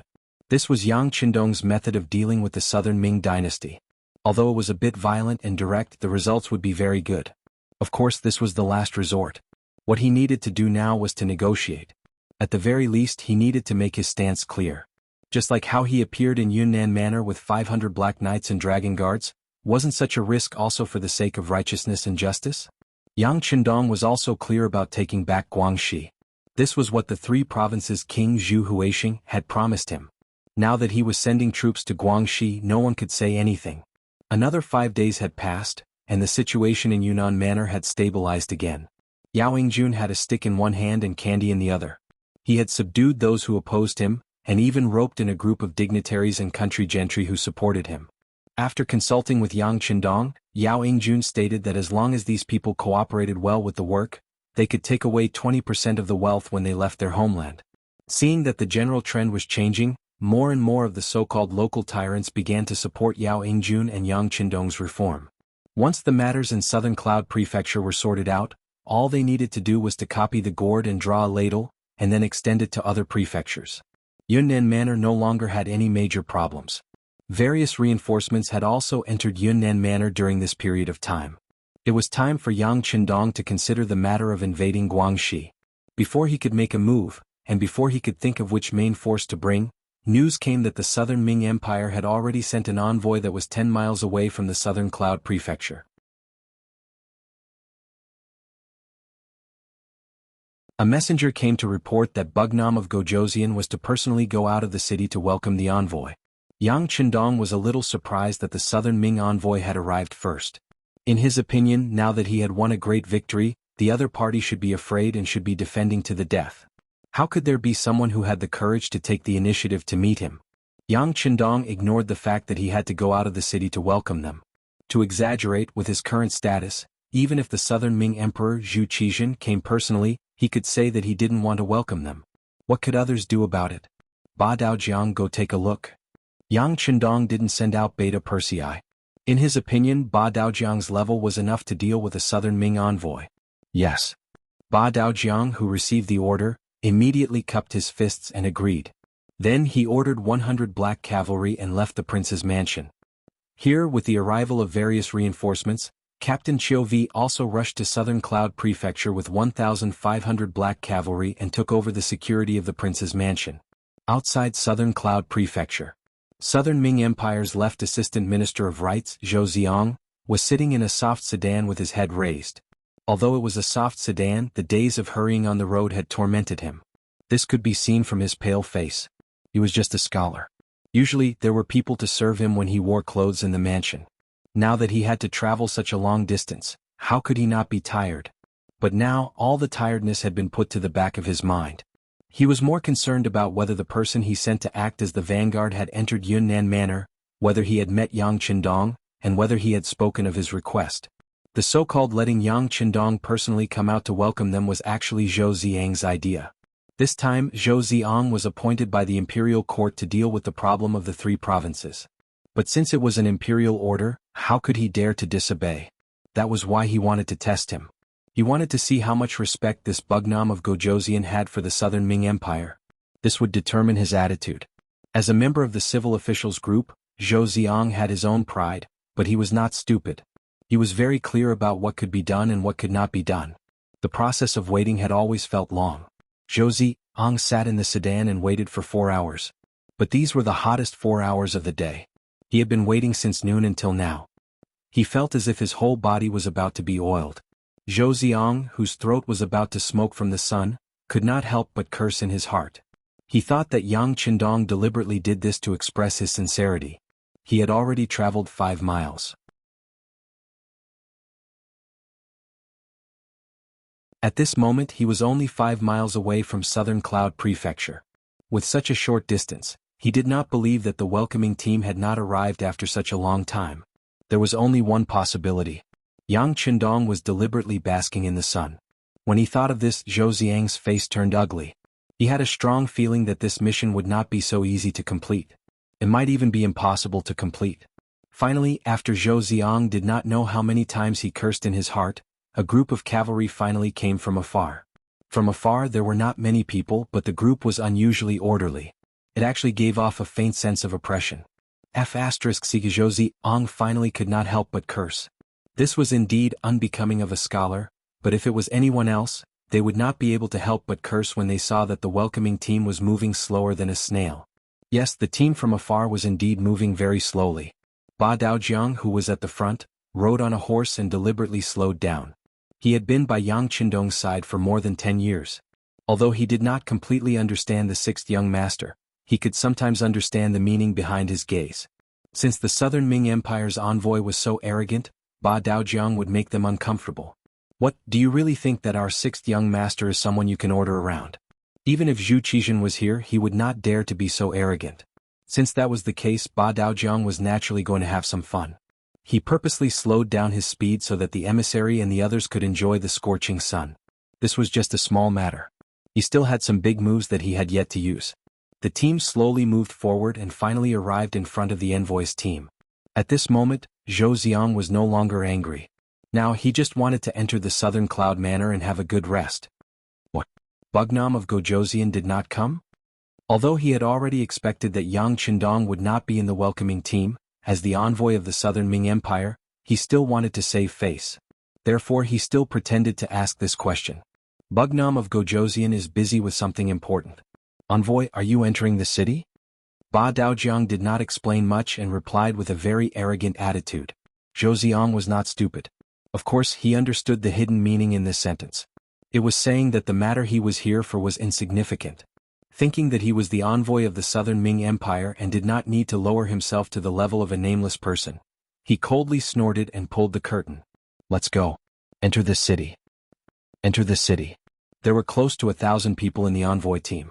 They were also exposed to the scorching sun and had been impatient for a long time.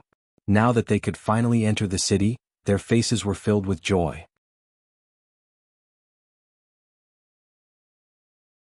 They hurriedly agreed and raised their placards, struck their gongs and beat their drums. It seemed to be quite a show of force. Hee hee. Ba Daojiang sneered in his heart when he saw that the 1,000 people were still acting like this. Then he also turned his horse around. However, only those who were very close to him noticed that Ba Daojiang, who had turned his head, had a trace of a malicious smile on his face. Giddy up, giddy up. The black cavalry began to move. They were moving slowly just a moment ago, but this time they began to speed up. As the war horses galloped, the yellow sand on the official road flew up like a gust of wind and drifted towards the 1,000 people of the envoy team. The yellow sand that came out of nowhere hit the entourage of the envoys, causing them to cough violently and curse loudly. Why are you so slow? Hurry up, follow our team. After waiting for the yellow sand to fall to the ground, the 100 black cavalry suddenly galloped back. After Ba Daojiang greeted them, the war horses continued to gallop, causing the yellow sand to fly up again. Anyone who was not a fool could see that the other party was doing this intentionally. Think about it, how could they be faster than the light cavalry while carrying so many things while walking? As they went back and forth, many of the entourage of the envoy team were covered in sand. Some of them even had sand in their eyes. However, they were still carrying things in their hands and could not put them down. They could only endure it as they walked. Tears flowed down their cheeks uncontrollably. As if to show off his superb horsemanship, Ba Daojiang rode back again. The war horse raised its front hooves and kicked up a huge amount of sand.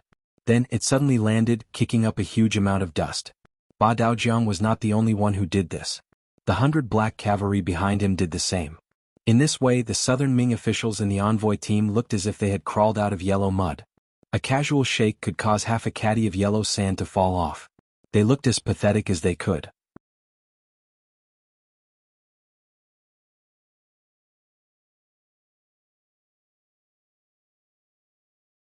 Chapter 1601.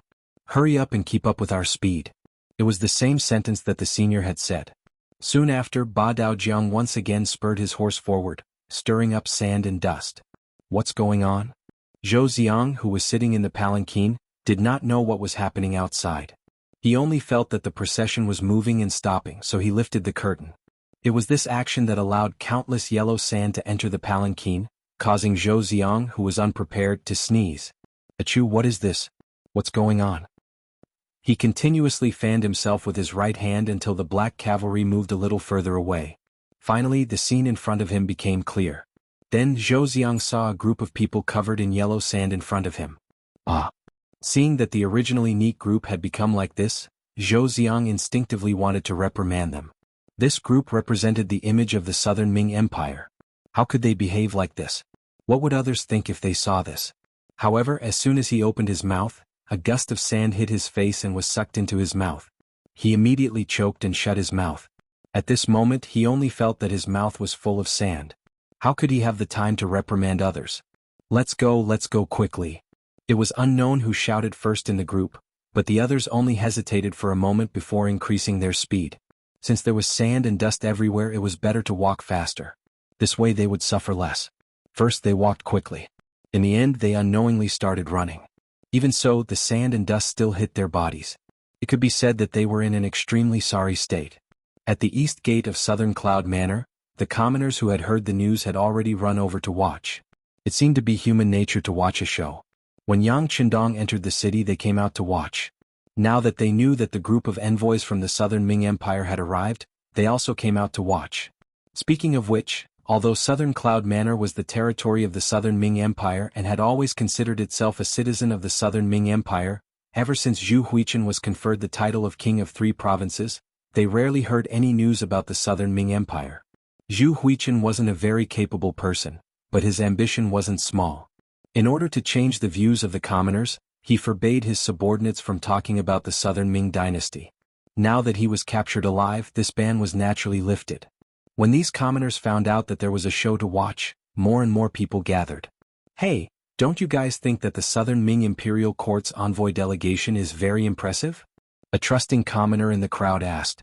Of course. A young man who looked like a scholar said arrogantly. He had studied Confucianism for more than 10 years, and some of his ideas had long been deeply ingrained. Such a person yearned for the imperial examinations of the Great Ming Dynasty and dreamed that one day he would be nominated for the imperial examinations. If that happened, he would really be able to bring glory to his ancestors and become a person above others. The scholar proudly added, "How could you illiterate elders understand the might of the Southern Ming Imperial Court? Do you know the majesty of the emperor in the throne room? You should know that the Great Ming Dynasty values face the most. This time the Great Ming Dynasty has sent a diplomatic mission. Of course they will be very awe-inspiring. At that time you will definitely be surprised." Is that true? Will they be even more impressive than the black cavalry that Bugnam of Gojoseon brought into the city? A commoner in the crowd clearly didn't believe it and asked. Of course. Their might is not something that you can imagine. Although Bugnam of Gojoseon's guard of honor is not bad, compared to the Southern Ming Imperial Courts, it is still far from enough. The scholar was still full of arrogance, but he wasn't stupid. He didn't dare to say anything that was unfavorable to Yang Qindong. Speaking of which, these scholars who studied Confucianism didn't have a good impression of Yang Qindong. All of this was because if one wanted to become an official in the Yangtze Imperial Court, one needed to have true knowledge. It wasn't enough to just say a few words or write a beautiful essay. That would only work if he had the goods in his stomach. The best way was to apply for the Yangtze Imperial Court and wait for graduation before being allocated. For scholars who had studied Confucianism for more than 10 years, this method was no different from learning it all over again. Who knew how much time would be wasted? So how could they be interested in Yang Qindong? It was only because Yang Qindong was too powerful. He even killed 2 of the 3 great clans of Southern Cloud Prefecture. This battle formation really scared some people. They were unconvinced, but they didn't dare to say it out loud. When the commoners heard the scholar's words, they became even more curious. They wanted to see how impressive the so-called Southern Ming Imperial Court's envoy was. After seeing it, they could boast to their friends and relatives. Inside the city gate, the number of commoners increased. After some of the scholars' exaggeration, everyone's curiosity towards the envoys grew. Some people even began to imagine how heroic and domineering the so-called Southern Ming Imperial Court's envoy would be. They're here, they're here. A person with good eyesight in the crowd shouted loudly. This seemed to be an order from the general. With this shout, everyone's attention was drawn to the city gate. Then, under everyone's gaze, the 100 black cavalry took the lead and moved out.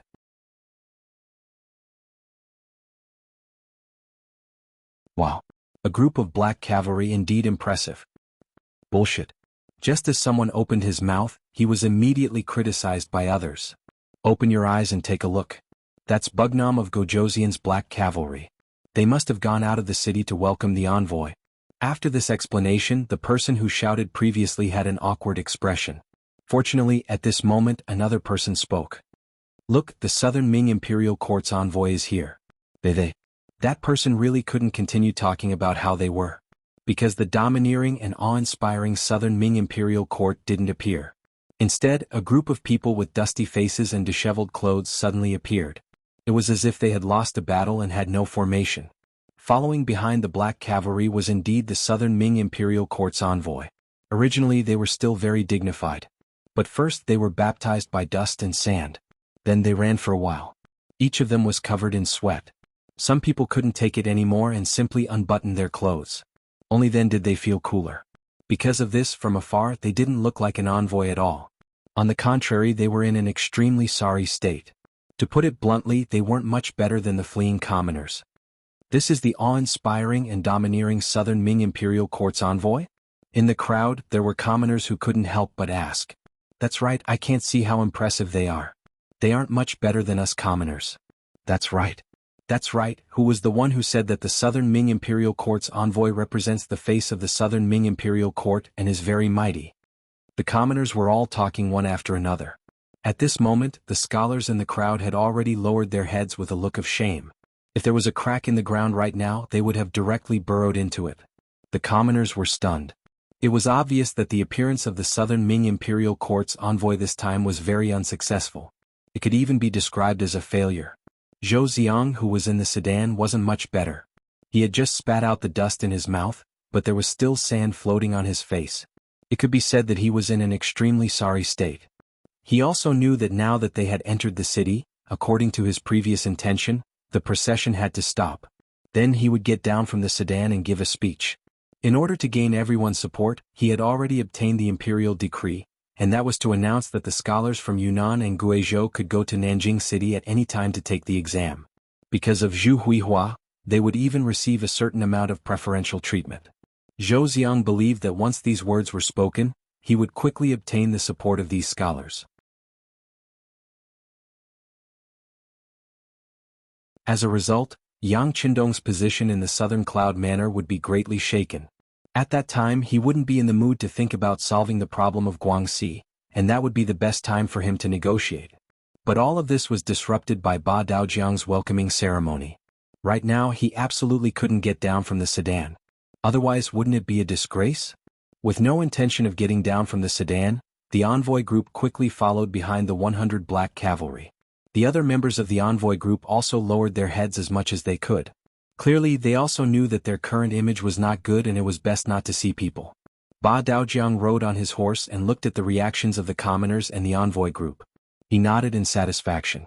Then he took the lead and led Zhou Xiang to the relay station in the city. In order to accommodate the 1,000 people of the envoy group, the surrounding courtyards of the relay station were cleared. It was enough to accommodate them.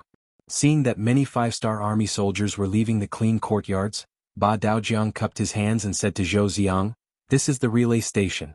You must be tired from the long journey, so rest for now. Right, the security in the city isn't too good right now, so it's best if you don't go out. Otherwise, if something happens, no one will be responsible." Ah.